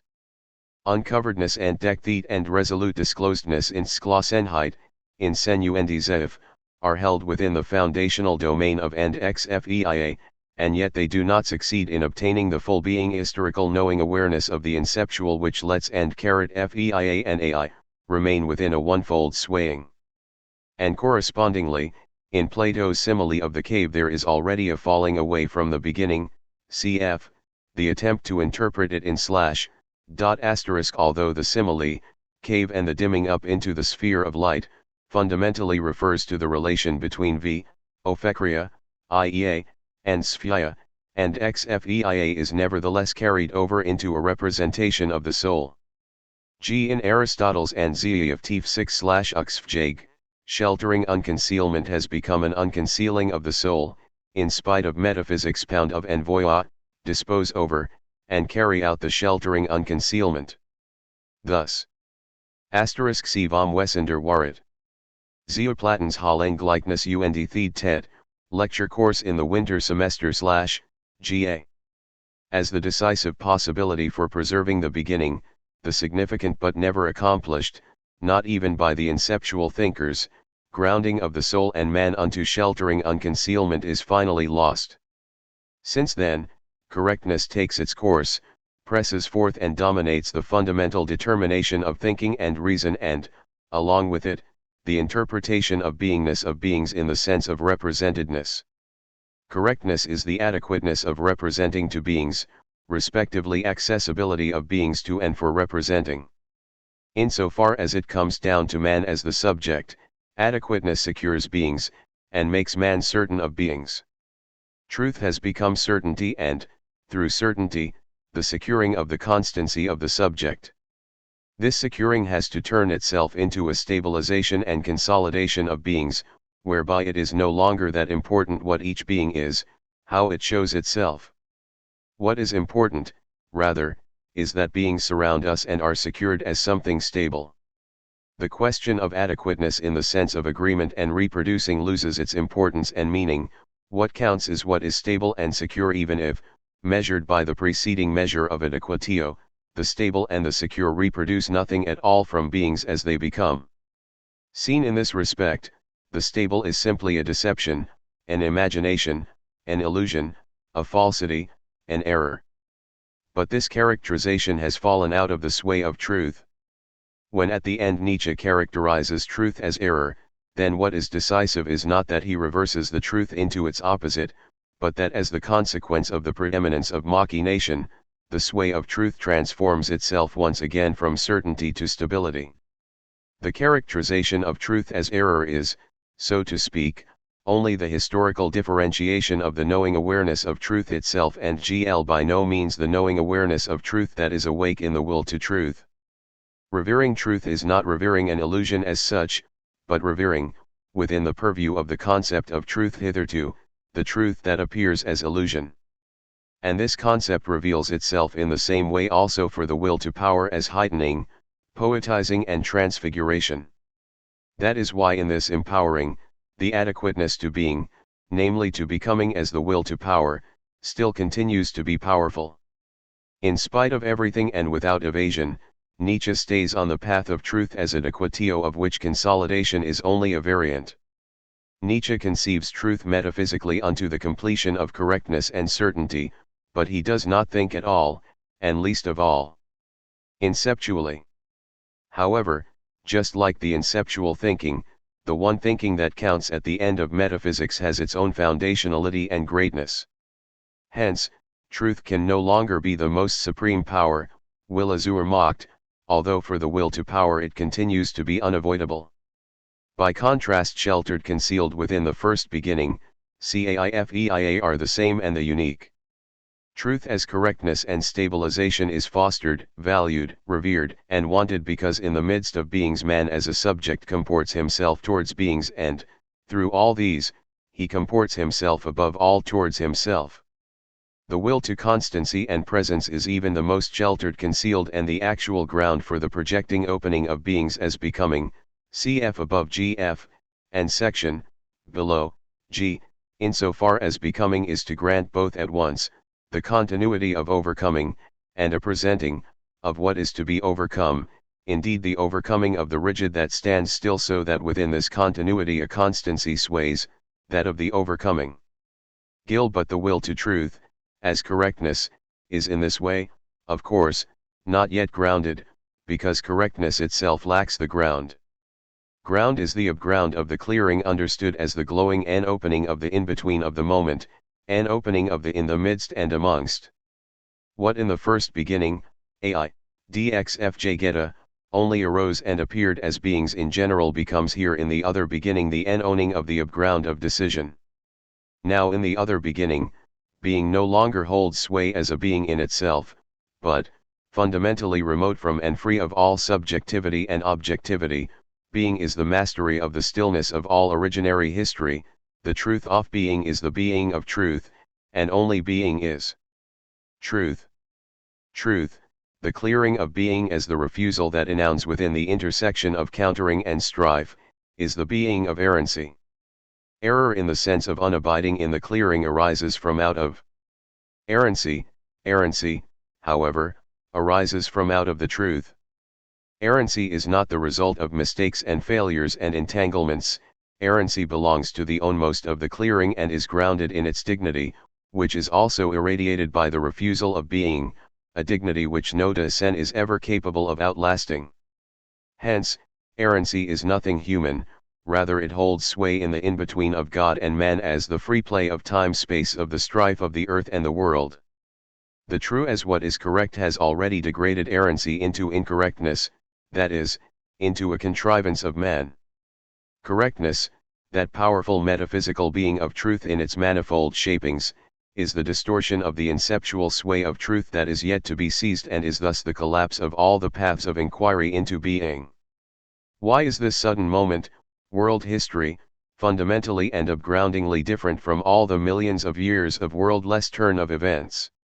Because this suddenness lights up the uniqueness of being, and what neither was nor was not outside of being and non-being receives the upground of a grounding unto beings. Less than nothing compared with what is most fleeting in that moment is the presumed duration of being less beings that subsequently one would like to ascertain as already extant out of the clearing of that moment and to call nature in order to figure out the fleetingness and illusoriness of that moment. But illusoriness is still the clearing, is still being. Illusion is still the clearing, is still being, that is, that which alone gifts man unto his ownmost, into that which exempts him from any comparison with the animal and with the merely living. But decision implies, whether we hear and we say being or whether in a remarkable forgottenness of being we proceed primarily to calculate man out of beings, be it even by assuming catastrophes. For catastrophe remains a figure of speech, when by misconceiving the anownings of fundamental origins that are held unto the upground we attempt with this figure of speech to derive everything from out of the same mix called life. But decision implies, whether we preserve the inabidingness in being as the upground of all groundings of beings and refuse to submit our ownmost to a rational calculation. Decision is means, decision is already the anownment by being. Decision is not a mere choice, but attunedness by grounding attunements, by virtue of which the ownmost of man is removed from animality, so that it can first become abiding in the midst of the strife of the earth and the world. This removal is ennonement from out of GL being. The moment of world history, in other words the moment of the announcing of the truth of being, can never be assessed with the historical technical calculation of time. What is important is not duration and fleetingness, nor the mere fullness and emptiness, but the ground that is held unto a ground and is the ground of the counterings of the mutual allotting of gods and man in their ever-groundable fundamental decidedness. The moment is the suddenness of the downfall obstreats of everything that is not yet grounded at all but is groundable unto the clearing of being. The moment is the suddenness of man's uprising aufstand into inabiding the in-between of this clearing. The moment has nothing to do with the eternity of beings in the sense of the nunc-stems of metaphysics which carries within itself all the right and wrong signs of calculated time. The moment is the origin of time itself, this as the onefoldness of the removal unto that itself enjoins the clearing and therefore, although unrecognized, can be taken over as the realm of projecting opening the very first interpretation of being. The moment does not need eternity, the mere subterfuge of the transitory of the always finite, which under the guise of the preeminence of the extant as actual beings remains extant, because the extant is after all the permanent. On the other hand, the moment should not be degraded to the most transitory of the transitory which obviously remains merely the seemingly heroically affirmed reverse side of eternity, the mere reversal of metaphysics through which the unavoidable is falsified into the fundamental. All mere doctrines of destiny, including the amor fati, are outlets. Conceived by metaphysics, they are attempts to say something about beings, without inquiring into being. Just as the originarily, ecstatically, grasped time is only the closest to the clearing of being, the closest that overwhelms us while we are mindful of the metaphysical interpretation of being, just so the moment remains only a temporal naming, temporal in the sense of originarily grasped time, of the suddenness of the clearing of being. We are accustomed to taking nearness and remoteness always only calculatively, and from the viewpoint of distance, and retro-related to the body when it is taken as corporeal. Straight away we carry the spatial that is grasped in this manner over to the temporal. Is this a carrying over? Or do not both arise out of the same root, except that space receives a priority, and this not by virtue of its space character but on the basis of what is temporally ownmost to space, on the basis of its simultaneous presenting in all its stretches? And presenting has temporal priority because it seems to unfold being above all and maximally. But what is the reason for this? From where comes this inceptual intimate connection between being and presenting in the twofold sense of staying and present? CFVN. Being and man. Having obtained a preeminence through time, space dominates time itself with respect to grasping the sway of time, and that means subsequently, with respect to the interpretation that takes time as a line, and the now as a point, and correspondingly takes the arrival and going away of this point as changes of location, except that this interpretation suppresses the question concerning the space that belongs to these time locations. Hence nearness is what can be reached in a short segment of time, span of time, that is, what can be reached as immediately present, produced and represented, correspondingly, remoteness. Both nearness and remoteness are calculated in view of the means available in each case for overcoming the distance. But to the extent that in the course of time everything becomes near in this way, it loses right away the character of nearness. In this connection, nearness means that remoteness that is grounded in the swaying of being and cannot be eliminated through the overcoming of distance. It means that the holding back that arises out of the refusal and is yet retained by the refusal is something entirely other than the empty extantness, and is the other as a hinting of the upground of being. Gill considering the primership of their sway, Wessenserslingskaft nearness and remoteness are not measures, and above all, not measures for the spatio-temporal determinations of distances, but swayings of being itself and its clearing. This clearing lends an openness to the familiar space and to the usual time, that is, an openness which in truth, when grasped in view of being, is no openness, but is filled up and thoroughly distorted by the calculating that comes from the unleashed and self-assessing representing and producing. The disappearance of the nearness and remoteness into the distential, their leveling off into the numerical and quantitative differences, is simply the hidden consequence of the unconditioned mastery of being understood as machination of producibility and representability of beings. In their sway, nearness and remoteness are to be grasped only as held unto the upground, that is, from out of the sway of being and for being as an owning. Nearness is the upground of remoteness, and remoteness is the upground of nearness. Both are the same, the upground of the clearing of being. However, any attempt at a dialectical conceptual reckoning would shatter what here is to be thought into a merely superficial back and forth of differentiating and relating, and would destroy any inkling of the leap unto the swaying of being. Nearness and remoteness belong to the clearing of being as enownement. But they are not seizable properties that come in handy for describing the sway of the clearing and are useful for making the sway understandable. Rather, over against machination of beings that are abandoned by being, nearness and remoteness initiate trajectories of decision towards the truth of being. In being they are the sites without location of the countering of godhood of gods and the domain of man, a countering that throws that godhood and this domain back unto their sway which is held unto the upground. The entirely concealed origin of the time-space of the T/here is that from which metaphysics in advance and initially has rent the spatiality-temporality in order then to make this spatiality-temporality self-reliant. For interpreting everything out of them and to pass off what is uninterpretable as superspatial and supertemporal. Nearness and remoteness are not subordinated to any measure, and as far as being itself is concerned, a being is never capable of offering a measure. In their onefold that holds unto the upground, nearness and remoteness are the resonating in-between of all countering and the limits, held unto the upground, of all blending that is needed by calculation and machination. Nearness and remoteness are the preserve of the refusal as the highest gifting.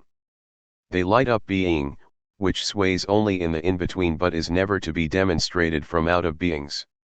The in-between of the T/here is to be taken as pre-spatial and pre-temporal, if space and time indicate the objective realm of the extant and its representing's locational temporal juncture. Specifically indeed, the in-between bespeaks of the twofold intimacy of the in the midst of and the meanwhile, the moment of the upground. This in-between is the clearing understood as the thoroughglowing, attunement, that opens. The inabiding the T/here is standing free towards beings and thus also first of all towards man as the one who can become his own and be a self. Selfhood is grounded in inabiding. Self is the ground of the you and the I, of the we and the I. But subject is of metaphysical origin and subjectivity means extantness of what is absolutely secured for representing. The sway of truth does not lie in correctness and reproduction of beings, it does not lie high certainty and security of beings, does not lie in beings as what is reliable valid stable, and does not lie in the unconditionality of thinking. The sway of truth lies high the clearing of being as the distress of the unowned groundership and godhood, a distress that holds unto the upground. Only as the clearing of being is there manifestness of beings. The clearing of being, the unowning of the upground. Consequently, an entirely different relationship to truth is demanded from us. And what is the fundamental consequence of this demand? In abiding the in-between. Is the true to be merely schemed off things and beings just like cream off milk? Is, via human opinion, the true and what something is to be only attributed to a being as an object, and talked about? Is the true what is left over of the objects or an addendum of the subject, or is it in part objective, in part subjective or neither of the two? Does the sway of the true move within the subject-object relation at all? From where do we obtain the sway of truth? What guarantees the finding of the sway of the truth? From where does the necessity for mindfulness of such a sway come? In determining the truth of the true, analogous to the comportment in delimiting the being of beings, why do we appeal directly to what is simply accessible and intended by everyone? And why do we appeal to the actual? In abiding descent is the steadiness of a grounded affirmation of the sway of truth as the clearing of the shelteredness concealedness of a refusal of the domain of a decision concerning the countering of the domain of man and godhood. However, affirming and approving are not the same. Approving surrenders itself and is a rescue.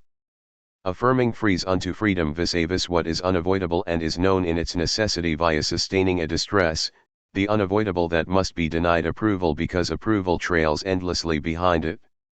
What succeeds approval is fanaticism, that is, the extreme form of an escape into a possibility that is offered for rescue. Affirming refers to decisions that are not yet fulfilled, and have to be created for the first time. Approvals are easy to bear and there is a multitude of what is to be approved. Given their actual futurity, the affirming ones remain necessarily unrecognized and strange even among the likes of themselves. What is genuine, what suffices the sway, is only among the affirming ones. They safeguard the leaps, although they themselves do not always initiate the leaping of these leaps. The approving ones lie because first they must lie to themselves, insofar as their approving is passed off as affirming, passed off as the freeness unto being free, which is simply what they must evade. Affirming means saying yes to the annihilating of the upground, it means taking over a decision which is being itself and which necessitates the distress of the groundership of man and the distress of the godhood of gods. Amor fati is still approving beings in the whole, it is not yet the fundamental will to the truth of being that is owned by being itself. Amor fati still means loving the obscure in advance, it is not venturing the uniqueness of the clearings lighting up, it is not venturing being as refusal. Knowing awareness is questioning in abiding the sway of the truth of being, it is the actual descent. Knowing awareness is more originary than any kind of cognition and any kind of will. Knowing awareness is in hearing the clearing that resonates through and through with the sheltering concealing of being. Knowing awareness is what exclusively, and actually, is thoroughly attunable by the grounding attunements. Knowing awareness has nothing to do with consciousness, which entirely and exclusively maintains itself in the forefront corner of the subject-object relationship and presupposes man as the thinking animal that has become the subject. This consciousness as self-consciousness can unfold itself into the absolute consciousness and encompass and determine everything that is. Taken into consciousness all of it in its having become conscious it and consign any being to the absolute reason having become conscious. Beingness is thus laid apart with the help of having become conscious, and brought into accord with what consciously stands together as what belongs together. We will never arrive at a more originary interpretation of being and truth in this manner. On the contrary, the semblance of the unconditioned covers and blocks every other questioning. By setting out from beingness as having become conscious, truth of being is decided, and in fact decided so ultimately, that this determination cannot even be inquired into and thought as a determination of the truth of being. As the highest determination, having become conscious is so absolute that it deems itself equal to being, and hence for Hegel, in his logic, it can take over the inceptual designation, the idea, that is, the having been seen of an absolute seeing which is thoroughly transparent to itself, and is the perceiving of reason or the absolute idea. Insofar as here the talk is of knowing, it means representing beingness of beings, it does not mean inhering the clearing of being, and attunedness in this clearing. Knowing awareness is affirming the question-worthiness of the most question-worthy wherein the approval of beings always originates. To stand out within this question-worthiness while in abiding means exposing the ownmost of man and the ownmost of decision about him to the preparedness for an allotment to the grounding of the truth of being. This standing out means awaiting the announcement so that man's ownmost may find in being the time-space of the settlement. Truth and acting. Where acting counts as the true and where acting counts as action, that is, as the intervention of a human contrivance into the extant, a long time must be given in advance for acting to unfold into something useful. To a present that is confined to the quotidian and the unexpected, successes and advantages might very well become discernible all of a sudden, indeed so that the consequences of these successes and advantages do not yet let the harm hidden in them become public. Thus acting does not follow usefulness at all, and it remains to be seen whether a usefulness that can be ascertained at one time confirms what is true in an acting. But perhaps one should not refrain from asking whether the ownmost of acting can ever be fulfilled by all activities and doings, however extensive and impressive they may be. Acting is acting only if, instead of begetting the true which has to hang on to the useful, it lets the sway of truth as the question worthy be lighted up in the midst of the undecided. The genuine acting sets free unto freedom, that is, unto the inabidingness of belonging to being. G. Truth and usefulness. There is no attitude, which could not be ultimately justified by the ensuing usefulness for the totality. Adolf Hitler. January. Who makes up this totality?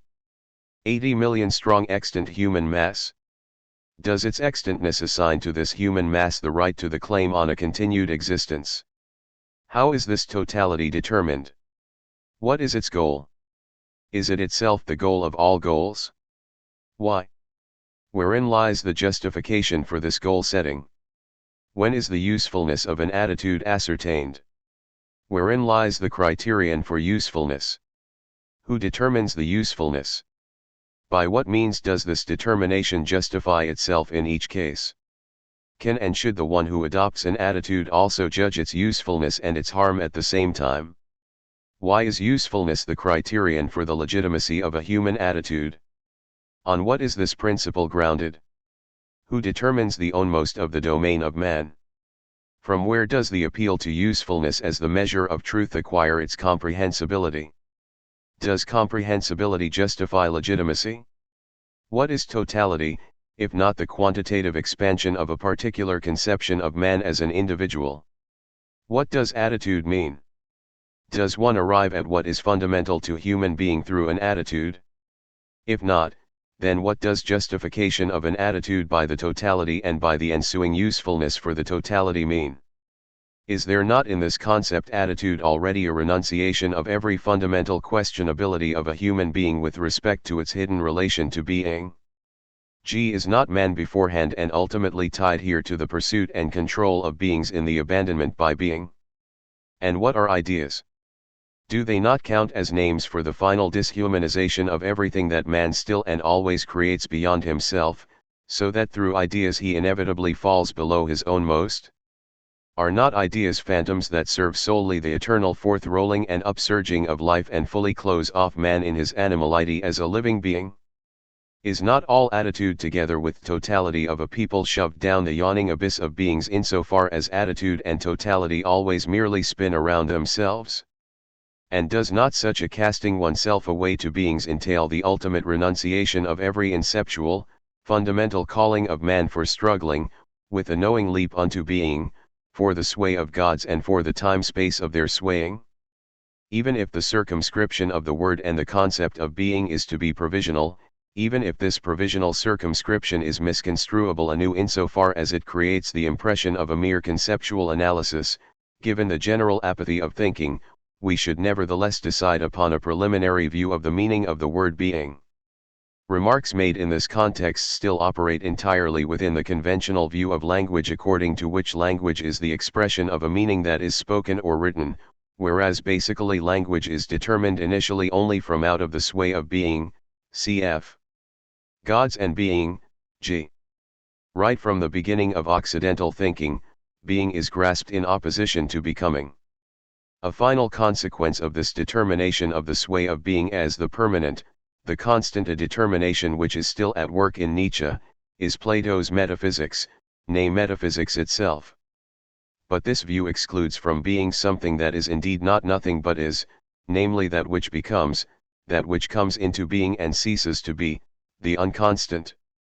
By no means can being be determined in opposition to something, not even as the opposite of nothing, because being itself is still the origin of the nothing, and that too, given being's sway, not incidentally, but fundamentally. Only when we thus begin to think being originarily, do we stand inquiringly outside all metaphysics and thus outside any preeminence of beings.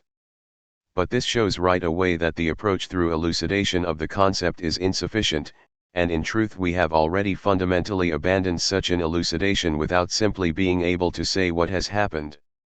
And yet there is no need for another domain of inquiry. Rather, it is enough to be mindful of the word and of being. And this indeed is most difficult. Being. The metaphysical determination of being as beingness grasps beingness as presence and constancy. In the light of this interpretation, beings count as and EIV and, applying this retrospectively to being itself becomes the most being, thereby being becomes the most constant and the most present. This is the case especially in Hegel when he conceives being as the immediate and the indeterminate whose concept is not eliminated from the absolute concept but is only sublated therein in such a way that the absolute determines itself out of, and along with, the immediate, and is at the same time purely extant and empty. According to this metaphysical interpretation of being, it must be a violation of the conventional ways of thinking and representing when being is thought in its singularity and uniqueness. However, being in its singularity and uniqueness is not the simple opposite of the metaphysical concept of being, which by contrast is posited through becoming, and in terms of counterpositing belongs to the metaphysical thinking sphere of positing. Being's singularity and uniqueness are not qualities attributed to being or even subsequent determinations that could result from being's relationship to time. Rather, being itself is uniqueness, is singularity that always lets its time emerge, that is, lets its truth's free play of the time-space emerge. This uniqueness does not exclude a repetition, but the contrary.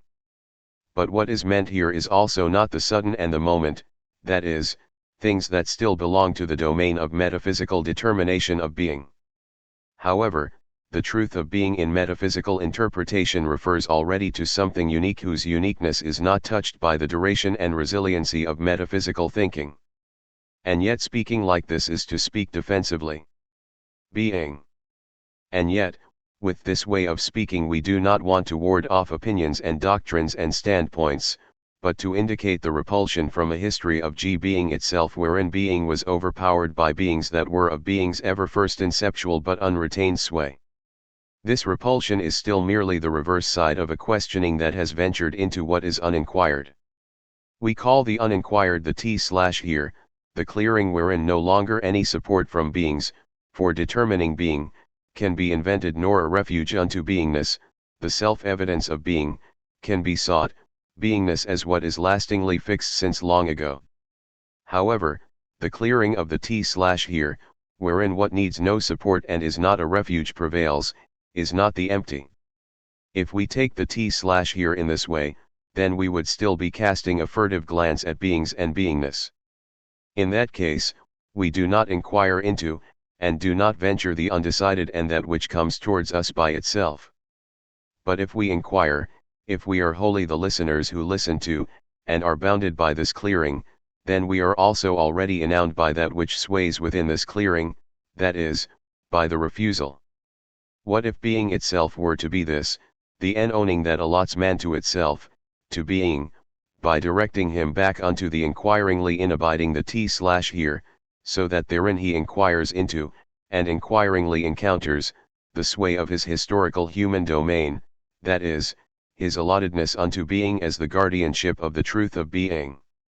What if being itself were to be this, enowning as the refusal that forthwith owns man over unto the undecidedness of that which needs this lighted refusal, man who is directed back to the grounding of his own most, in order to let the hiddenness of the godhood of gods and their sightless nearness and remoteness wink at him.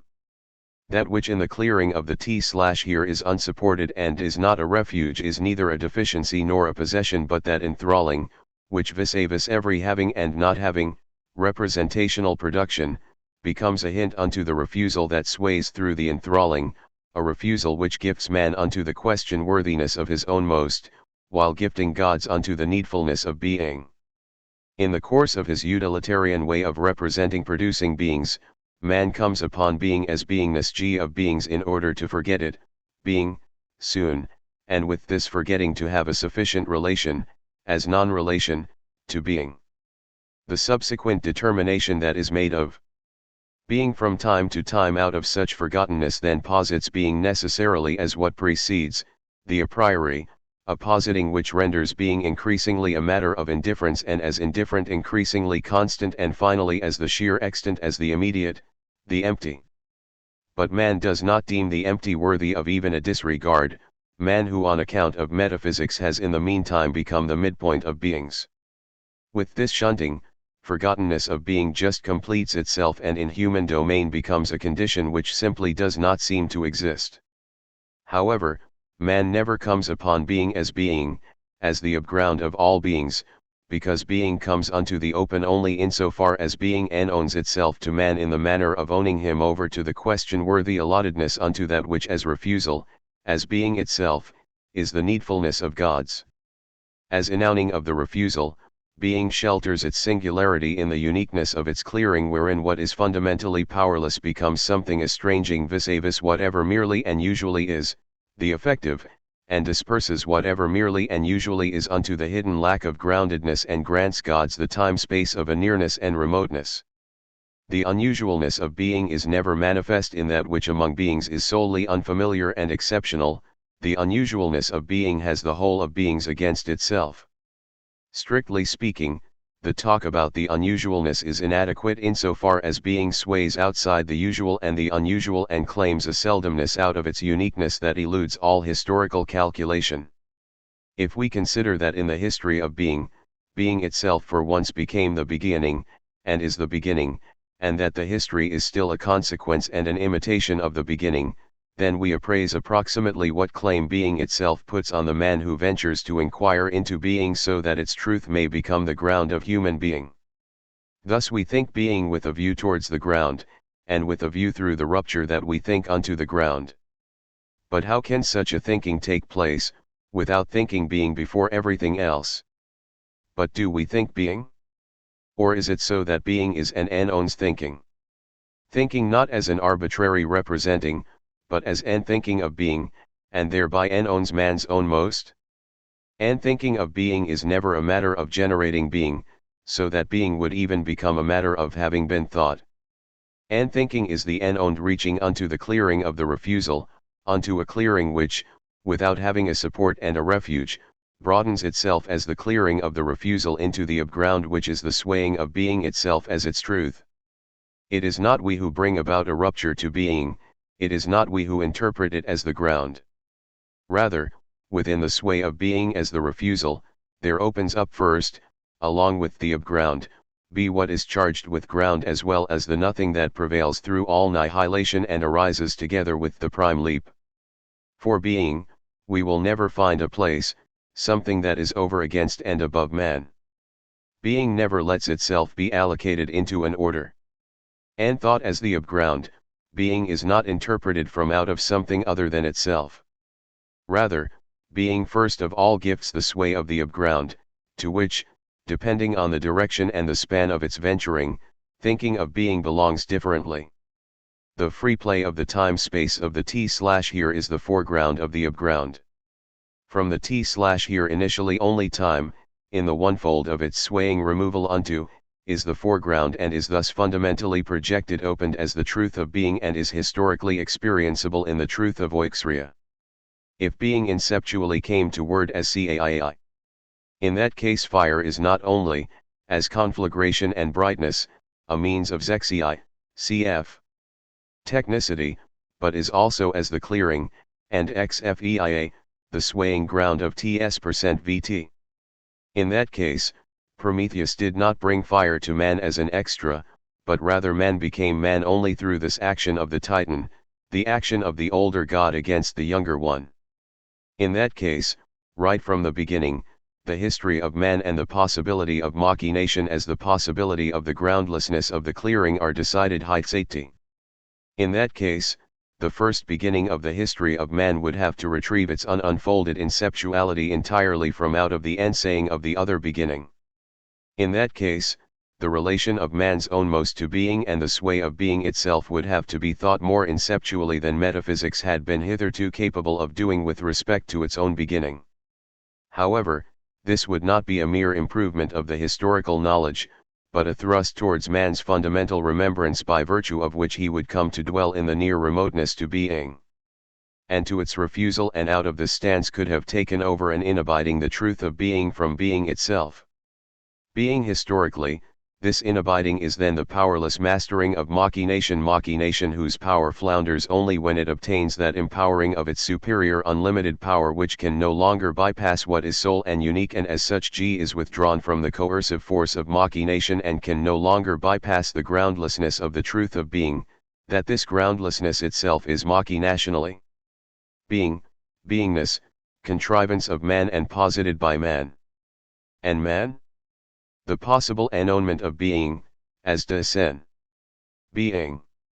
The enowning of the refusal that is free of power, the enowning that lights up the ground, the upground as the in-between, as that from out of which in the meantime the open as a being is carried over unto the strife.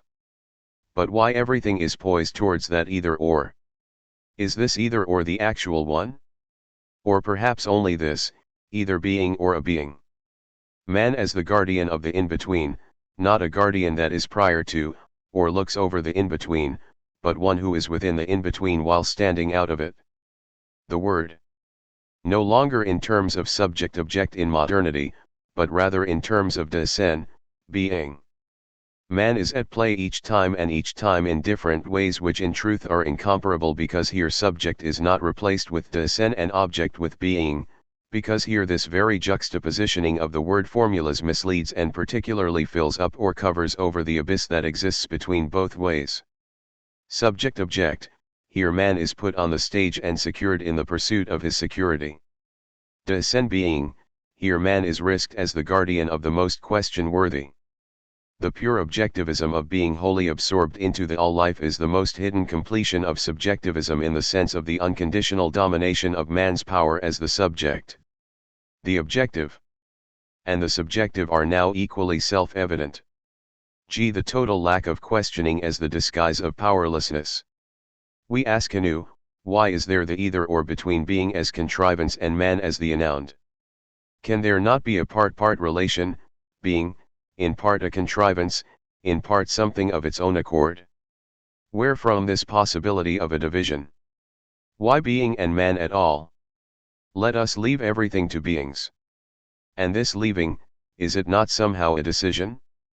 Could then something like a necessity of decision be in play? And can this necessity count as absolute or only count under the condition that man is he himself and thereby he is the one who ventures and thus is the one who breaks through, be it as the one who flees, be it as the one who attacks, or be it even as the one who lets things be in accord with beings letting be? Dishumanization of beings in the whole from out of dishumanizing man, which is grounded in positing man as animal, man's forgottenness of being and consequently the self-unfolding of being's abandonment of beings. To be lost in questioning through which man is transferred to transforming his own most is not retreating of the self into the circumstantial. And yet how is he to be lost in questioning?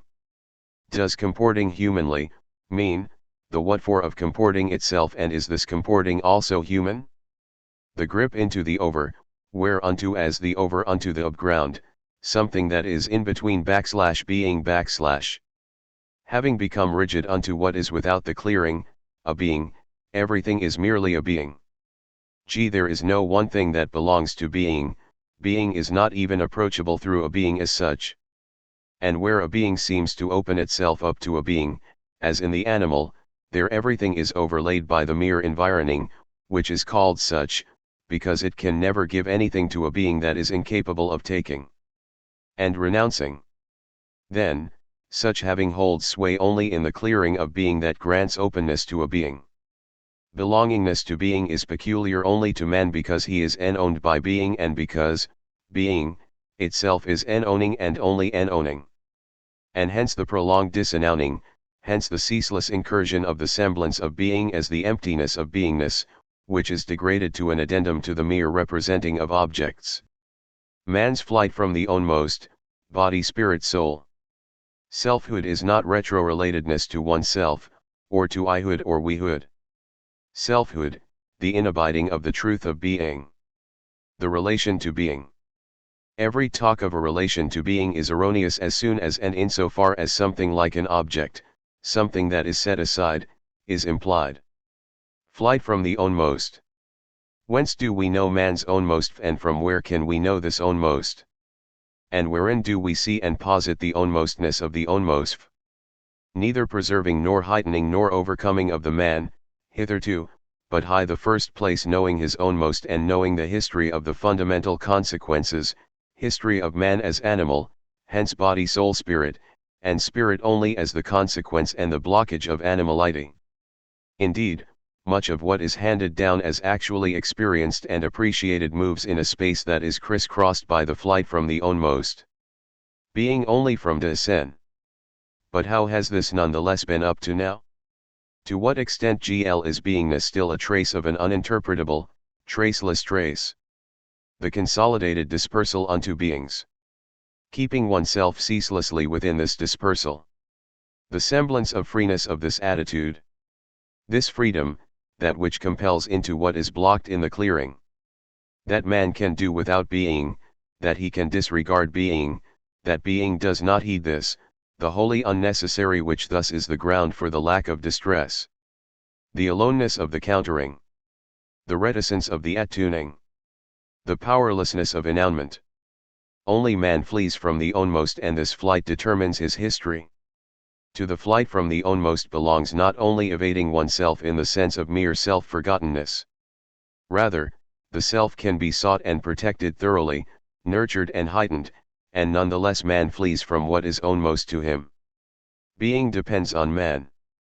That means, the sway of being reaches unto itself and falls into the loss of the ownmost, depending on whether man's ownmost, man's relation to being, is fundamental to man and is the ground of humanity.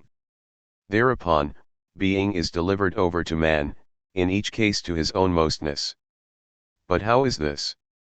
Is being thereby at man's beck and call, or does man merely fall victim to his unownmostness, the unownmostness which is a counterpart of being, a counterpart of the refusal? But how then does being depend on man?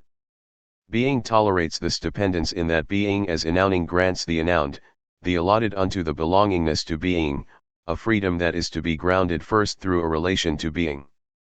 Here freedom becomes self-determination, whereby the self as the already extant, i.e., the rational that represents and produces beings, is nevertheless opted upon by willing and planning. Thereupon, freedom amounts to giving up the freedom instantly and finally, because everything here is decided by renouncing the inquiry into the ownmost of the self, ownmost in the sense of belongingness to being. Man closes himself off to the truth of being and its question-worthiness.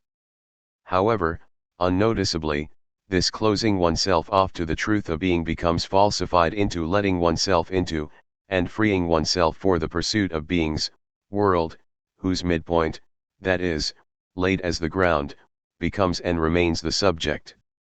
The more beings are taken as actual, the more effective must also the subject become, and by the same token the less the spirit, and the knowing awareness and knowledge. And the more effective the subject becomes, the more fulfilled be life, body and soul, the subject would be comporting itself, so that one day life puts itself on the same plane as beings in the whole and determines man's ownmost as life and from out of life. Now the animality of man, POV, animal, triumphs. But this does not mean that henceforth everything will be conceived in terms of animality. Should this happen, it would also be harmless because it is clearly crude. Animality triumphs means that body and soul, that is, the inceptual and the lasting determinations of animality, whichever other way they are grasped, take upon themselves the role of ownmostness in what is ownmost to man. As old as animality of man is also thinking, reason, valg, ratio, spirit as fundamental determinations of man.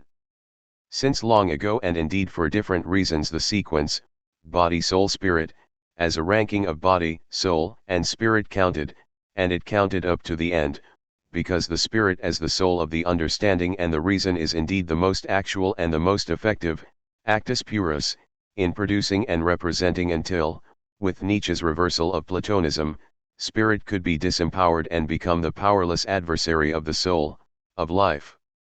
To be sure, the triumph of animality shrinks from simply setting the spirit aside and passing it off as life's secondary manifestation. Therefore, One instigates a mock battle between those who want to defend the spirit and those who basically want to deny it. However, since long ago both parties are in agreement with each other without knowing why.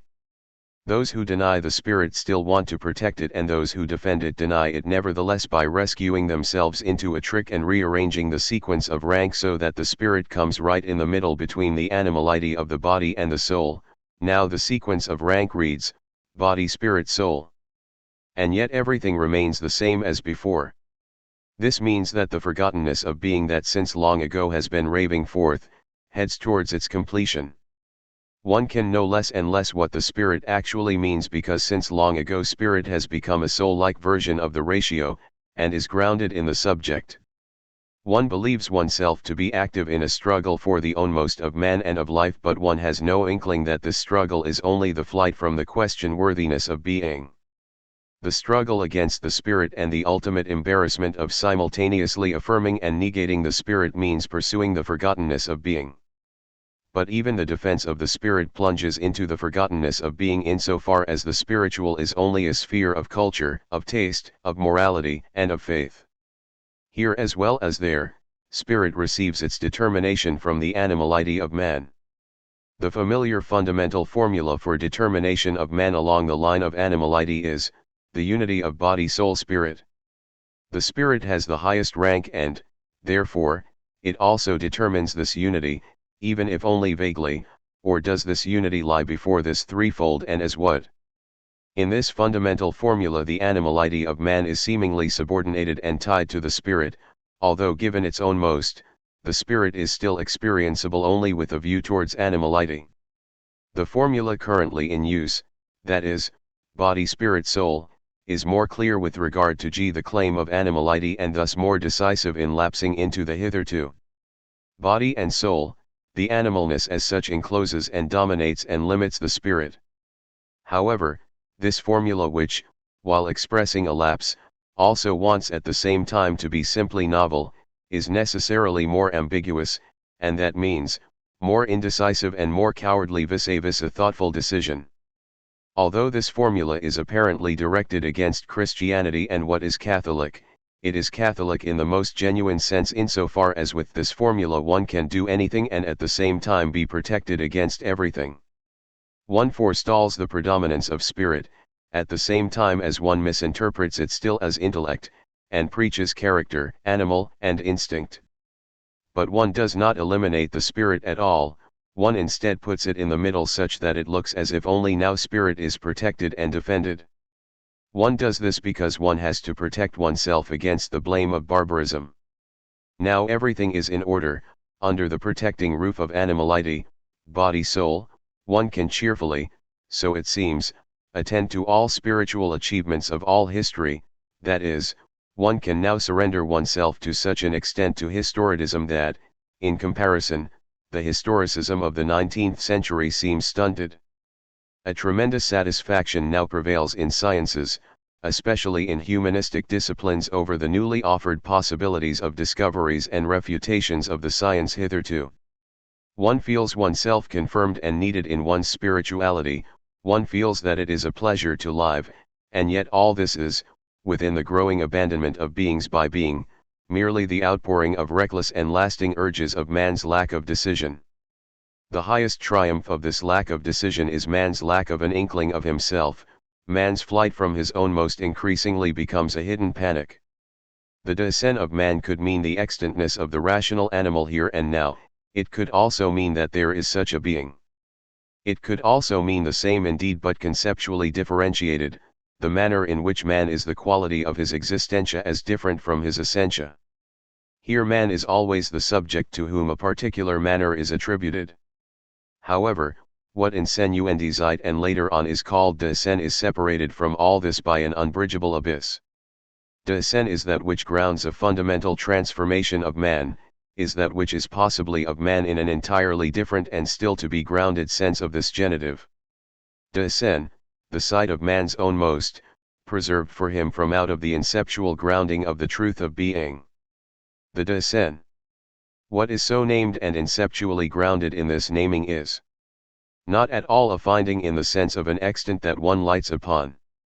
Rather, Dasein is that which evolves into swaying only through the projecting open that leaps into, enacts a leaping into, and projects open, designates itself hermeneutic phenomenologically, does not understand itself as the Platonic beholding of the essences, but as a projecting opening that inquires and interprets, is guided by a perspective and by a foregrasping, and is philosophical, that is, loves the truth of being and is fundamentally historical. This projecting open as such is not merely a projecting opening of human being.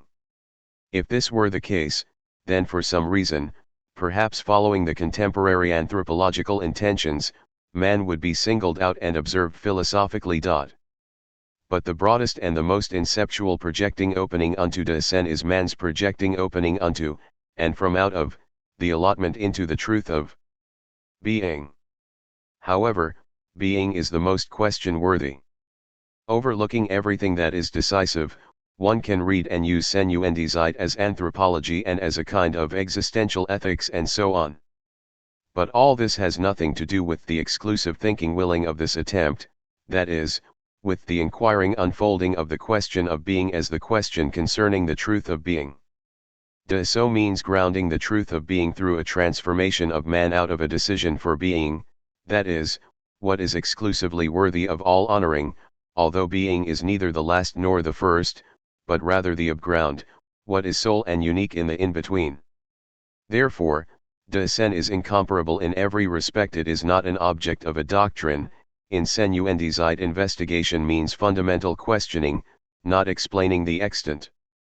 Dasein, itself enowned in enowning, is nothing that we contrive, but rather what in honoring the most question-worthy we reverently take over, and in taking over we just find.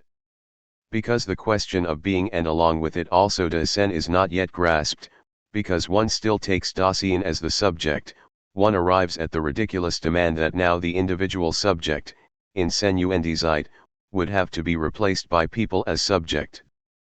Poor simpletons!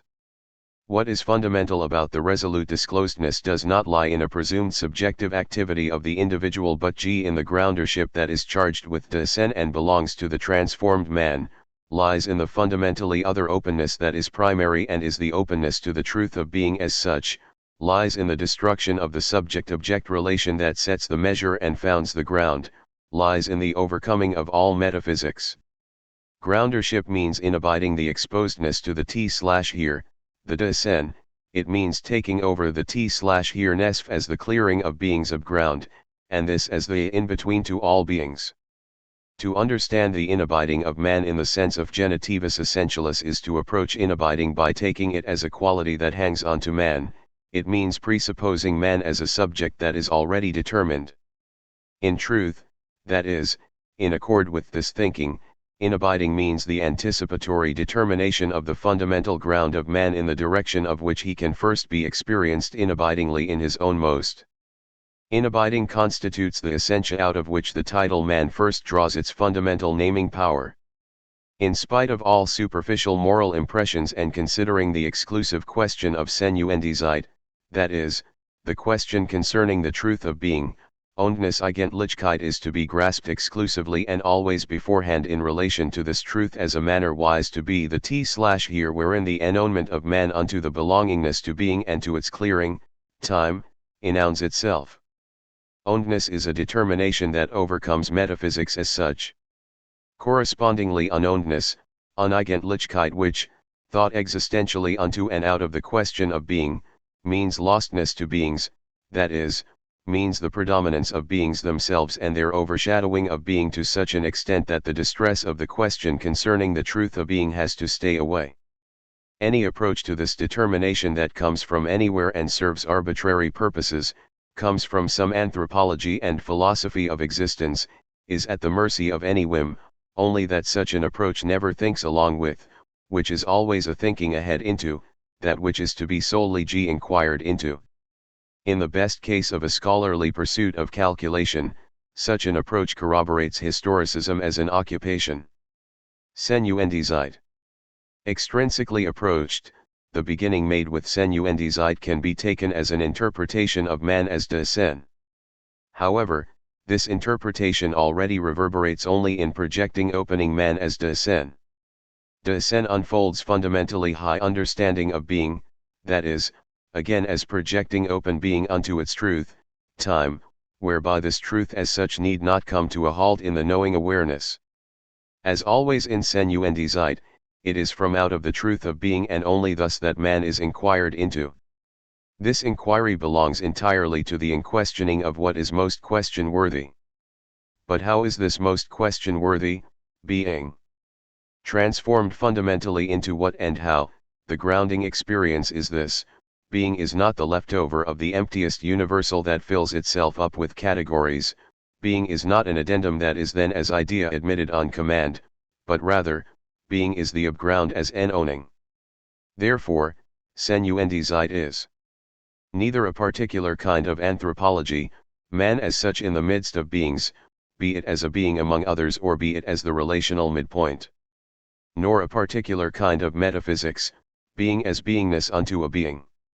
Therefore, Senuendizeit, which can only be one exigent pathway among other possible pathways, must unavoidably look like metaphysics and anthropology, nay, it has to make itself initially understandable with the help of metaphysics and anthropology by going through them, which means that Senuendizeit has to reckon with all possible and proximate misunderstandings. And yet, all this leads nowhere and is not sustaining, cf. Anthropomorphism. G. The decisive insight is this: in its truth being can never be obtained from beings. What follows from this insight?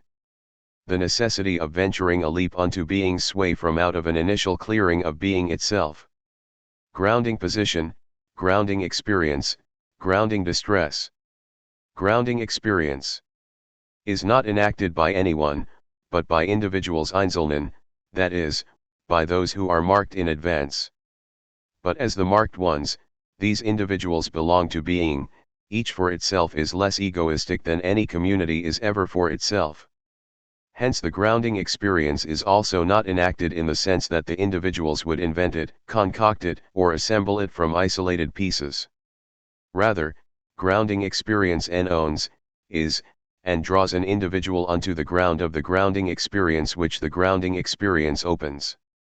Accordingly, depending on the originary, inceptual, and the non-inceptual swaying of being, the grounding experience is also different. In the epoch of metaphysics, grounding experience can assert itself only as a preview of the beings in the whole and as projecting opening their beingness as the equate, that has become rigid. In modernity this grounding experience is guided specifically in view of the subject for experiencing the beings in the whole as life, the idealists, Schopenhauer, Nietzsche, Leibniz. Grounding experience is an announcing of man. In the grounding experience man announces and disannounces his own most. And, therefore, within the domination of animal rationale there is the unavoidable impression that the grounding experience is a manner of lived experience and is an affair of man, anthropologism. The swaying of being along with its truth announces itself in the grounding experience. The grounding and fundamental circumscription of this truth G is the distress. To unfold the necessity which is adequate to this distress. To unfold what is humanly demanded, is put forth and claimed as ideal. What is he? Who is he? These questions themselves are already answers, that is, decisions. What is man? This question wants to determine that which is of the nature of a what das Waschaft and determines it as animality. Who is man? This question is to posit that which is of the nature of a who das Wehrhaft and. Actually, the who is to be thought only in the singular. What is meant by this? The directive to the selfhood of man, which selfhood is grounded in the owning over to a self because owning over to is grounded in the enownement by being. Man's belongingness to being determines him in terms of the guardianship of the truth of being, which means that man as a being is not an occurrence among the rest of beings. The question concerning the what falls in the sphere of the explainable and assertable. The question concerning the who transforms and transfers man unto the belongingness to the hidden sheltered, this question transfers unto the relation to being. Being, enowning, the elusive, gathering midpoint and the ground of each and every in the midst. Being as owning is the conveyance of this midpoint, i.e., of de sen. The owning as ownement, and the prime leap as strifing the strife between the world and the earth, that is, strifing these in their sway. Here is the provenance of venturing, of having to venture the truth of being, as man's own most. From here, that is, out of this provenance, comes primarily all the swaying and allotment. Man as an occurrence within nature, within beings in the whole. Is this beings in the whole a representation of man? And whence this representation? And is the truth of this representation of man by man within nature, out of nature, or is it a decision, and this decision from where? Thus, man as well as nature lose the preeminence. It is in truth wherein both man and nature move. The decision is between the truth of being, and the preeminence of beings, life, but in such a manner that neither a retreat into anthropomorphism nor an appeal to nature is any longer possible. Rather it is man who decides. What kind of a decision? On man's own most that does not lie in the human domain, if this domain is that of animal rationale. De sen. Overshadowing of being by beings. The question-worthiness of the most question-worthy, of being, as the inceptual truth. The distress of honoring, venturing ahead unto something whose nature is such as to require venturing. Pindar, and Vipomo, Ovap, the dream that a shadow dreams, or, that which casts shadow, that which dreams, or, a shadow that is dreamt by a dream, the shadow, the dreamed. Every determination of man's own most is tied up with the question, how do we grasp beings in the whole unto which the being called man is allocated? The task of the fundamental delimitation of this being is thus rescued by delivering it over to an interpretation of beings in the whole, an interpretation that is either already carried out or the conditions of whose enactment are hardly thought through. If this interpretation were to arise out of mindfulness, then immediately there arises the counter-question. Who are we, who straightway determine beings in the whole and even assume the beings in the whole to be sufficiently determined by an explanation in terms of a supreme cause? Thus, the question concerning man comes back, except that this question is now either changed or is at the threshold of an unavoidable transformation, unavoidable, of course, only for the will to mindfulness. If we renounce this will, then everything remains within a barren back and forth between an interpretation of beings in the whole and an interpretation of the particular being that we believe to know as man. However, the experience to be mindful of is this: only on the basis of allottedness unto the truth of being can man determine beings in the whole and himself as the being that he is. Considering man's own most ground, being itself has to have owned man over unto the truth of being. This owning alone yields that clearing wherein beings in the whole and man can encounter each other in order to assess their remoteness. If man evades that mindfulness, and who wants to prevent this? Then at the end he rescues himself into an explanation of all beings as a product of human imagination. In that case, dishumanization of beings in general is the first and last wisdom. And the more unconstrainedly the dishumanizing of man bears itself, the more exclusively he explains himself in terms of that which is neutrally extant and objectively found in him, the more he explains himself in terms of the animal which occurs as animal rationale, the more unconditionally and stubbornly dishumanization of beings in the whole asserts itself. However, devoid of any goal, the unbridled dishumanization of man is the cloud of dust that trails behind the hidden and reckless flight of man from his own most, a flight which flaunts the mask of a victory that proclaims a liberation of man for a total self-determination that accords with the species man-animal, and claims self-evidence as designation for its truth. Dishumanization of man is not only the ground of dishumanization of beings in the whole, but also at the same time the ground of degodding of the world. In this insidious gestalt, anthropologism obtains its illimitable metaphysical own most. But how can the dishumanization of man be overcome? Only from out of the decision to ground the truth of being. With this grounding not only will man be distinguished as a being from other beings, but he will be transferred into the clearing of being and beforehand placed together with being on the ground of an enownement of human being by being that has already taken place, but not yet engrounded. But does not this underscored and exclusive way of putting being and man together and putting them against each other already decide on the distinction of man, namely that he abides within the belongingness to the truth of being and accordingly interprets himself this way or that way as the being that he is, and thus positions himself towards beings in the whole? What justifies this decision? Or perhaps here no decision is made at all. Does a mere finding announce itself here? And who finds this finding? Does man come upon being, or does being attune man so that he comes upon being? Whereunto must man be shifted and to what must he be related, so that there is a guarantee that he would come upon his own most? Who draws here the boundary of the unavoidable relations? To what extent is man the one who is dragged into relations? Does man then ever know immediately anything at all of himself, or is every immediate self-observation simply the first and most frequent excursus in the course of which he certainly finds many things and yet thereby distances himself more and more from his own most? Does not man revolve around that illusion of himself that he creates of himself? But how to account for this illusion? Why don't we simply relinquish man to the predominance of that opinion of himself that prevails from time to time? But when and how is man he himself? He is indeed himself when he is owned over to his own most. However, this owning over to announce itself in the announcing of being, which is grounded and preserved in the ownedness of descent.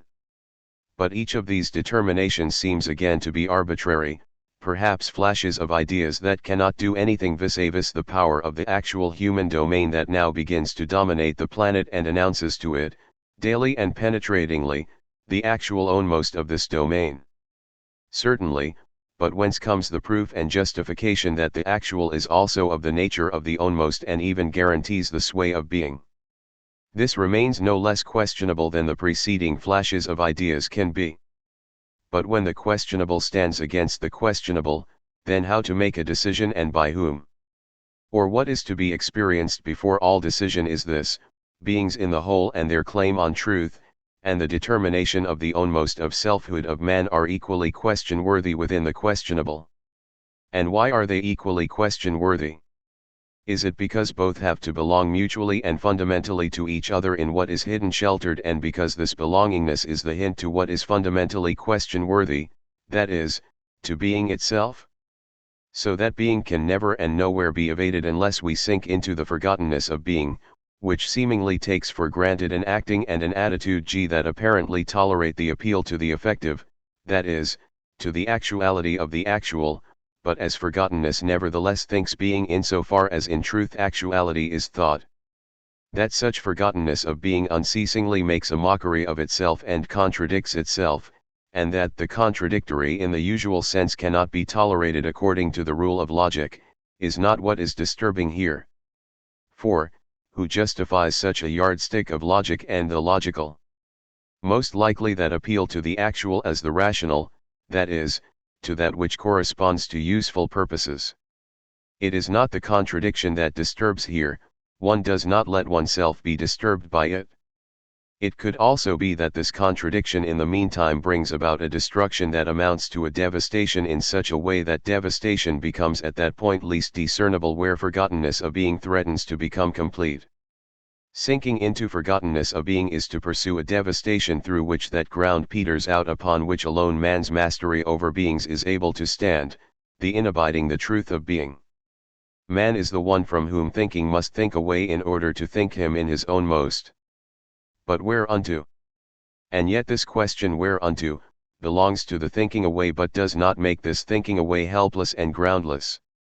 Rather, this question whereunto, confirms man himself as the questioner that can be strong enough for affirming and negating the decision which rules before all agreeing and approving. Only as the questioner of that question can man be the true guardian of the truth of being itself, that gifts itself as the most question-worthy to him, and only to him as the questioner.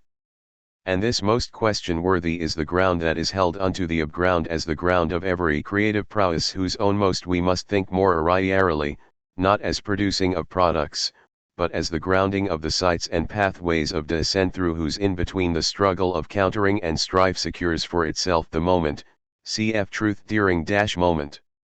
G9. Asterisk. Asterisk cf. Being and man. G. Anthropomorphism asterisk. Anthropomorphism is an explicit or implicit, acknowledged or unknowingly adopted conviction that beings in the whole are what they are and how they are by virtue of, and in accordance with, the representation that, among other processes of life, proceeds in man, the animal endowed with reason. Thus what is named and known as a being is a human contrivance. Anthropomorphism pretends to be less than a well-rounded doctrine that requires a grounded presentation. Anthropomorphism promptly assures itself approval as a belief which prior to everything teachable is evidently intelligible, a belief which is ceaselessly sustained and strengthened by the opinion that what man is in his own most can by no means become the object of a question. At any time and in a manner evident to everyone, anthropomorphism can retreat to its first and last proposition, according to which everything represented, stated, and inquired is indeed merely human. And yet, what is essential to anthropomorphism is not the dishumanization of beings, but rather a variously announced and shaped resistance to any possibility of a fundamental transformation of man. That is why anthropomorphism eagerly assumes the role of a subterfuge vis-a-vis any demand for a deciding questioning. As long as mindfulness does not arrive at a fundamentally more originary grounding position, the illusion of the unassailability of anthropomorphism deceives to such an extent that even attempts to ward off anthropomorphism are forced into a plane and trajectory that are suitable to anthropomorphism. But the condition for all this lies in the insight that the dishumanization of beings, whether it is affirmed or negated, arises out of DLS humanizing being. Specifically, this means, the question concerning the truth G of being remains unknown and uninquired. Man's comporting relation verhältnis to being counts in advance as decided via explaining man's human, dishumanizing, relation to beings. Hence, the actual prop of anthropomorphism is metaphysics as such. Metaphysics provides above all the space for the claim of anthropomorphism and for warding it off.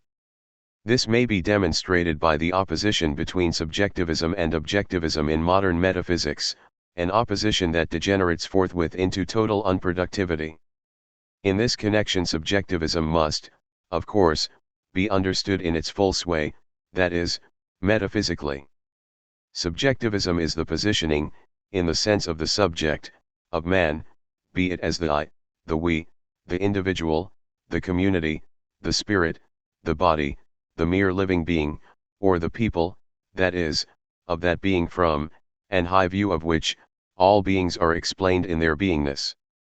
Likewise, taken metaphysically, objectivism necessarily turns out to be the reverse side of subjectivism as soon as subjectivism's sway becomes totally untransparent and self-evident.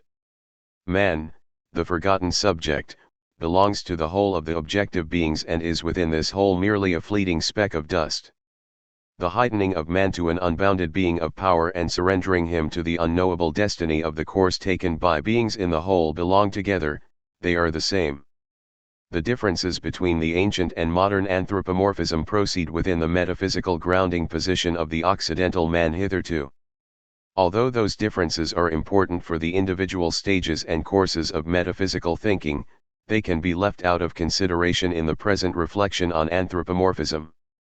Since a systematically unfoldable account cannot fit anthropomorphism insofar as anthropomorphism is nothing but a retreat into the one guiding proposition, mindfulness must make sure that, from different sides, its questioning G always comes upon the same grounding position and renders it question-worthy in all respects. Can human comportment in general and human thinking in particular ever be other than what they are, namely constantly rooted in man? Is with the assumption that in this way, man is the enactment ground of his comportments, also a decision made on the dishumanization of everything to which his comportment and thinking always relate, namely beings. Are beings in the whole in advance and irredeemably subjected to the encroachment of dishumanization?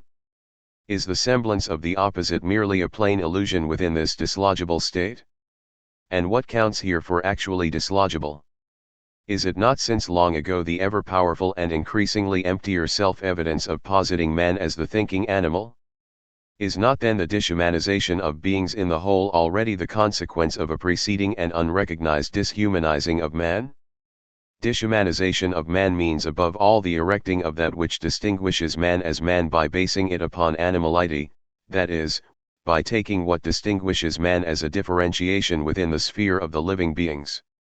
But this animality simultaneously redefines the living beings and thus man as a being that one comes upon, and that is equipped, ever differently, with lower and higher faculties, organs. Dishumanization, therefore, means man being pressed into an extant animal being that also occurs among other living beings. The variety of assessment of human faculties and achievements does not change anything concerning this metaphysical consolidation of human being. However, if anthropomorphism consists in such dishumanizing, and not primarily and solely in the dishumanization of all beings, then should not mindfulness of anthropomorphism first of all raise the question concerning what is own most to man? This demand seems to be self-evident, and yet it conceals within itself the most question-worthy decisions, because it is not decided how in general, and with what intentions and in which respects, we are to inquire into man, and in what way here a decision is enactable. In terms of direction and scope, the question concerning man's own most must indeed be so laid out that this question in advance measures up to everything that mindfulness on anthropomorphism can bring to light as question-worthy. Anthropomorphism asserts the dishumanization of beings in the whole, and that means dishumanization of beings as such. By the grace of representing, being as representedness is a contrivance of the rational animal. There lies in anthropomorphism a prior decision on being as a contrivance of the dishumanized man. How, where, and when is this decision as such ever enacted as a decision on being? But if up to now this decision is nowhere and never enacted, must not then, above all, such a decision concerning the sway of being itself be decided upon beforehand? Must not then the question concerning man also take up the question as to how man can be allotted to the truth of being at all, so that such decisions can for once become a distress for him, and in the sphere of decision questions can become a necessity? What if this question-worthy allotment of man unto the truth of being were to announce man's own most before everything else? But why has this hint so far simply remained unperceived? What is this allotment of man unto the truth, clearing, of being? Where does this allotment come from? Is it an invention and willfulness of man, and in that case what does man still mean? Or is man owned unto his own most above all and solely by being? And does being hold sway as this owning itself and only as this? In order to rescue his own most, that is, to shape this own most as it behoves vis-a-vis being, must he then not become the grounder of the truth of being? The rescuing of man's own most is then a transformation into that groundership whose swaying we call descent. The dishumanizing of man collapses in itself, and the dishumanization of beings proves to be without ground. The knowing awareness of descent as descent itself is, by itself, necessarily the knowing awareness of the manifold being historical conditions that secure anthropomorphism its apparent naturalness, indestructibility, and popularity. These conditions are, a. The undiminished preeminence of beings vis-a-vis being in metaphysics, indeed simply the undiminished preeminence of beings on the basis of the metaphysical inquiry into being, as beingness. B. In the horizon of this preeminence, and at home therein, the experience of man as animal rationale. C. The consolidation of the extant essence of man in the Christian way of thinking, the ens creatum, homo, as the pilgrim on earth. D. The intensification of the extantness of man through the interpretation of man as subject. E. The final harnessing of man into the unleashed machination of beings, technicity history. However, if the swaying of being is grounded in owning, in the enownement of man unto descent, is it not then being more than ever, and no longer only beings, that is exclusively and properly determined in the direction of man, and that means, from out of him? Not at all, since the ennowment unto descent is in itself already an owning over to being as that in-between that holds on to the upground, and in whose free play of time-space the countering of God and man crosses itself with the strife between the earth and the world. X. Asterisk. Asterisk cf. History and Technicity, concerning Nietzsche/Unzeitgemächt für Betrachtung, man, history and history, temporality, See the Freiburg seminar text of the winter semester of Nietzsche's 2. Unzeitgemäße Betrachtung, G.A., ed. Hans Joachim Friedrich, Frankfurt am Main, Klostermann. Steadfast in the truth of being, we must obtain that originary historically through which all history is overcome. Not restraining history but overcoming it. When is history groundless and unnecessary? When history has become fundamental, which happens when the grounding of the truth of being is ennowned by being and unfolds for the sake of being. An epoch that still needs history for its history, that is, an epoch which has already mixed up in advance both history and history, proves that a fundamental history is refused to that epoch and, therefore, proceeds towards the lack of history, devastation. In the face of the going under that is set at the beginning, inceptual decisions, whether enacted, taken over or bypassed, cast suffering and rage unto beings. In the grounding of the truth of being, Dasein, history is the unowned swaying of being, settlement. History alone endows a people with national cohesion and distinctness of its own most. Space and land, climate and blood, never have the power to shape nor the will to cohere. Transmission of decisions and decidedness brings forth the basic thrust of futural questioning and commanding, brings forth the style of inabidingness in beings, the ability to have destiny and the determination for going under. Only where such things prevail is there history, everything else is a historical cacophony that reports the results of lived experience and passes off what it reports as history. History and history. Is history the only fundamental possibility of relating to history? And what is history? It is achieving the truth of being for preserving it in beings and thus for rendering beings manifest by residing within the clearing. Or does man become fundamentally historical only when he has overcome history, indeed any kind of history? What does this overcoming presuppose? It presupposes overcoming the dishumanization of man. It presupposes transforming man into the founder of Dasein. History is the trace left in the clearing of being by the decisions on differentiating being from beings, decisions that are ennowned by being. Culture in the sense of fostering and realizing values, and values in turn as goal or as means that belong to a people and are national or human means that belong to the domain of man or are expression of the life of a people, always presupposes a view of being as machination, represented producedness, and consists only of the domination of man as the subject. Finally, the thinking in terms of values is the most superficial superficialization of being as objectness. The critique of culture as such that is carried out in Senuendizeit is grounded in the fundamental determination of historicality, in the differentiation between history and history, and in the interpretation of truth as resolute disclosedness of being in the world, that is, Dasein. Domination of culture consciousness and consequently domination of cultural politics pursues a growing consolidation of modernity in the direction of that which modernity pursues, namely the forgottenness of being. The uprootedness of man does not consist in a specific shaping and degeneration of culture and cultural consciousness. Rather, culture as such is this uprootedness and indicates the severance of man's as yet ungrounded ownmost from history. This rejection of culture is not an advocacy of the state of nature.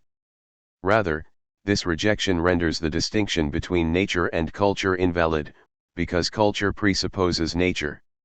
However, the exclusion from history cannot be immediately. A grounding of being in Dasein. B. Culture, historicism. See the Aristotelian model, Aeiv and Tvoyanevov, Tipaikov. Overcome through politics because politics on its part, and specially in its total claim to domination, means merely turning culture over to modern man's completed technical tostorikar machinational ownmost. The consequence of the political historical conception of modern man is that only with the help of this conception will historicism be brought to completion. Historicism is the total domination of history in the sense of reckoning with what is past in view of what is present with the claim to specify thereby once and for all man's ownmost as historical, not as historical. One day historicism must bring about its own end insofar as historicism, through historical, psychological analysis and biological explanation deduces everything from life, and allots life to itself as the provenance of historicism, and thus appears as an expression of life. The political historicism becomes a victim of cultural historical historicism only by way of a reversal. By thus falling into the arms of its own adversary, historicism confirms its belongingness to modern man's own most, and brings about its own termination which, insofar as it exhibits the highest form of historicism, has removed itself furthest from the overcoming of historicism. The domination of history will be overcome only through history, through a novel diction and through an ever-first inquiry into the truth of being. Indeed, this overcoming is already something fundamentally different and specific, so that what this overcoming accomplishes can be and continues to be indifferent to this overcoming. Metaphysically, the sway of culture is the same as the sway of technicity. Culture is the technicity of history. Culture is the manner in which historical reckoning with values and historical production of goods arrange themselves and so spread the forgottenness of being. We succeed best in discovering the fundamental sphere of technicity when we realize that technicity is a word of knowledge, and when we grasp knowledge as inabiding the truth, and when we understand truth as openness of beings from out of the clearing of being. Thereupon we avoid the danger of inquiring into the purpose of technicity and of explaining its way out of this purpose. Technicity neither consists of producing tools and machines, nor of the mere use and application of them within a procedure, nor of this procedure itself, nor of being well versed in such a procedure, cf. below, gf. On the one hand, the way lexvri is named inceptually hits upon t-xvrl itself, and, on the other hand, this naming does not penetrate more originarily into the sway of technicity. The reason that such an originary penetration of technicity did not happen is that in the epoch dominated by this word lexvn, the sway of truth, to which belongs what technicity names, remained ungrounded and has remained ungrounded ever since. Since metaphysics shares with technicity the same sphere of swaying, this makes clear why all metaphysics can never measure up to the sway of technicity and technicity.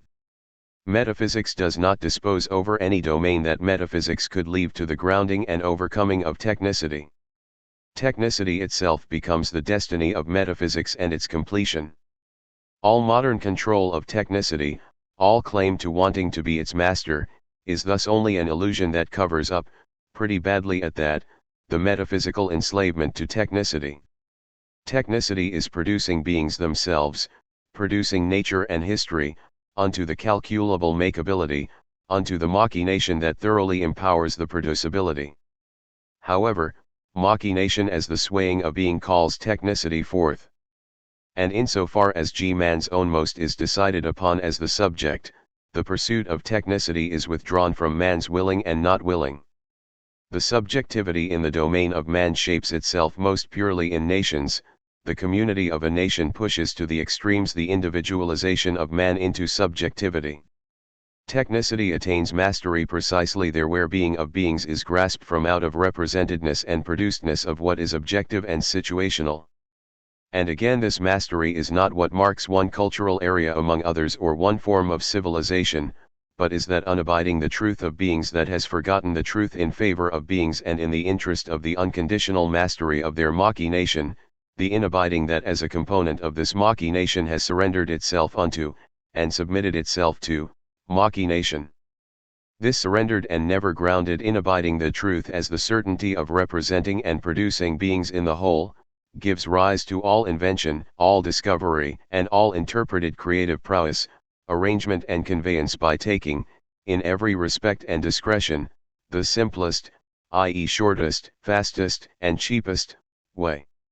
The sway of the machine becomes graspable primarily out of the sway of technicity, which as a basic form of the unfolding of truth in the sense of securing the objectness of beings is grounded by Occidental metaphysics and determined by its history. In the machine, as what sways, not as what is an individual thing, nature becomes primarily the secured, and that means the actual nature.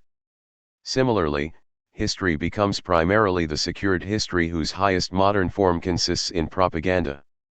In the same vein, even man himself becomes primarily the secured, who through breeding and schooling becomes trained for arranging all beings into calculable makeability.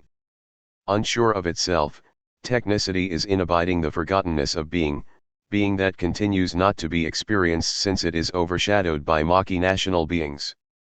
That endows the technically grounded openness of beings with the transparency of the arrangeable and trainable, and with the character G of simplicity understood as the unique controllability of the groundless, the empty. In the epoch of technicity numerous and ever more blusterous symbols arise, that is, they are now made and produced more than ever, because symbols are not needed at all by beings in the whole and man. Symbols are the specifically arranged agreement to the effect that searching for meaning, for the truth of beings in their being, is meaningless. As that form of securing, i.e., technicity, wherein technicity secures itself against itself, that is, against the incursion of truth, this agreement requires that technicity should not be merely the destruction of beings, but the devastation of being itself, whereby every beginning and grounding has to peter out in what is groundless in being's abandonment of beings. The landscape of technicity that henceforth one finds rightly beautiful per standard of the dominating truth of beings is not at all a destruction of nature, because along with and through technicity, the sway of nature does transform itself into the machinational machine appropriateness, and therefore only now emerges in its entire beauty within the technical arrangements. By contrast, what is not yet surmounted purely technically appears as discordant and tasteless, and therefore deserves to fall prey to destruction and elimination. Technicity also brings the aesthetic view of the beautiful to total mastery. And it is only a misunderstanding, nurtured by retrograde feelings, when one believes that with the technically beautiful one has overcome what the entire pleasure-enjoying middle class considers aesthetically beautiful. The aesthetically beautiful is not overcome but, per plan, is arranged according to the lived experience that is common to the people. Technicity entails and arranges the unconditional mastery of the decision that is taken long ago on the sway of truth as security and on the sway of being as machination. The contrivance of G, the mastery of truth as the security of what is objective and situational, is securing machination. Technicity is the highest and most encompassing triumph of Occidental metaphysics. In its dissemination throughout beings in the whole, technicity is Occidental metaphysics itself. The faith in Christianity's church-regulated grace-mediating institution is merely a prelude and a subplot to modern technicity, for which, in return, engineering constitutes the one-sided preform insofar as engineering only seemingly differentiates itself from history, propaganda, and other forms of mobilization. However, mobilization does not only set in motion what is hitherto unused and is not yet serviceable to machination. Rather, mobilization primarily and beforehand transforms the entirety of beings into the machinational. And man neither masters mobilization nor will he simply be mastered by mobilization. Instead, the domain of man, already posited as the subject, is simultaneously marked and defined by the machination of beings in the whole. Differentiating man, the experiencer of the lived experience of life, from beings high the whole as the all-life, is only the lagging confirmation of the onefold that is of being senshaft, the onefold of the makeable, in the broad sense of the mechanical, and of the maker, that is, the living forces. The fact that in the epoch which beforehand is the epoch of unconditional organization, that is, in the epoch of a readily accessible arrangement of all beings, the organic simply has to become what is exclusively called upon, and appealed to as desirable, only shows that the long-held guise of a difference between the mechanical, in the broad sense of the plannable makeable, and the living is now shed. Both are originarily already one and the same in the sense of what is machinationally ownmost to all beings. That is why efforts finally to explain all living mechanically surface in the same way as the assurances one gives that one is still inclined to recognize the psychic besides the physical. Here the lifeless and the living and their possible unity and their co-currentness are thought high advance metaphysically technically. G. Materialism, vitalism, and spiritualism are metaphysically the same. Each is always the selective and distinctive positioning of a being as a thing and as an object for explaining being that is neither inquired into nor considered question-worthy, and is nonetheless, since at least Plato's Issa interpreted in orientation of what holds sway machinationally. What is still dearer, even though its consequences are hardly thought through, than the inner connection between EIO. Where else can the almost unilateral distinction between form and content be rooted than in the technical interpretation of V and OOOIA that is in line with text? In this regard, see the Frankfurt Lectures on the work of art given in *. However, the sway of text does not consist high manufacturing, but high representing producing, such that what is handed over and what is deliverable secures calculating availability of not only what is produced right now, but also beforehand the calculating availability of the whole of everything with which what is produced right now is interconnected. Above all, according to its producedness. Producedness entails a distinct nearness, presencing, of what is constantly present in beings. The domain of producedness that is projectable within the horizon of THIRD, which is always phi-id-koyo, becomes normative for the later interpretation of all beingness of beings. This later interpretation reaches one of its summits in Hegel's determination of being as the absolute idea, that is, in a presence that brings itself to presencing in what is present. This allusion to Hegel is not intended somehow as a rough technical interpretation of his metaphysics. Rather, what counts here is to grasp the metaphysical consequences of Lexver, and firmly to extricate Texvri from the superficial distinction between mechanical and biological. The metaphysical consequences of what ensues from the sway of the Occidental metaphysical art, and all Occidental art is metaphysical, let alone the related explanation of art and the discipline of aesthetics, cannot be pursued here. One points out with enthusiasm that the machine is powerless without the power of man, and then concludes, equally enthusiastically, that the overcoming of technicity by man is thus already and fundamentally accomplished. However, on the one hand, the machine is not the same as technicity, and mastering the machine still does not mean controlling technicity. And, on the other hand, there arises the question, what is this power of man that utilizes the machine? This power is nothing other than the empowering of engineering to the fundamental form of organizing beings. And this empowering is grounded in the indebtedness of man into being insofar as being is determined as machination, cf. Machination. The concept of historicism, its overcoming only via rendering history inoperative. Historicism, the view that the past is always to be seen out of a present situation so that the past is exchanged with this situation, relativism. Historicism as a way of grasping historical knowledge, and what is fundamental to this grasping is the relation to history as such, so that this relation is, pre-scientifically, scientifically, determined by history. But instead of grasping history out of history, should not history be grasped from, and as the truth of being? How is a liberation possible from historical history? Historicism, nearness and remoteness to history. Historicism, that domination of history through which history masters the fundamental completion of modern man as the subject and unfolds the animal rationale as animal historicum. The historical animal does not somehow mean the animal that has become historical and belongs to the past, but the animal that produces everything, and for whom being of beings amounts to. Plus producedness and hides itself at the same time in its machinational character. Historicism reaches its completion in organic construction. Completion, not the same as adding a missing piece. Rather, completion is the unbounded and therefore the simple empowering of the sway.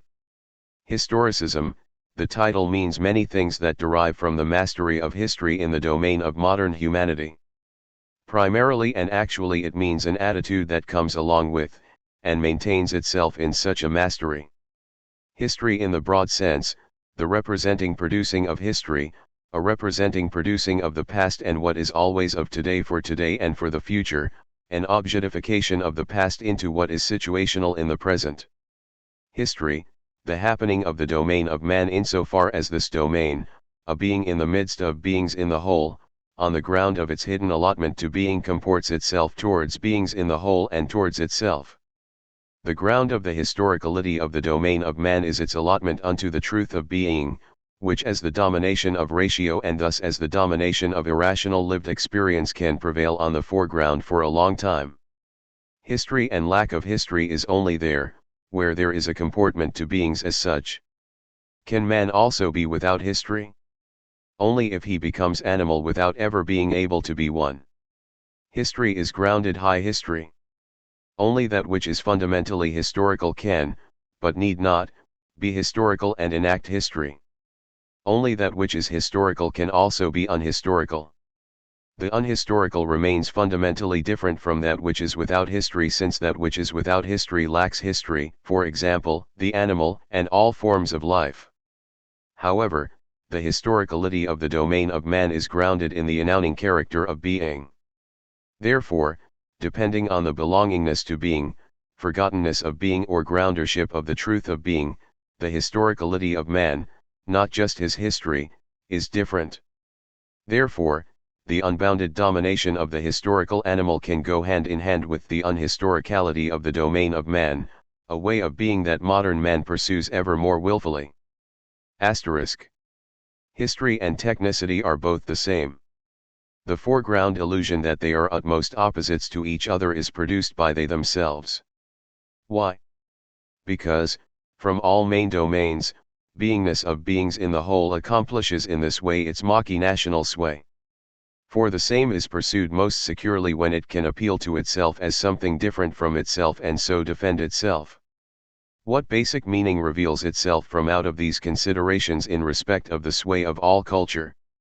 History in a broad and fundamental sense can in this way be grasped as encompassing technicity, and in a narrow sense history can be placed in opposition to technicity. The same is true for technicity. History, an inquiring producing in general. History, technicalization of the past as such for the sake of the present, and of life. Technicity as the history of nature, and as the history of what lacks nature. Technicity as producing beings as such with expertise. History, the producing of the past and the futural. Both the arrangement of the present as object and condition. Asterisk. Overcoming of history. Overcoming of history can be achieved only when mindfulness takes the place of history. Its place? No. For no mere exchanging of the one with the other can make us free, for, because of a prolonged habit, mindfulness could be taken forthwith as a kind of history. Overcoming history must be a liberation of history from the orbit of objectification by history. But mindfulness can be enacted only by the founders as grounders insofar as mindfulness means inquiring into the sway of the truth and the decision of being. Mindfulness brings forth a transformed liberation of history or an actual liberation of history unto the truth of being, and immediately needs solid trajectories for preserving. In its representing producing, history will be replaced by the inquiring initiation of the decision between being and beings. G13. Asterisk. Asterisk for being as actuality and idiocy. Machination. G. Being and power asterisk. According to the conventional estimation, what in the highest sense is a being as actual. What supremely counts is actuality in the sense of extantness of the effectiveness and nothing else. Actuality translates, not merely in language, actus and actio, which translation on the other hand has claimed pound vipaya by misconstruing it. The misinterpretation of pound vipaya conceives it in view of energy understood as the power of enactment and actio, whereas pound vipaya means presenting in work and as work, that is, presenting in what is produced and is constant and permanent in such produced things. The Latinate agira and actus are not at all capable of naming this presenting, which shows that the romanization of pound vipaya is a completely uprooting reinterpretation. Actus purus, pound vipaya seen in view of action, in view of actualization, of providing, a. activity, creative prowess, in movement, b. effectiveness, success, producing. That which is of the nature of object for the producing comportment is a being. Hence the veering into recoive taken in the rough sense of the mere enactment of making. Objectness as objectivity instead of retreating unto itself as retreating unto constancy and presence. From here on only one step to what is capable of effect and is capable of being effective, power, will to power, will as power. Actuality as the measuring midpoint of modality, the powerful, the effective, a being. Possibility as the preliminary stage, and necessity as the highest stage of actuality. But in each case both are modes of actuality. The order of stages, matter, spirit, powerful, the powerless, actus purus in the Christian perspective. Nietzsche's reversal. Being, the powerless, beyond power and lack of power, better, what is outside power and lack of power, and fundamentally unrelated to such. Asterisk. The powerless. The powerless is not the same as what is without power, which while it is deprived of power and lacks power nevertheless and simply remains related to power. The origin of power, character of beings. Power of, the power of being. From today's perspective of thinking, what could be attributed to being as fundamental is its powerlessness. Hence disempowering of Phoebaic, bespeaks of divesting the sway, of not finding the way unto announcing as the powerless. This has a double meaning. Disempowering of cn. The grounding attunement vis-a-vis the powerless. The powerless, what is power, what is the lack of power? How to understand the less? From out of refusal. The swaying consequences. The world, the earth. Machination as the ground of the overpowering of beings and of power itself, powerlessness of being, yet, this powerlessness is the guise of the refusal. In our earlier deliberation, in contributions to philosophy, we speak of as such things power and lack of power amount to measuring the immeasurable. Disempowering of UAI, winky face, is power. But to what extent? Why then disempowering, if not simply empowering, but empowering not as empowering of CAI, as such but rather as the empowering of OUAIA to actus? Power, the capability to be effective, to make secure, to calculate and arrange successes. The effect as being effective without directly affecting power out of effect, simply not out of possibility. Being and power. Since actuality counts as the determination of beings and since actuality is no longer grasped as the presencing of the constant but rather as actus, action, and power of effectiveness, and since the actual in this sense is finally determined as power and as the powerful, one has come up with the strange opinion that the higher a being stands within the metaphysical order of stages from the material physical to the spiritual, the more powerless a being becomes. Accordingly, the powerful is what lies lower, the powerful in the sense of that which is capable of actualization.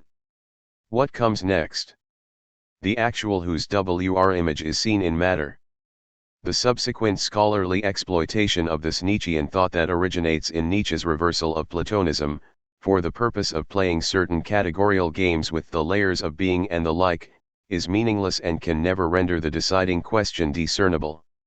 In the same vein, even when in the order of modes within the metaphysical doctrine of modalities of actuality, possibility, and necessity, a seeming equality is taught, such a teaching is still oriented to actuality and its preeminence.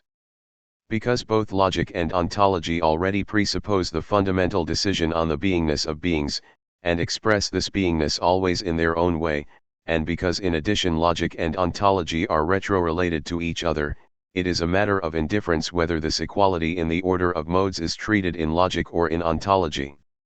What is not a matter of indifference is that the entire Occidental metaphysics determines beingness along the guiding thread of thinking, that is, as representedness. Perceivedness cum receivedness Vernamenheit is the unexpressed and ungrasped sphere and domain of projecting open, unexpressed and ungrasped because they are necessarily uninquirable. The opposing view that the spirit is what is the most actual, actus purus, together with the previous view, belongs to the same sphere of metaphysics insofar as metaphysics has determined beings generally and thoroughly by means of objectness, withstandability, and effectability. The most extensive structure of categories, if it would be worthy of a thoughtful attention at all, cannot hide the fundamental failure upon which metaphysics rests and whose unfolding metaphysics is, namely the failure of not inquiring into the truth of being. Those theories that advocate the increasing loss of power with the increase in the height of the layers of being are incapable of saying anything about being itself because they are not even capable of addressing what alone is addressable by them, namely the metaphysical presupposition and interpretation of beingness of beings. However, what makes the basic gestalt of this doctrine significant for being historical thinking, the doctrine of Nietzsche's metaphysics as the reversal of Schopenhauer's doctrine of life, is something else. A final consolidation of the interpretation of beings in terms of the affecting affectable and, correlatively, the consolidation of the interpretation of the true in terms of the affected and affecting success, gets enacted in this completion of metaphysics. However, even in this way the decisive process is not yet reached, that the consolidation in terms of the actual as a being and as the true, prepared since long ago, but not yet brought to a successful conclusion must nullify being, and make it into what is not even worth being specifically forgotten. In the history of man only now does the forgottenness of being achieve full position of power. But what if this abandonment of beings by being would be the beginning of an originary history wherein being is being, so that what is increasingly actual would be ever more hopelessly cast off by being as refusal, which refusal cannot be matched by any power and superpower, because power and superpower must always necessarily and from the ground up miscognize the sway of that which is powerless. The powerless can never be disempowered. But the irrelevance of disempowering to the powerless is not hanging on to the powerless as a deficiency, rather this irrelevance is only one consequence of the nobility of the powerless, a consequence that is not even necessary for, and appropriate to the powerless. Whether as the lifeless matter or as the absolute spirit, everything powerful as what is actual is the lower, so low that in relation to being it should not even be brought into comparison. However, in the first beginning of the history of being, winky face, had to appear as power because beforehand and in general the hidden refusal could only be manifest high in overflow.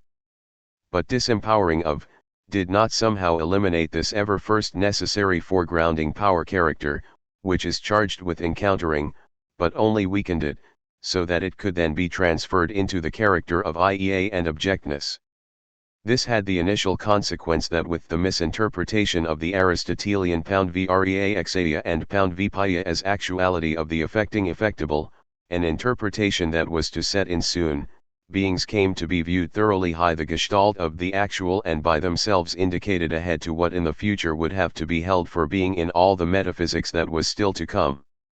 Within this history, Leibniz's monadology of substantia as the doctrine of vis primitiva activa obtains its significance that is retrospectively and prospectively equally essential. Insofar as metaphysical thinking, which is grounded in the not holding unto the first thinking beginning, passed off for being the power dash, the force dash, and the effect character of beings, it so happened that life pushed itself to the forefront as what really is and as what is really actual, and demands the sacrifice of the lived experience as the supposed height of humanness that henceforth does not experience itself as the victim of, and the adherent to being's abandonment of beings, but as the triumphant yesayer to life. The first thinking beginning did not at all grasp beings simply as actuality, but grasped them rather as the rising presenting, as that wherein a being as such gathers itself unto its quaeter turning and presences and remains as what counter turns to man. Power was not yet force, or effectability, or coercive force, nor was power also already specifically the unavoidable semblance of the powerless that does not need power. What power was in fact still undecided, such that power was soon decided upon as the effective. And this decision, without ever being able to bring into the open what is the originary sway of the kotok, immediately let loose the malicious and the confounding. The metaphysical determination of beings as the will to power and the metaphysical determination of beingness as the eternal return mark the end of a beginning that at the very beginning has fallen. In what sense? The recognizable enownement. Off from the beginning. Every beginning is without effect, and while returning to itself must remain a beginning if it wants to preserve itself. Being and only being is. And being is thus beyond both power and powerlessness. And yet being is not something that belongs to the beyond gensetiges, since being does not need first to posit for its truth the secular diesietige powerful, actual, beings in order that being or the being historical projecting opening of its clearing can have a leap off. However, because since long ago man, and modern man in particular, calculates everything, and even being, according to power and powerlessness, usefulness and disadvantage, success and uselessness, he is not capable of hearing any word of being and of thinking its truth without initiating his calculation. Considering its swaying ground, being is never power and, therefore, it is also never powerlessness. If nevertheless we name being the powerless, this cannot mean that being is deprived of power. Rather, the name powerless should indicate that given its sway, being continues to be detached from power. However, this powerless is mastery. And mastery in the inceptual sense does not need power. Mastery prevails out of the dignity, out of that simple superiority of the fundamental poverty that in order to be does not need something under itself or over against itself and has left behind every assessment in view of the colossal and the tiny. On occasions we use the word power in the transfigurative sense of maistas, which means the same as mastery, although even this word frequently gets lost in vagueness and approximates what is of the nature of power in the sense of coercive force.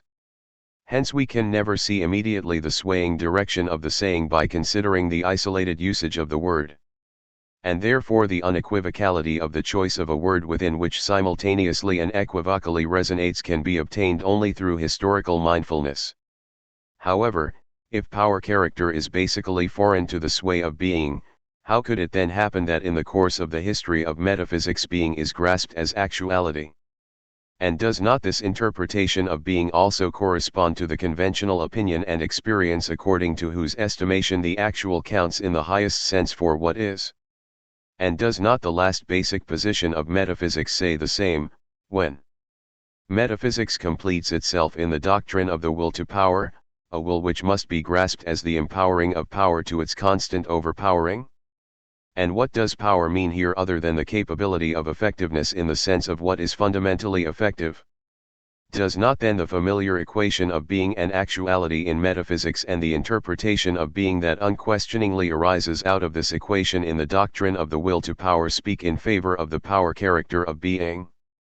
And did not contributions to philosophy grasp the inceptual history of being in the sense of disempowering of, walk, asterisk and thus assign to, ai an inceptual, and that means a fundamental power character?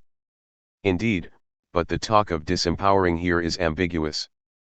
Disempowering means that in the first beginning of its swaying being neither gifts itself in its own truth nor does it specifically ground the sway of truth, cf. the lecture course of the wider semester / By contrast, inceptual being leaves mastery to the beings which for the first time enter into manifestness as rising in being. The preeminence of beings that has ever since set the goal and the measure for determination of being results in disposing of rising in the direction of the sway of self-showing and manifesting. This sway of being is the ground of the later interpretation of being as beingness in the sense of koivov of IEA. Beingness is countenance or sight, outward appearance and sightableness. Here nothing is left of arising that gapes open and immediately seizes and opens the open and grants what is present and countering with presencing and constancy. In that being inceptually holds back the mastery of its sway and henceforth refuses to grant clearing to the full sway of rising and thus denies already the possibility of a knowing awareness of the refusal. The holding back of the swaying dignity of being in the first beginning brings about a historical consequence that is to be grasped as the empowering of power character that is hidden in such a determination of being. Uiai, were power. And yet being discards the preeminence vis-a-vis beings and leaves it to them to bring to the fore the power character in being that is grasped only superficially. Of course, this power character comes to light high unrecognizable signs, so to speak only cautiously and initially, until it breaks loose and prepares that which, in being historical thinking, must be grasped as conveying being unto the sway of machination. Aristotle still preserves the last remnant of the inceptual sway of being's clearing as rising. In the sway of rising lies held back the constancy of presenting. However, in that Aristotle grasps beingness as poundvipaya, he succeeds in naming this constancy of presenting. What this metaphysical basic word, poundvipaya, wants to say is the presenting which holds sway in work as work, the presenting that preserves what is produced and in this way makes up its constancy. However, even this metaphysical basic word that seeks to rescue the last glimmer of the sway of mg becomes the impetus for the final loss, that was to spread soon, of the inceptual sway of being. 4. Pound vipaya is no longer grasped with a view towards being and out of the remembrance of the hardly lighted swaying in the sense of the constancy of presence. Rather pound payov is explained by looking back at that which is itself extant, namely that which is to be made and its maker, shioif. And again, still a fundamental step further away from being as the constancy of presenting, the interpretation of Rkoiv deteriorates into an emphasis of enactment. Evapaya is relegated to the word actus. This translation that in advance decides the future of Occidental metaphysics up to Nietzsche is not an insignificant matter of an insignificant and supposedly incidental process in the usage of language. On the contrary, this translation is the unavoidable consequence of the fact that being conceals its own sway and entrusts the determination of its concept to a thinking that henceforth has forgotten all question-worthiness of being. From this thoughtlessness of thinking lives above all that philosophy that calls itself Christian metaphysics and brands everything that is not of its kind as a history of errors and presumptions. The Latin word actus, from agira, is not in the least capable of naming what addresses us in the Greek saying of the word pound vipaya. The Romanization of this basic Greek metaphysical word enacts a completely uprooting reinterpretation of the concept of being in such a way that the Roman interpretation determines modern metaphysics right away and forces the grasping of Greek thinking into the horizon of Romanization. All future interpretation of Greek metaphysics, including Nietzsche's Christian being, is and will nonetheless never be a being. Being of a being, as what is spoken to and from this being, that is, the predicate, claims being insofar as the asserting pronouncement always already has to hold itself in the open and address what is uncovered beforehand as a being in its that, it is, and so is. That which is framed in the predicate and only in it, being as beingness, is the categorial. The categorial can and must be framed in the predicate because predicating will be subsequently determined as an assertion that the subject makes about objects, and this assertion proceeds along the track and the bridge of the subject-object relation, and is especially grasped as subjective, belonging to the subject, and as objective, as determinedness of the object, and precisely because of this, it is sometimes grasped only as the subjective or sometimes only as the objective. And finally, as a finite relation, the subject-object relation can begin out of an infinity that overcomes both the immediateness and the one-sidedness of the mere object and subject relation, and through such a fundamental overcoming it achieves the sway of the absolute subjectivity. Subject-object relation itself is grounded in truth as correctness, and correctness is grounded in representing beings in their beingness, man as animal. But what does it say about being itself that being leaves it to beings to be named through beingness and to be interpreted exclusively as being out of beingness? Beingness, constancy and presence, claims to make up the sway of being and thus to determine beings, and in opposition to itself to determine that which becomes. But whence the opposition, if an other is not posited through beingness? And how can this be, if beingness itself is not a decision in favor of a measure that beingness itself wants to give, that only the eternal and that which is present actually is? And how can this decision be if this decision does not separate possibilities and does not withdraw itself from the separation as well as from the separated by not heeding the sphere of decision, of time-space, and fundamentally forgetting that it has nevertheless claimed the temporal? But where does the decision come from regarding beingness as the sway of being? Does being foster a decision by relinquishing being as beingness to beings? And if so, from whom? From man as #OOVVOCV, koyov, G%OV, from the one who only through this decision and upon this decision as a ground comes to his own most without grasping and taking over the swaying of ground, perhaps only to begin thereafter a flight from the own most, cf. there. But of what sway is this decision, that is, the decision that concerns the choice of the sway and the taking over the sway? Which being can then take over what is own most to itself and at the same time also flee from it? What must enown itself here? Must not man himself be owned over unto the allotment to his own most, and must not this own most be grounded in the allotment unto the truth of being, as yet undecided but steadily to be decided, so that in this way the thrownness unto the swaying of being be grounded, so that being is simply that enownement of the domain of man unto that which is necessitated by the distress of the Godhood? Why does enowning, the sway of being, always foster a decision about its truth, and this above all in such a way that even the truth as such remains in forgottenness? And why is this decision ever first inceptually a decision about Ixn, and thereupon about Ouaia as Ea? In that being entrusts beings to beingness, that is, in that being admits beingness as being, being refuses itself and thus hides shelters itself as refusal and preserves itself, traceless and powerless, for the unique gifting. The refusal enforces the gathering, the taking together unto one G and the receiving of the rising presencing, T, MC. It is this gathering, taking together unto one and receiving that being, out of hiddenness shelteredness, still leaves to the receiver as being, so that the receiver comes upon being itself in what lies closest to and furthest from the receiver, and therefore confirms being itself as the determination of beingness for beings. Since then all is and being arises out of beings, since then beings enjoy the preeminence of the starting point, since then beings enjoy this preeminence even there, where the origin of beingness, always categorial, is displaced into the I think and into its having been thought. AI is that being that is barely rescued straight away as beingness and beings, that is to say, it is the inceptual hiddenness of the refusal which sways as enownement. Consequently, man's own most increasingly and securely advances towards animality, and the godhood of gods becomes divinity, understood as the prime cause and as that which conditions, that is, as that which explains and includes all calculating. In a final fading, being itself becomes a word and an empty framework for representedness as such, a framework that perhaps encompasses men and gods and all things as a refuge that is no refuge but is only used insofar as representing asserts itself as the first and the last manner of relating to being, and to beings.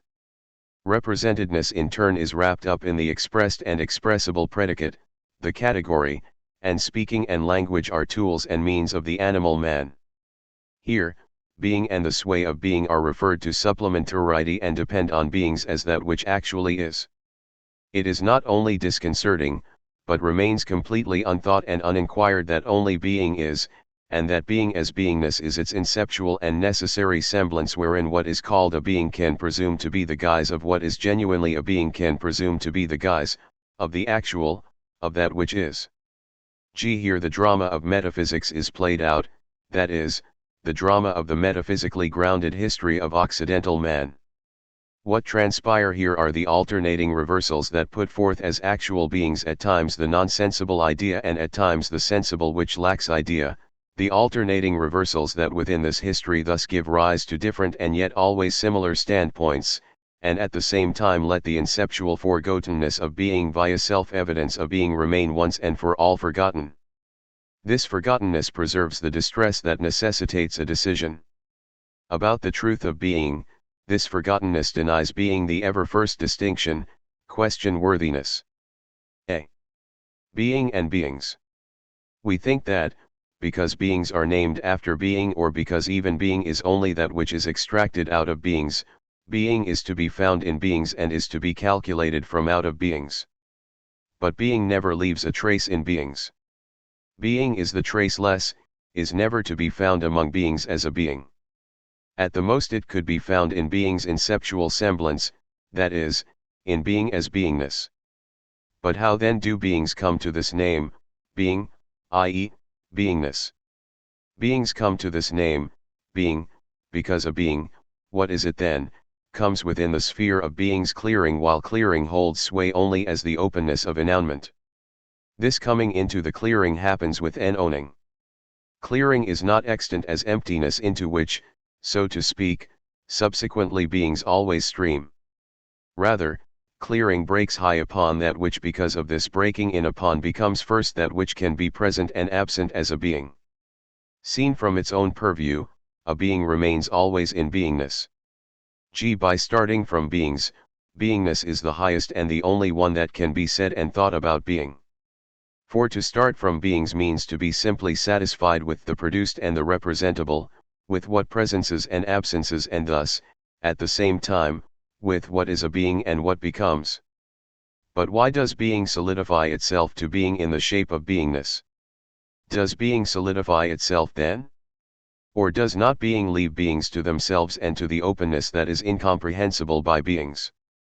Enowning lets beings as such arise in that it refuses itself without a trace, and so simply is, while at the same time enowning leaves to beings as claim the naming by being, that it is and be. What raises no claim, is traceless and powerless, is hardly credible to the representation that knows only beings. And when such representation concedes that the claim, the trace and the powerless is, representation must assess it right away as what is feeble and nothing, and thus lacks what distinguishes beings as the actual, the effective. Enowning, that is, its mere semblance in the shape of the represented guise, appears easily as a fleeting addendum to beings, an addendum that does not even accept beings but makes an appeal to them as a mere shadow. What is meant is being as objectness. Even when being is distinguished as a priori, subjective and objective, it is degraded to, and lies in, an addendum, what is supplemented. Why does man think being so seldom in its sway as the prime leap and the cleft of the abground which above all settles beings as such with beings? Because man above all has consolidated his own most in such a way that in the midst of beings and as a being among other beings, he stands over against beings as the one who represents and produces. It is out of such positioning that he determines his stance and his self as what is conditional. Thus, being counts either as a veneer, objectness and representedness and live experienceability of the representing live experience, or it is simply explained as what is most effective, is the cause of itself, and thus all the more the existing cause of beings. Both interpretations of being, the veneer and the doer, are correlated and betray in their own different ways the hidden confinement to beings, the present constant. Even in that case in which representing beingness, thinking of being, is raised to absolute thought, being continues to be determined as idea, and thinking continues to be determined as that to which self-manifestation of being, objectness, appears in such a way that the completion of representedness gets enacted in and for this thinking, and the conditions for the constancy of the object and for the over-againstness, in their alternating relation, are taken back unto the unconditioned, which in turn determines itself from out of the completed inventory of the whole of conditionedness, determines itself out of the conditioning thought. What does it mean that in manifold and even enormous variations all sorts of beings force themselves upon man, captivate him and lead him to unusual achievements without being ever announcing itself in beings or even vanquishing the superior power of beings? Does this speak for the specific right and the exclusive truth of beings, or is this only the still unrecognized sign of the ultimate impotency of beings, which is protected by the guise of the unimpeded dissemination of their machination? Was here a decision made long ago in favor of beings, in favor of that which without an explicit assessment festsetzen always counts in an epoch as beings?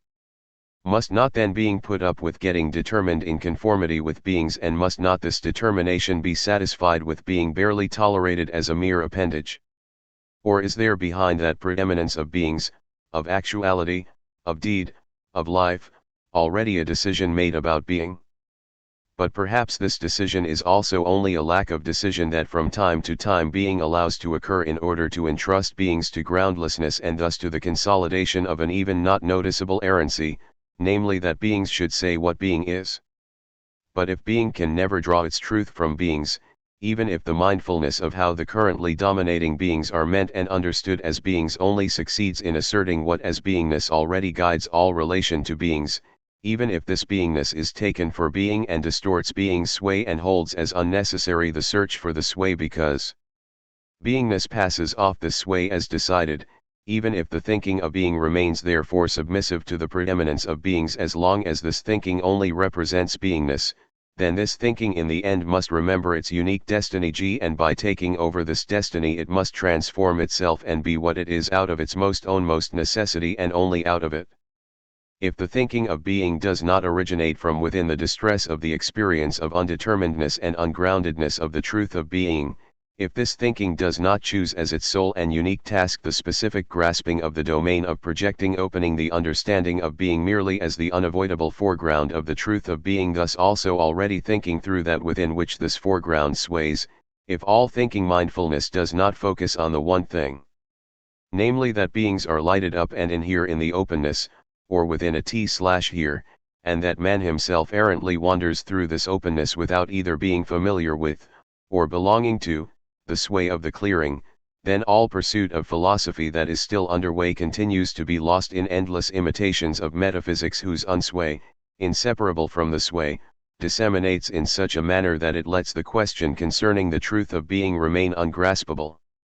The dominating common sense opinion, held since long ago, that being, what is meant thereby is always beings, can surely never be grasped, let alone be produced by intellect, is indeed always already the consequence of the diffusion of the sway of metaphysics. Both common sense and metaphysics agree that what is decided is the impotence of thinking vis-a-vis being, what is meant is beings. Metaphysics too is of such an opinion, since it merely claims to conceptualize the beingness of beings, their a priori, a business which the familiar but also exclusively active, and actuality producing life eagerly entrusts to metaphysics. And wherever one still tries to think being metaphysically, such a thinking remains incapable of even reflecting that once, in its beginning, this very thinking was capable of thinking what this thinking now represents as the emptiness of the most general, because this thinking still obtained and possessed its determinedness, the direction and the manners of projecting, opening, and the style of the initial preserving of the projected, out of the attunedness to the grounding attunement of wonder. Since long ago, and especially in modernity, wonder about being and of being, genitivus objectivus, the Middle Ages remained without philosophy and worked out such questions only theologically, are replaced by slurping the lived experiences of beings. Thinking had forfeited its necessity, which can only arise and be preserved out of the freedom of the beginning. Thinking now has entered into the apprenticeship of shaping culture, and, just as in Nietzsche at the end, philosophy is reckoned with high view of what it can mean to culture. But to the extent that determination of being could still matter, this determination becomes totally dependent upon the pursuit of beings at the service of securing and unfolding of the human domain, that is, securing and unfolding of a being of the midpoint. Inclusion of philosophy within culture marks the final state of metaphysics, insofar as within this state the unsway has become master of the sway and thus has nullified a possible transformation of the sway. Only as thinking the truth of being does thinking return into its most necessity. From the point of view of modernity, this means that only if philosophy, necessitated from out of its distress, grasps that it has absolutely nothing to do with culture, can philosophy initiate a mindfulness of itself which is strong enough to venture more inceptually into its own most beginning. This thinking of being neither reckons up being out of beings, nor does it demonstrate beingness which counts already, but positions itself in thinking, that is, in queering the truth of being, positions itself unto that clearing in the midst of beings from out of, and unto which, this thinking alone can be determined by being itself, that is, can be thoroughly attuned to, and thus be thrown forth unto the sway of being. Being itself owns thinking unto the history of being, unto this, being is owning. In this way, thinking becomes being historical thinking. Thinking of being neither lets being emerge as the most general determination of the representable, that is, as undeterminedness out of thinking as the subject, where being becomes object for this subject. The genitive in the phrase thinking of being is not an objective one, nor is being itself that which thinks, that is, the actuality that has determined itself as reason and spirit in order to enact thinking as the manner of its self-actualization within itself, understood as the underlying addendum, subjectum. The genitive in the phrase thinking of being is also not a subjective genitive.